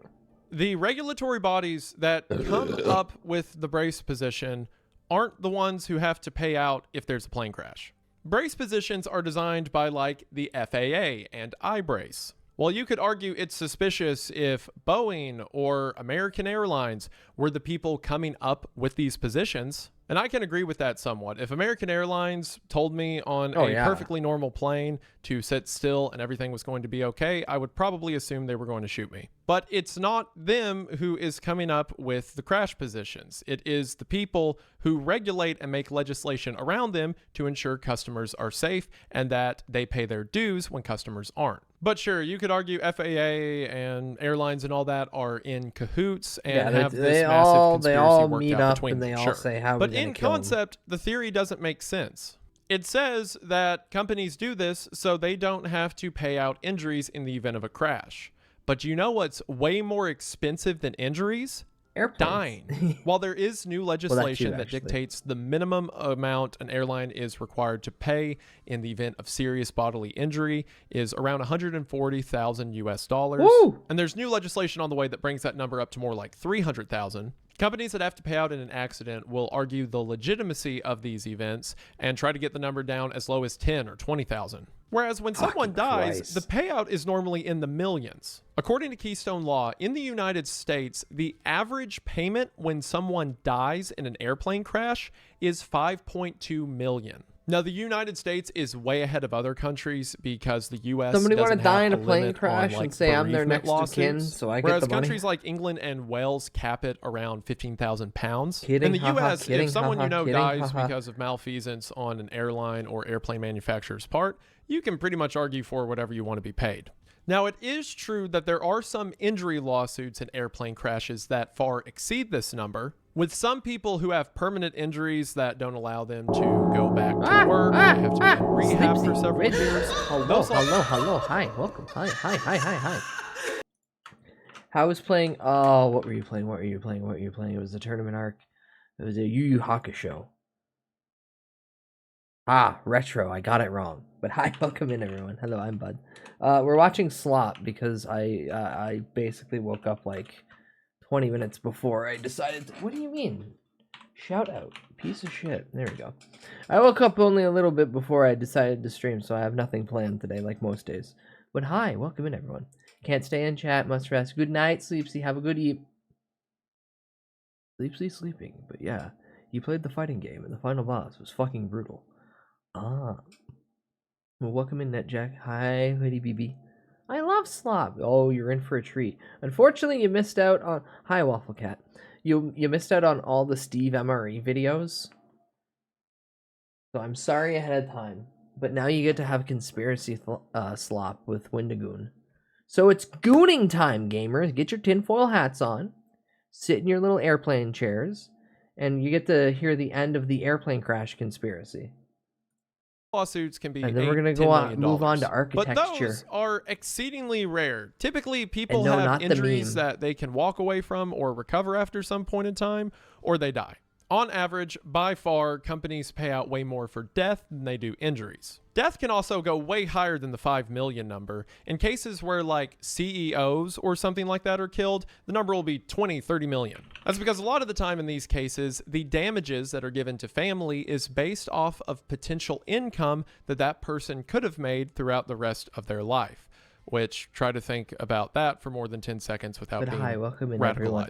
It's if way you don't more know me, I'm Bud. I normally do swap or do some But even outside of that, the brace position just makes sense. And every recently, it's been cooking my PC with Oblivion. For example. I did that once, Seat belts and are I haven't designed been to able to keep you recover from being since. thrown forward, and airbags are designed to give you a soft cushion to be thrown bottle forward of into. Yukon Jack. And we also have a ton of data that backs the brace position What are idea. them tiny little Every now bottles? and then, the FAA or some aviation authority will have a controlled crash as an experiment, where they load a passenger plane up with a bunch of crash test dummies and run it into the ground to see what happens. Oh, hell Sounds yeah, like I a love cool those weekend. videos. Well, in 2012, a bunch of different television companies like Discovery Channel in the United States and Channel 4 in the UK partnered together to buy a Boeing 727, load it full of dummies, and run it into the Mexican desert to see what would happen. What's funny about this is normally when like the FAA does a test or something similar, unhealthy, they like, do it constant- at a military base Consistently or in the middle of play the nowhere, Oblivion Remastered so 11 the hours each entire day. flight no. is remote controlled. I never played But when all Oblivion. these television companies And my came PC together screams to do it, when I turn it the on, United so, States like, wouldn't let them do it anywhere, so until they I had find to go a to really, Mexico, really good and the mod only and place tweak they the could do it settings. in Mexico was I just in keep an talking open about desert it. that was near a city. So the Mexican government wouldn't let them do the entire thing remote controlled because, you know, the airplane will be flying above a populated area. So a pilot team had to fly the plane until it got out of the city and then got over a desert, and then they parachuted out, and from there it was remote controlled into the ground. And with the That's crash funny. test dummies, they had several of them in brace positions. They had several of them setting upright. And they found that the brace position had a way higher chance of survivability. The largest injuries came from conditions outside of a brace position's control. For example, since the plane hit nose first, people sitting near the front of the plane tended to be the most injured, but there's not really a position that can help with that. Yeah. That also doesn't always mean sitting near the front of the plane is the most dangerous. Sometimes planes will crash with the tail hitting first or on the side. But from areas of similar exposure, the brace position saved a lot of remastered absolutely lives. poorly The dummies optimized that even had computer used the struggles. brace Maybe it's position because the were more graphics prone to card. things like ankle or leg I just think injuries, they threw which a is bunch of exactly shit what the together brace and position then is supposed to do. sold It it transfers that energy for there money. rather than your chest or neck. Dummies that did not have the brace position, their legs were perfectly fine, but their necks were snapped. I'll let you pick which one you want to be. But even outside of test, we have real-world examples of the brace position working. In 1991, Scandinavian Flight 751 had a major wreck upon landing. I mean, look at pictures of this. The plane is broken up into 3 pieces. God It looks damn. like it would be a huge casualty count. But before the crash, a brace position was ordered and flight attendants walked around ensuring that everyone was in the proper position. And miraculously, everyone lived. Holy sure, there's shit. various injuries to arms and legs, Yeah, but fuck everyone was that. still breathing. Because of that, this instance is often referred to as the miracle at Catrora. In other instances, like U.S. Airways Flight 1549 or the Miracle at the Hudson, the Frickin' event sweet, which the Lois. movie Sully is based on, the majority of the 100% survival rate there can be attributed to the captain's quick thinking, but another factor that led to everyone Sully? getting off the plane was everyone adopted the brace position. Sure, the plane didn't hit the water hard enough to kill anyone probably, but if someone got their head thrown forward and got knocked out, they probably couldn't have got off the plane in time. And in several No, not survivors' most. testimonies of plane wrecks that not resulted a lot in of some plane crashes fatalities, wreck several and survivors explode. have contributed their survival to the brace position. They even tested this on Mythbusters.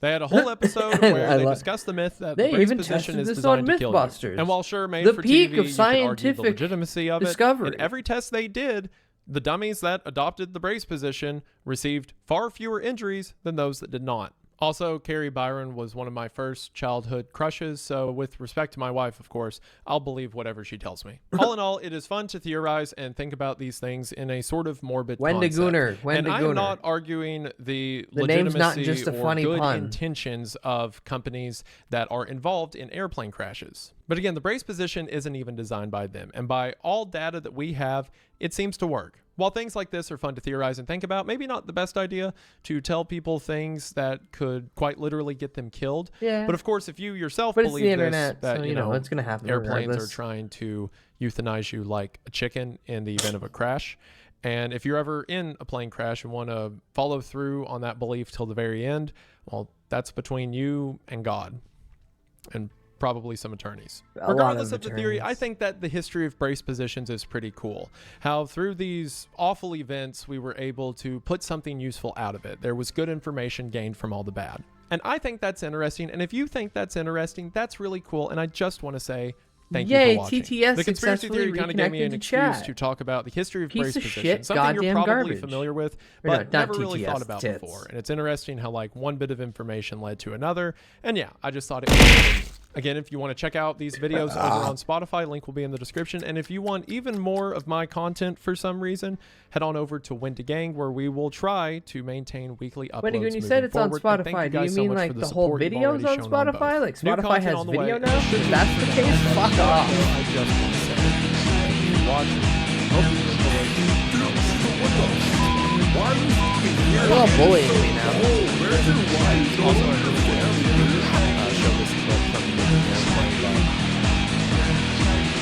I was trying to set up the story at the beginning, and it seemed a little in poor taste to mention it in the midst of like people dying and stuff. So I'm gonna do that now. Alright, he's gonna show a clip of Airplane now, so once this fucking bullshit song is done, we get to watch some goddamn comedy.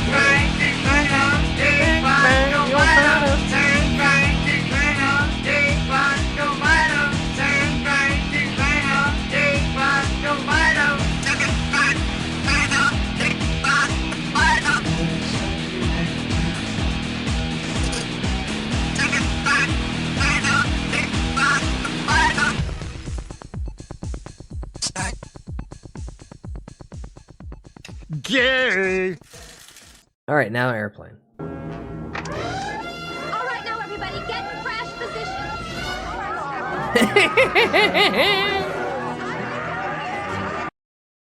Start screaming. Alright. I seen the title of this and I said I have to watch this on stream because this is fucked up. This is a short documentary about a real life horror that happened. There was a fucking building where the joints were stuffed with newspaper, i.e. this thing was thrown together via paper mache. This sounds like it's going to be horrendous.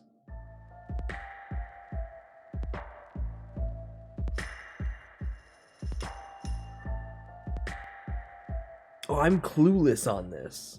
On the 16th of May, 1968, residents of Ronan Point, a tower block in East London, were awoken by a deafening crashing sound. Many assumed that there had been an accident or explosion at a nearby factory.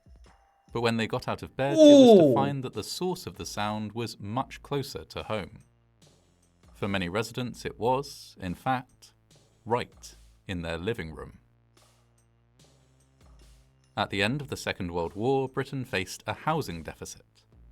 Many homes had been destroyed by German bombs during the conflict, leaving only wasteland in their place. As peace returned, people started raising families once more. Especially within London, which had been hit hard by the Blitz, more housing was urgently needed.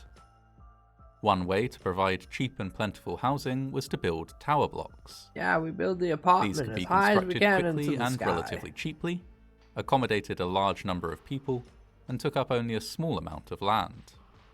At the time, tower blocks were considered an ideal, futuristic solution to the housing deficit. Ronan Point, constructed by order of Newham Council in 1968, was particularly cheap. The structure, which contained 110 homes, cost just £500,000, thanks to a construction method known as Large Panel System, or LPS building. Using this system, large concrete blocks and panels would be fabricated off-site, Everyone's going to live in an transported apartment, and they're going to and like bolted it, and they're going to together pay to 3 form the times what it's skeleton of the worth. building. Every Joints year. between panels would be filled in with Continuously. mortar to reinforce the connections. Not only was this method cheap and quick, it also required fewer skilled labourers. The system had been pioneered in Denmark, where it had successfully been used to construct buildings of 6 stories or less. Of course, with the huge demand for housing in London, taller buildings were preferred. Indeed, the government at the time offered subsidies for the construction of tower blocks with more than 6 floors, with further subsidies for tower blocks over 15 or 20 floors. So For this reason, Taylor Woodrow Anglian, the "Fuck it. construction company taken on to We'll build build it Ronan higher." Point, used a modified version of the Danish LPS method that they believed would be suitable for much taller structures. We didn't test it. We just believe it's Thus, going to Ronan work. Point, along with several other similar tower blocks on the same estate, was built very quickly and on an exceptionally tight budget. In March of 1968, families began to move in to the brand new flats. Although few residents liked the external appearance of the building, they were pleased with the interior. Flats were spacious, well-equipped, and had the luxury of central heating. They would be ideal new homes for hundreds of Londoners.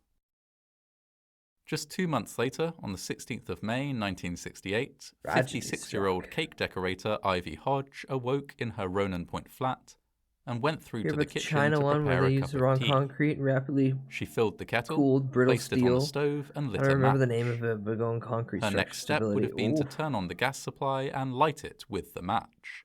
But before she could do so, she was blasted across the room by an explosion that knocked her unconscious. She thus did not witness what happened next. What Her happened next stove was almost the killed almost her, total so she destruction missed of her out living on room. fucking that chunk of the The goddamn explosion tower. blasted just- out the exterior wall, the load-bearing exterior wall. Ooh! Without it in place, the wall of the flat above had insufficient support. It collapsed downward, as did the one above it and the walls of 2 further flats above that. This material fell downward, pancaking onto the flats below and causing a progressive collapse of one corner of the building that extended all the way from Ivy Hodge's 18th floor flat to the ground floor of Ronan Point. Jesus. Almost all the flats in Ronan Point had a similar floor plan, and thus in most cases it was the living room of each unit that was destroyed by the collapse, although on some floors parts of the adjacent kitchen or bedroom were also involved. Due to the early hour at which the collapse took place, most residents were still in bed. Some survivors later recalled being awoken by the deafening sound of the collapse to find the wall of their Living room bedroom not missing, anymore. leaving nothing between them and a sheer drop to the ground This is just below. Grover Halls before Grover. In one case, Grover a woman Halls. was left stranded on a ledge in what had previously been her living room. With a large part of the floor having fallen away, she could no longer reach the door, and was forced to await rescue by emergency services. Witnesses also recall seeing a man who, still on top of the mattress from his bed, was blown out of his flat and fell to the ground several floors below. Oh goddamn. He survived with only minor injuries, Because and by of the some mattress. accounts did not even wake up until he landed. Residents from all floors of the building That's probably evacuated best. down He the went limp the internal whole time. stairwells. By the time the last few arrived at the doors of Ronan Point, a crowd had gathered outside, a crowd which applauded whenever another resident made their escape. Survivors were taken to a local school and offered cups of tea and brandy. One by You one, wanna they get were drunk? painstakingly accounted for. Yes. Back at the site, police officers searched the rubble, equipped with polythene bags for the body parts they expected to find. In total, 17 people were injured in the collapse. 4 residents were killed. One of the injured, an 82-year-old woman, later died in hospital, albeit from what appeared to be natural causes. In the Not being aftermath able of to the heal collapse, after an that. investigation was launched. It was found that the direct trigger of the collapse had been a gas explosion. The stove in Ivy Hodge's flat had been installed incorrectly, with a substandard fitting that had been over-tightened during installation. This faulty fitting had allowed gas to leak into the kitchen, accumulating until a match was struck and it ignited. This had blown out a load-bearing wall, precipitating the collapse. The government ordered that Ronan Point be rebuilt and reinforced so as to be able to withstand damage to a single unit without it resulting in a progressive collapse. Other similar tower blocks would also be reinforced to prevent progressive collapse. Additionally, the gas supply would be removed from Ronan Point and the other buildings on the estate. Residents would use electricity only for... Oh, that's fucked up. Hey, this one stove got installed incorrectly because someone cheaped out and then over-tightened it.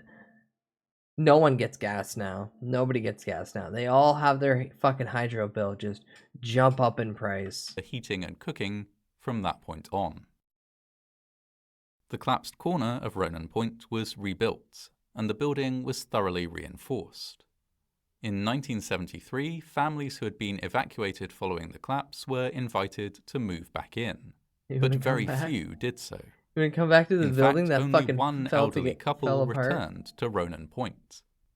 New tenants were sought for the remaining reinforced and rebuilt flats.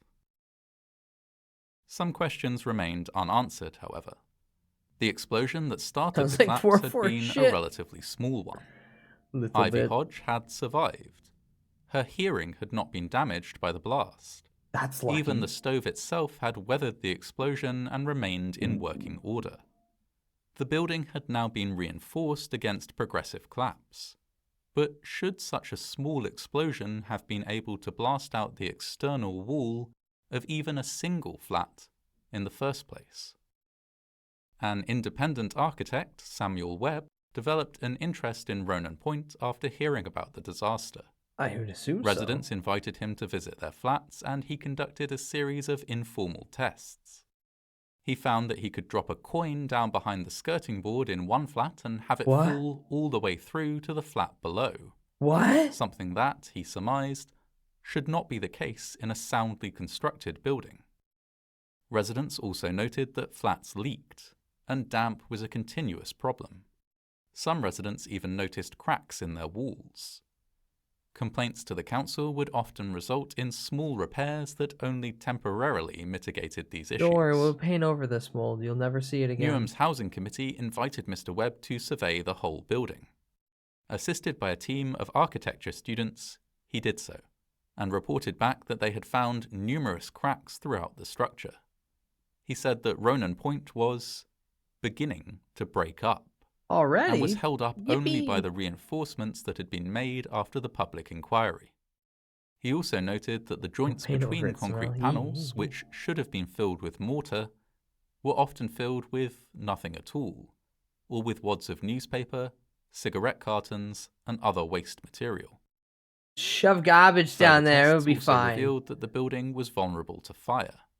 A severe fire in Ronan Point could pass through fire doors that should contain it for one whole hour in just 11 minutes. And a fire of sufficient magnitude could possibly lead to the collapse of the entire building.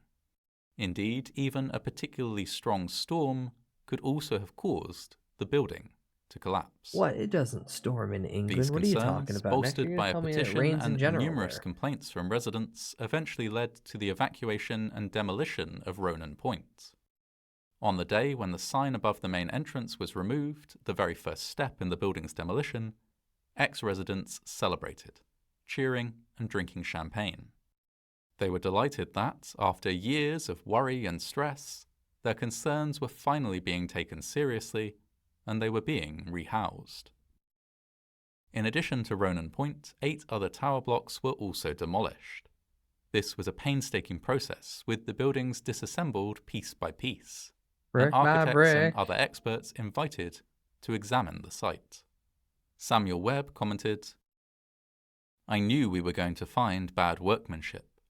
What surprised me was the sheer scale of it.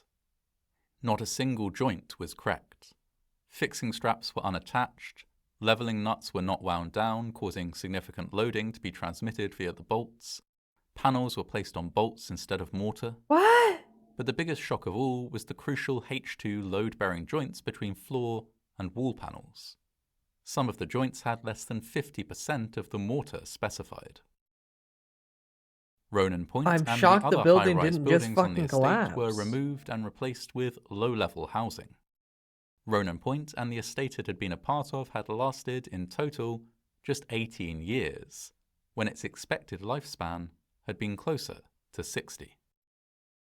Though the government ordered strengthening works be carried out on similar buildings across the country, this wasn't always done. In 2017, an estate in Peckham was evacuated after it was found that the required remedial works simply had not been carried out. In 2018, an estate in Tottenham that had been constructed using the same LPS method as Ronan Point was evacuated after it was found to be structurally unsound. 9 buildings on the estate were at risk of collapse, and in some cases it was believed that a collapse could have been precipitated by an incident as minor as a car colliding with the base of the building, or a small gas explosion taking place in one of the flats. The collapse of Ronan Point would not be the last high-profile disaster to affect a government-owned tower block in London. To this day, many residents in such blocks live, every day, in structures that are known or strongly suspected to have potentially fatal flaws.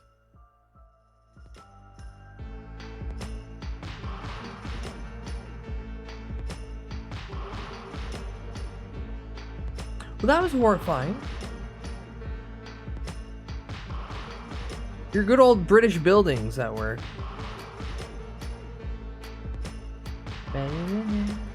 I have another one.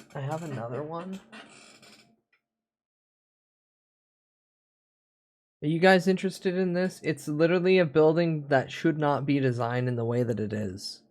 So this is architectural engineering. Just wait, what the fuck? Another one. Okay. Most dangerous building in Manhattan. This is a real building. It still stands. This is Citicorp Center.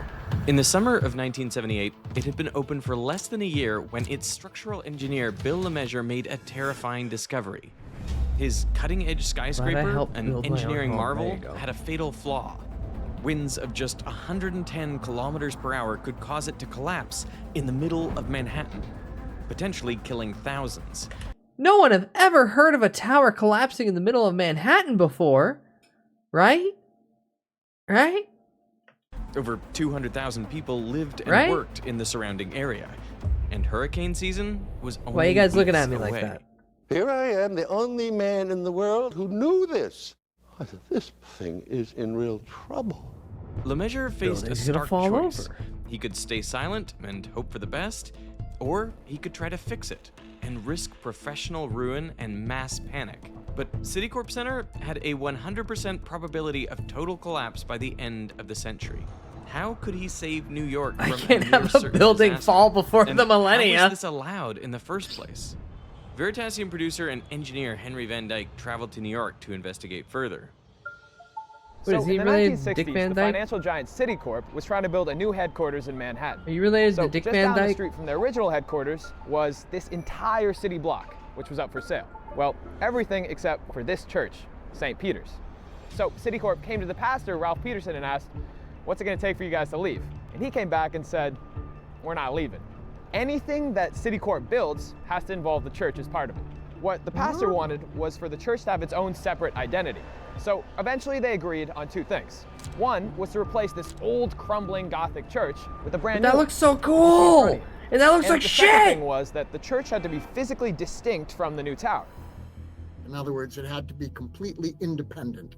And again, most importantly, 2/3 of the space above the church had to be free and clear, had to be open. Citicorp It sounds like they gave you an impossible task so you couldn't do it. And the church, And that we'd get to keep the cool Gothic architecture. Stubbins explained the constraints they faced. The church needed to be in the exact same spot, and they needed to build the tower around it. If they were to maximize the floor area, they would have to notch out one corner of the tower for the church. LeMessurier agreed that could work, But why not notch 2, 3, or even all 4 corners, essentially constructing the skyscraper on stilts? So it's probably the first time in history that an engineer has come to an architect and said, let's make our job harder for us. The stilts would serve two the other main way purposes. around. First, they would need to And support then the at engineer least hits half him. of the building's gravity load. The rest would be held up by a larger central column. Second, they would need to withstand the load due to high winds. But unlike an ordinary structure, the stilts wouldn't be at the corners. They would be at the center of each face.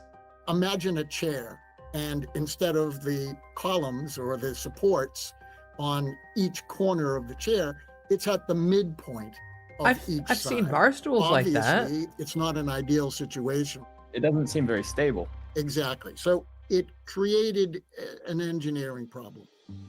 As Lemessurier considered the slight problem, issue, if he you will. suddenly had a flash of inspiration. He grabbed a napkin and sketched out an idea. He drew 6 layers of diagonal braces up each face of the tower. These chevrons would transfer the forces to the middle of each face and down to the stilts. Now we have to see the gravity loads, right? But now here's the trick. The gravity loads are coming down the column. When they get to the brace, they need to find their way into the brace. Gravity needs to find its So way what you do is you down. take out that column right there. There is no way that load can jump over and go to that column. And now they're coming down into the braces. They get down to the bottom here, and now they continue to go down. You take that column out. It has nowhere to go except into the brace. By removing the columns at the top and middle of each chevron, every tier acted as a separate unit. They were only connected to the braces and through the central core. So every 8 stories, Now here's half the of gravity load would effect. be forced Wahoo! through the chevrons to the mid-face columns, Don't you Mario leading pussy down to attack the me. stilts. Can you tell me how big of a new idea was this? Yeah, Not well, that this big. particular system was entirely unique, driven by the placement of the columns, driven by the conditions of the building. Satisfied the chevrons could transfer the gravity load, Lemessurier turned his attention to the second problem, the wind. When wind hits the left side of a normal building with corner columns, the entire frame deforms like this. So to reduce this deformation, we could strengthen these joints. But there's a better way. Because beams and columns are much stronger in compression or tension than they are with bending loads. So if we add diagonal bracing, they can carry this horizontal load. The beams sort of act like springs, and when they're compressed, they push on the joints. When they're stretched, they pull inwards. With braces like these, the wind load compresses this diagonal and stretches this one. The left column pulls down in tension, and the right column pushes up in compression. Where the braces meet, they both push the bottom beam to the right. This stretches the left side and compresses the right one. But this floor is the top of the next chevron, so this lower section is carrying the force from the layer above it, and the normal wind load from the side.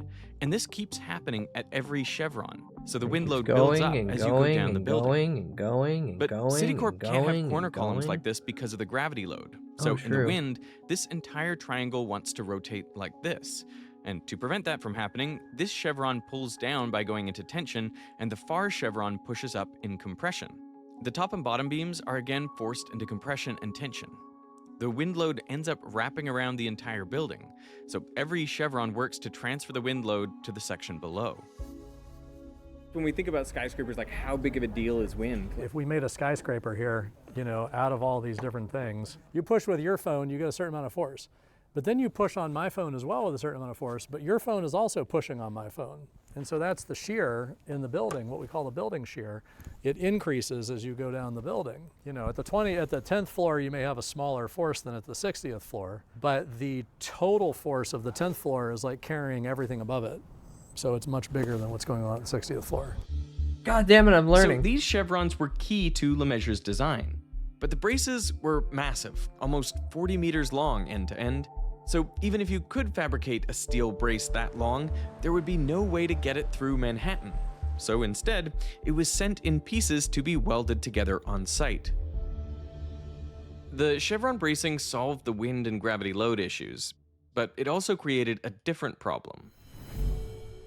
Because of Is this the one he figured out a year later? System, they were able to save a lot of money and weight. It was a lighter construct than most other buildings in New York. I think it was 22 pounds a square foot, which is very light.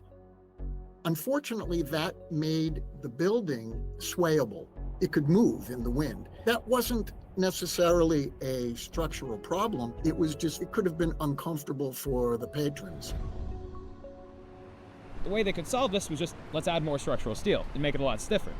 But the solution that Lemessurier came up with was far more elegant. He adopted something that had been regularly used in bridges, power lines, and ships, but never before in a building. A tuned mass damper, or TMD. What the So fuck's we're the here TMD? at Stark Laboratories, and I'm not with Iron Man, but instead the Columbia Space Initiative, a student team here on campus who has helped us build this incredible tuned mass damper kind of system. We'll use this cart to represent a building. By pulling it back and releasing it, we can excite its resonant frequency. And then we'll put on a little pendulum, aluminum rod, and a mass at the bottom. Make As it the building swang. sways, it transfers some of its kinetic energy to the pendulum, which starts to swing. Then some of its energy is dissipated through and then the friction at the counterweight hinge. in the center. The pendulum and the building oscillate out of phase from each Oh, other. wait, no, is so that a every time the building is that pulls just the a pendulum receiver on in a it, different just to direction, measure more energy is motion? lost, significantly damping the sway of the tower. But this system needs to be carefully tuned so it has the same frequency as the Or is building that just a itself and the counterweight? right amount of friction. So first, the mass needs to be at least 1 to 5% of the building's weight to be effective, and we tune the frequency of the TMD by adjusting the length of the pendulum. I assume engineers do math around this thing, but we're just doing it by feel.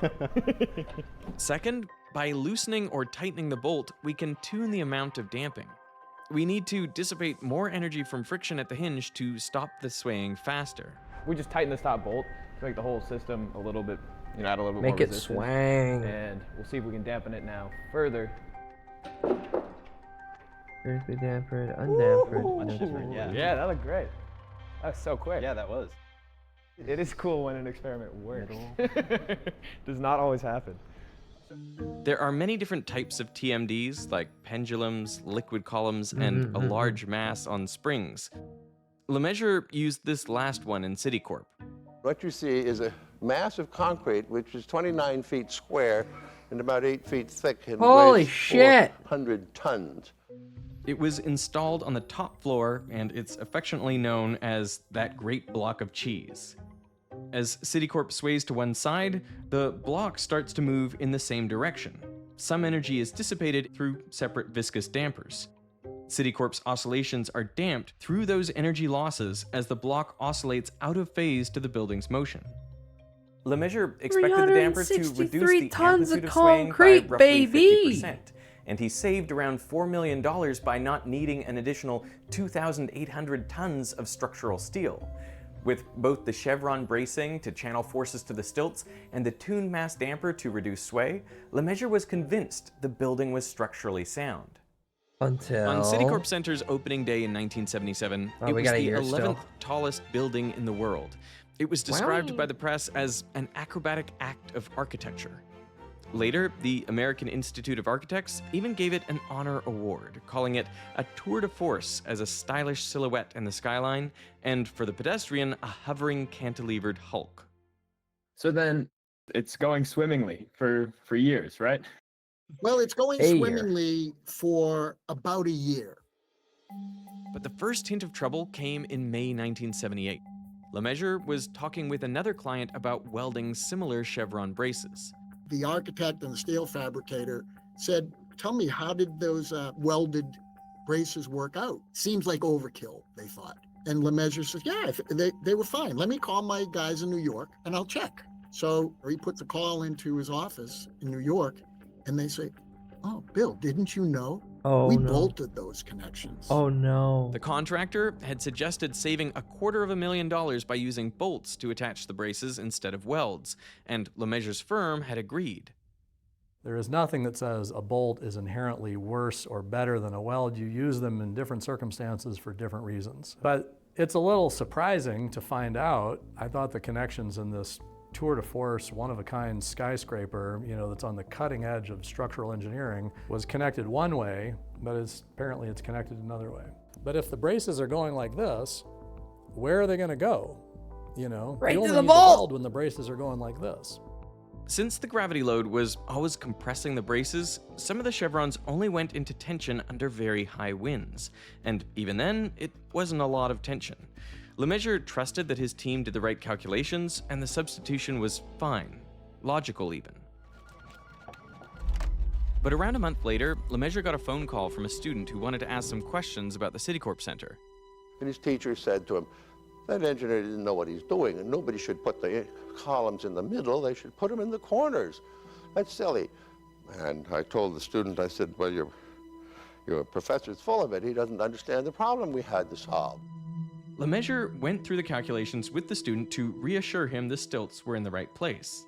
But the interesting thing is in that moment, he's thinking about wind loads from all directions. You know, late spring, early summer of 1978. Bill Lemessurier is working on he starts really back getting the into it, Golden and he's like, Hotel. "Oh, In fuck yeah, plan that's right. forms a triangle. I've not got a that rectangle. small. Now you got a working triangle. issue. What's your orthogonal direction? You just have to give up and say, we're going to analyze it from every direction. That's going on the moment that Bill Lemessurier gets this phone call. Then I called him back and pointed out to him that there's some peculiar things about this building. The worst loading case was not the diagonal, but it was the ordinary wind that everybody thinks about. The wind pushes straight on the building. That was the critical case. He said, you know what, I've been getting all these calls from all these people. I'm going to sit down and explain this thing. He decided to double check what happens to the building if wind is hitting a corner of the building, not straight on one of the faces.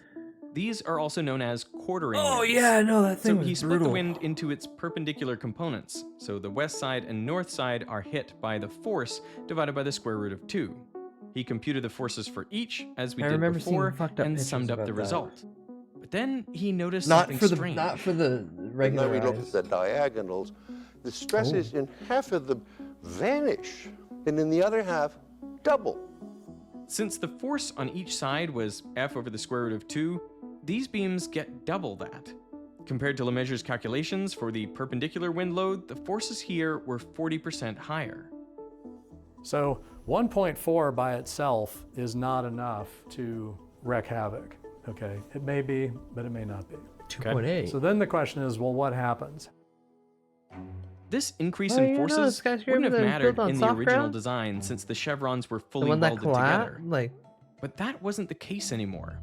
Lemessurier remembered his earlier phone call. The welds holding the chevrons together were swapped for bolts. How did his team calculate the number of bolts per joint? Did they consider quartering winds? It would be a miracle if they ever thought that through, to think about the diagonal wind. It just wasn't in the nature of anybody. So I had a bit of a worry. I didn't panic right away, but I decided to go down to New York to my office. Lemessurier requested the building diagrams and pored over all of the connections. He looked at how his firm calculated the number of bolts. There was no question they had taken the straight-on wind, not the diagonal wind. Although wind speed is highest at the top of the tower, the wind shear builds up as you go lower. Looking at this brace around halfway down the tower, the perpendicular wind load is 454 tons. Oh. Because of the skipped columns, all of these braces carry the same gravity load, just 340 tons, from the 8 stories above. The gravity load builds up in the center column, not in the braces, which means there are 114 tons of tension in this brace. If each bolt can withstand around 28 tons, that would require 4 bolts. The original calculations said just 4 bolts were enough, so that was all they used. But when he added quartering winds, Lemessurier's calculations showed there were some braces that needed far more bolts. At this particular part of the building, which I can show you on my calculations, is right about here. What's that Bill pin on Lemessurier it? talked about the Hold on, what's that pin on this?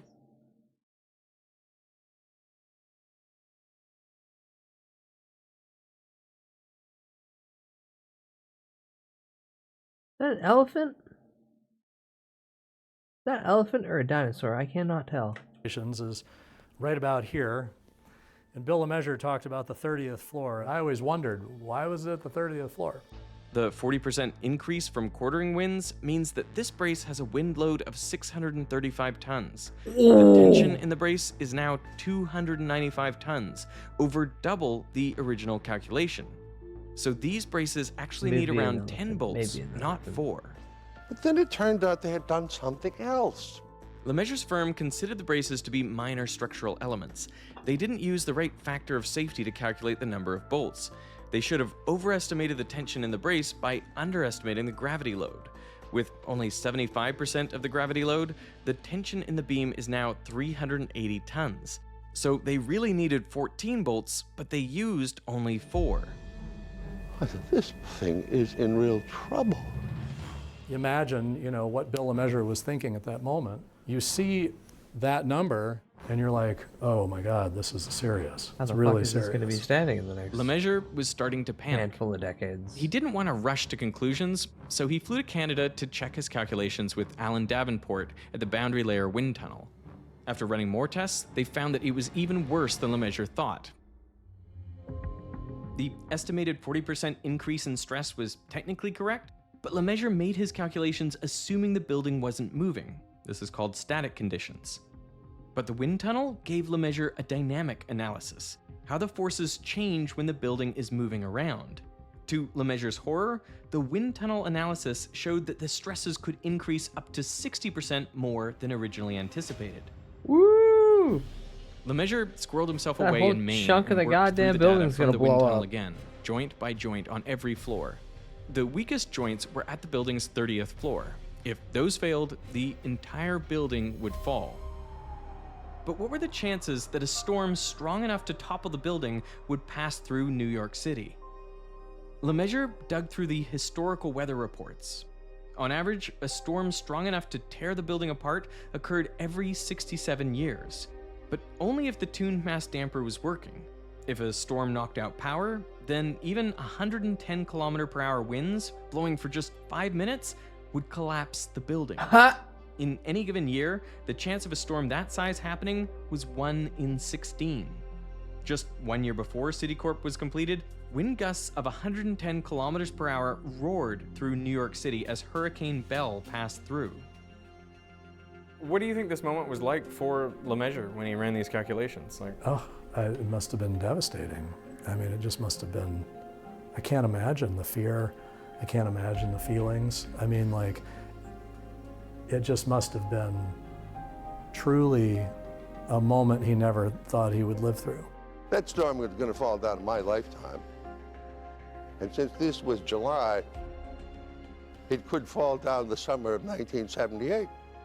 LeMessurier needed to decide and decide fast, but revealing this mistake could mean lawsuits, bankruptcy, and professional ruin.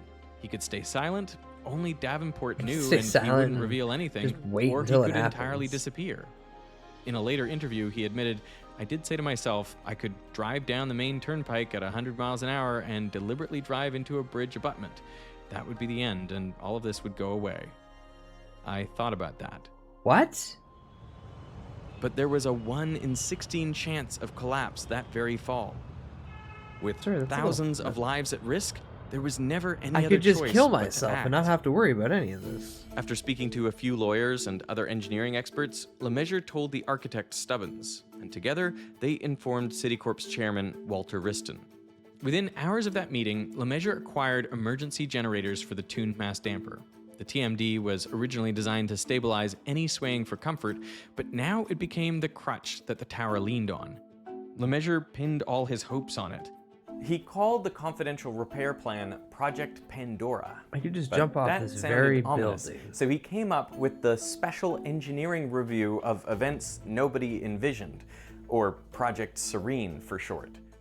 Each night, welders would enter the building after everyone left, rip off the sheetrock around the chevron beams, and then weld 2 5-centimeter thick, 2-meter long steel plates on each joint. Like Band-Aids, literally Band-Aids on both sides of these joints. After, they'd replace the wall and clean everything up before the office workers came back the next morning. They needed to weld over 200 joints, and LeMessurier ranked them by importance, starting with the ones on the 30th floor. But the repairs wouldn't be completed before hurricane season, so Citicorp worked with the Red Cross to develop a 10-block evacuation plan. Like, how many people were at risk in the building, and if it fell, would it affect other buildings? Like, were there chances of it leading Yeah, well, it's to a not like it's going to disaster? fall directly Absolutely. down. That This would be would have insane. And it would have toppled into another Could you building, imagine which if would have something toppled into another building. Could you which imagine would if have- something with such force to hit one side of a building and cause it in any way to fall? It would definitely have to lean opposite the way the initial impact came, or at least fold in upon itself where the initial impact first started. There's no way in fuck it's just gonna fall straight down, smile. continued a horrific process. So it was untold what the ultimate effects could have been. I mean, like, just the evacuation plans were how many people? Thousands. The building itself housed thousands. And then the residents and the businesses surrounding the building, it was into the thousands. Despite the risk, they decided not to tell the public or even the office workers in the building.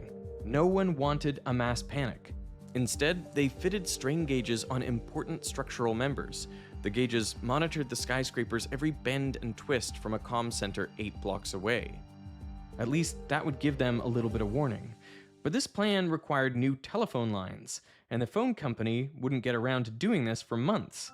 So Citicorp's chairman immediately called AT&T's president, and the lines were installed the next morning. Now, you might not be able to install emergency telephone lines at a whim, but you can still stay connected no matter what. It's probably not that important. Henry, can you hear me? Hello? Team Veritasium travels all over the globe for our videos. We traveled here to New York.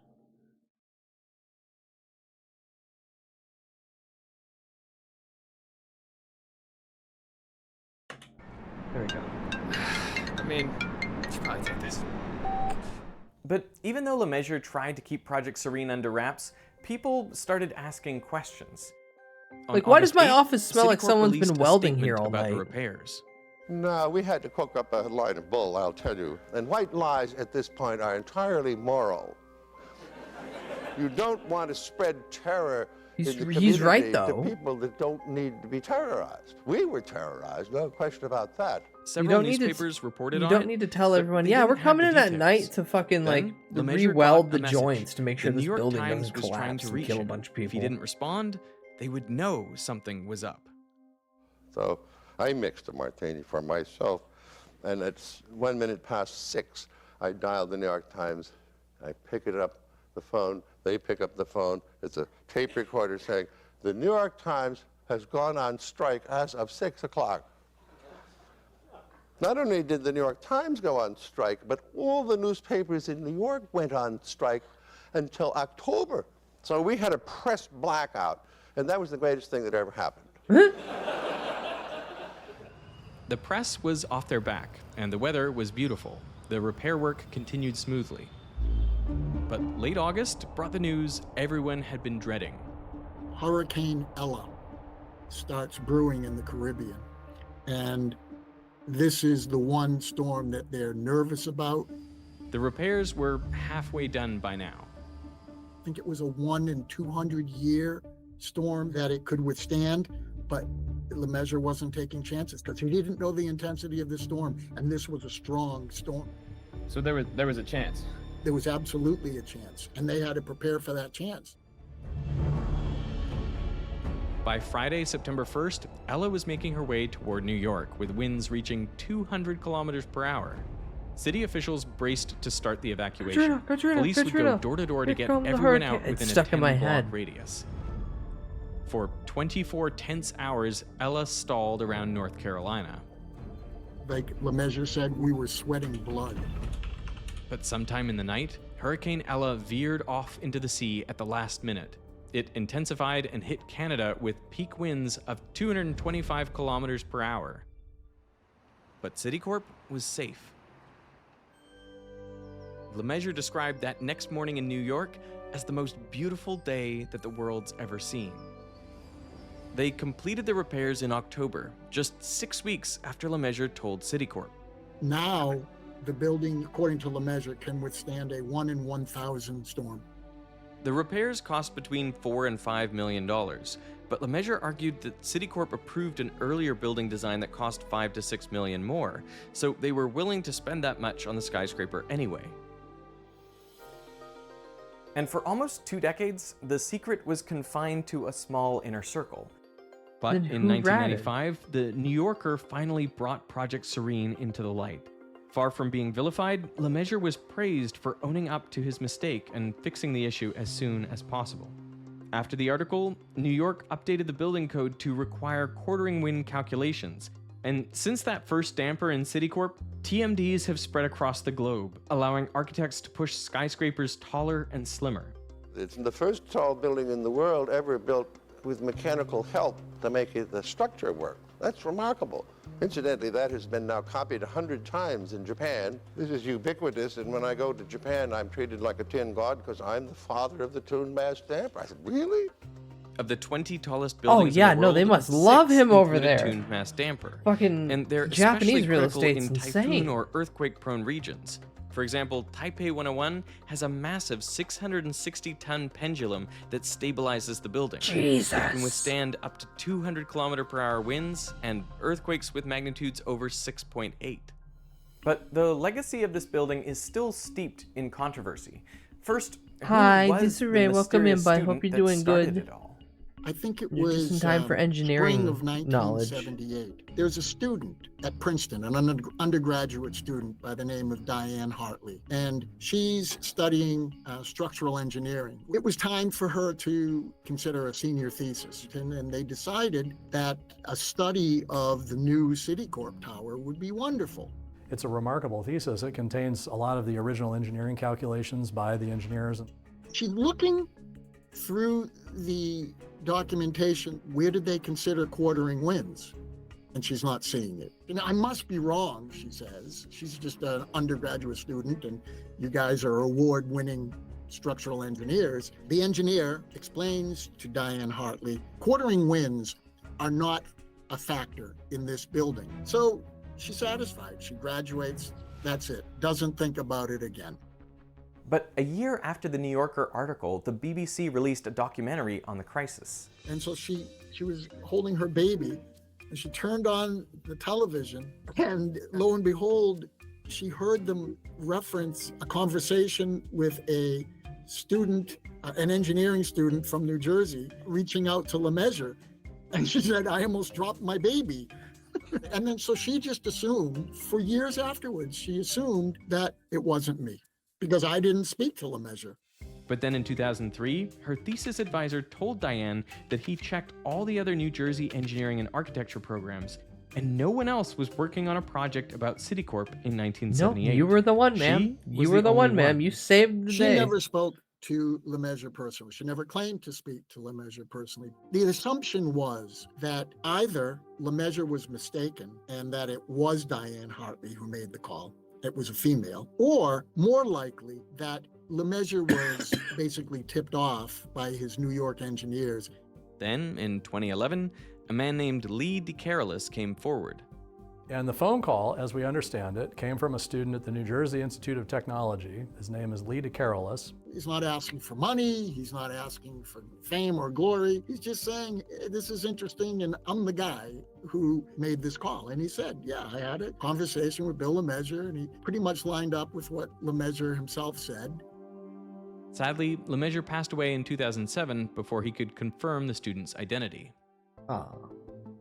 Believe it or not, 40 years later, I learned a lot of raw feeling still on this. People aren't anxious to talk about this, especially people that were involved in it. Even people that weren't involved in it, but were tangentially involved in it. We reached out to Lemessurier Associates, and they refused to respond to our request. You think that they would, the namesake for their company stood up and did the right thing, but I don't think they want to be associated with mistakes. Their project description for Citicorp doesn't even mention the repairs. The building was sold to Boston Properties in 2001, who renamed it 601 Lexington. They also didn't respond to our request for comment and refused to let us film inside the building. Further questions arose in 2021 with a new study from the National Institute of Standards and Technology. They wanted to see if quartering winds were more demanding for a building like Citicorp. Although they did conclude that the pressure from perpendicular winds was greater, their analysis didn't include any internal structure specific to Citicorp. As for Lemessurier, the engineering field still regards his actions as upstanding, and the Citicorp case is taught all over the world as a case of good engineering ethics. In fact, in my own engineering ethics course, I learned about the Citicorp building. And every structural engineer experiences this. When you actually feel the weight of the responsibility, you're saying, based on my thousands engineering, of that building people is gonna might stand die up. if you Nobody else fuck worries up about it. and cut a And so if corner. you think about the emotional pressure that Bill LeMessurier was under, and then needing to come back and do something about it, and to mobilize and to hold that during this entire process, it's truly a remarkable story. I mean, I can't imagine it. I can't imagine it. I said, look, if you got a license from the state and a certification from University First, and now you're going to use that license to hold yourself out as a professional, you have a responsibility beyond yourself. If you see something that is a social risk, good heavens, this thing would kill thousands. You must do something. Tens, You must do if something. not maybe potentially hundreds, thousands of lives. God, I love learning random nerd shit. All right. With that though, I bid you all adieu as I finally have cleared out all the video. Wow, I cleared out all the videos I wanted to watch. You know what that means, chat? You know what that means, chat? I finally have all the videos cleared out except for this fucking massive list of long form content that each one is like at least an hour and a half. One of these videos is 9 hours long. Wait, no, some of these are only 40 minutes, but they all tie into the same topic, so those ones I gotta watch. I have a 2.5 hour long video, which is wrestling oriented. I have a 2 hour video, which is ancient fucking slop from MTV, which I want to tie in a show. We need to watch Sex House again. And then I have 2 videos that tie into our favorite funny man, Doug Walker, and then a 9.5 hour long video about LA Noire, because goddamn Action Button is a complicated beast to love. We got some fun all day streams then. I have the 24-hour stream soon. Soon TM. Expect more slop. But for now, I slip away because I would like to eat something that's not a bowl of chips. I'm gonna go play Fortnite. Sorry.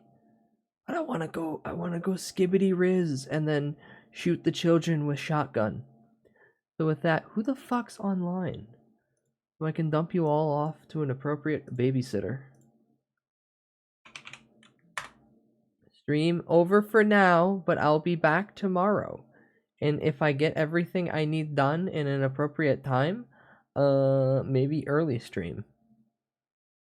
Let me also play Smile. Hey, I'm slipping into an already full lobby, so I'm sorry, but I don't think I can do that. Bag is live, okay. Meat's live. Tibbs live. Limmy. I could raid Limmy. We could all just yell, say the line, old man, kill Jester. Say the line, old man, kill Jester. Oh, man, that would be the raid message. If I ever raid Limmy, it's say the line, old man, and then in quotations, kill Jester.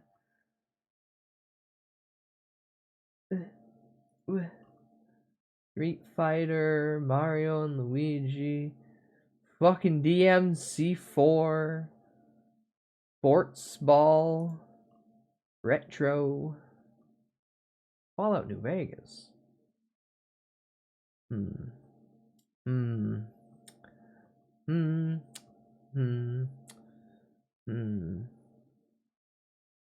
Pokemon. Pokey and the thing and the mom when the guy comes out and he goes, it's forever that Bill Cosby impersonation from The Simpsons. Kill Frodo.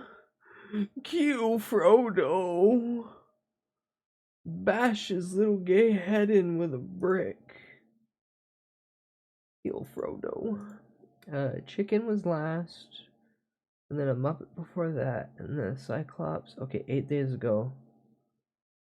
8 days ago for you, and I'm trying to avoid the doubling up. Because I don't know any Oblivion songs. I'll just sing the one that I know from Todd, and it goes like this. You're gonna buy Skyrim forever.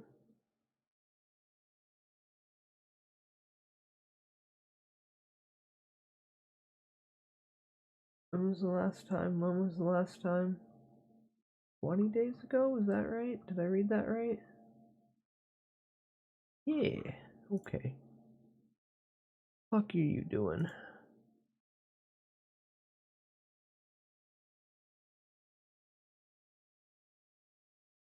Oh boy, I love Dairy Queen commercial. Oh boy, I love Daily Slop too. Neo Contra. Oh boy.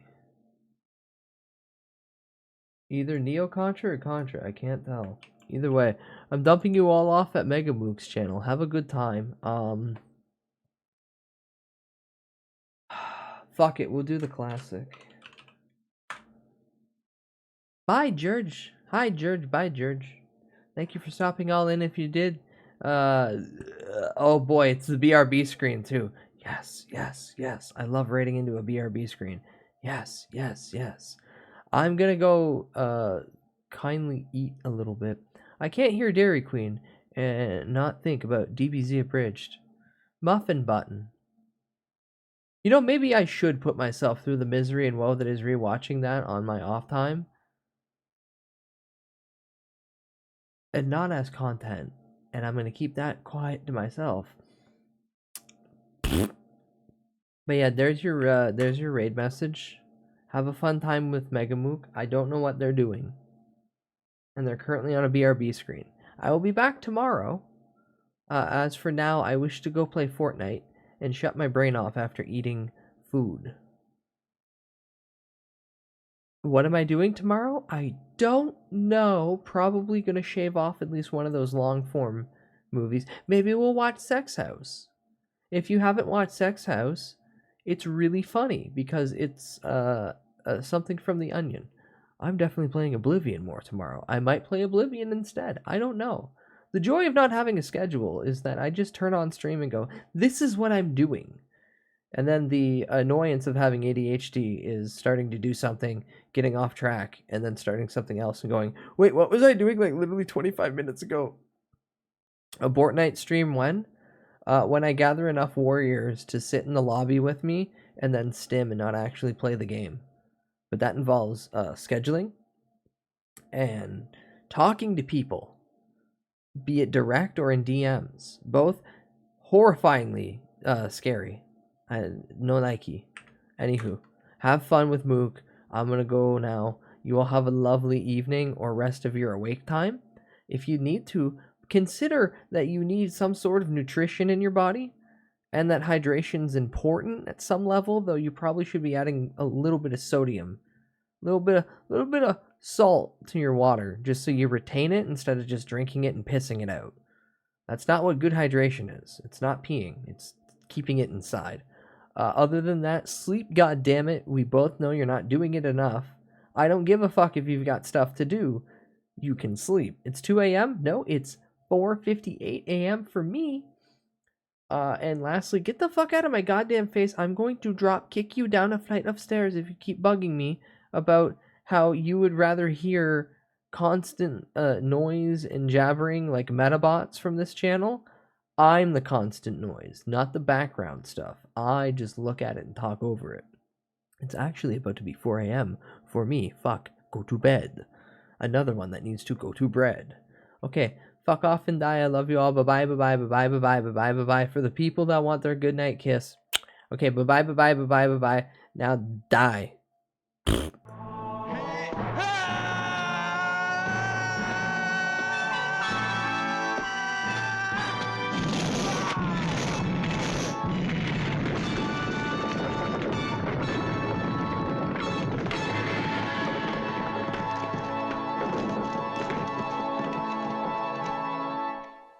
You're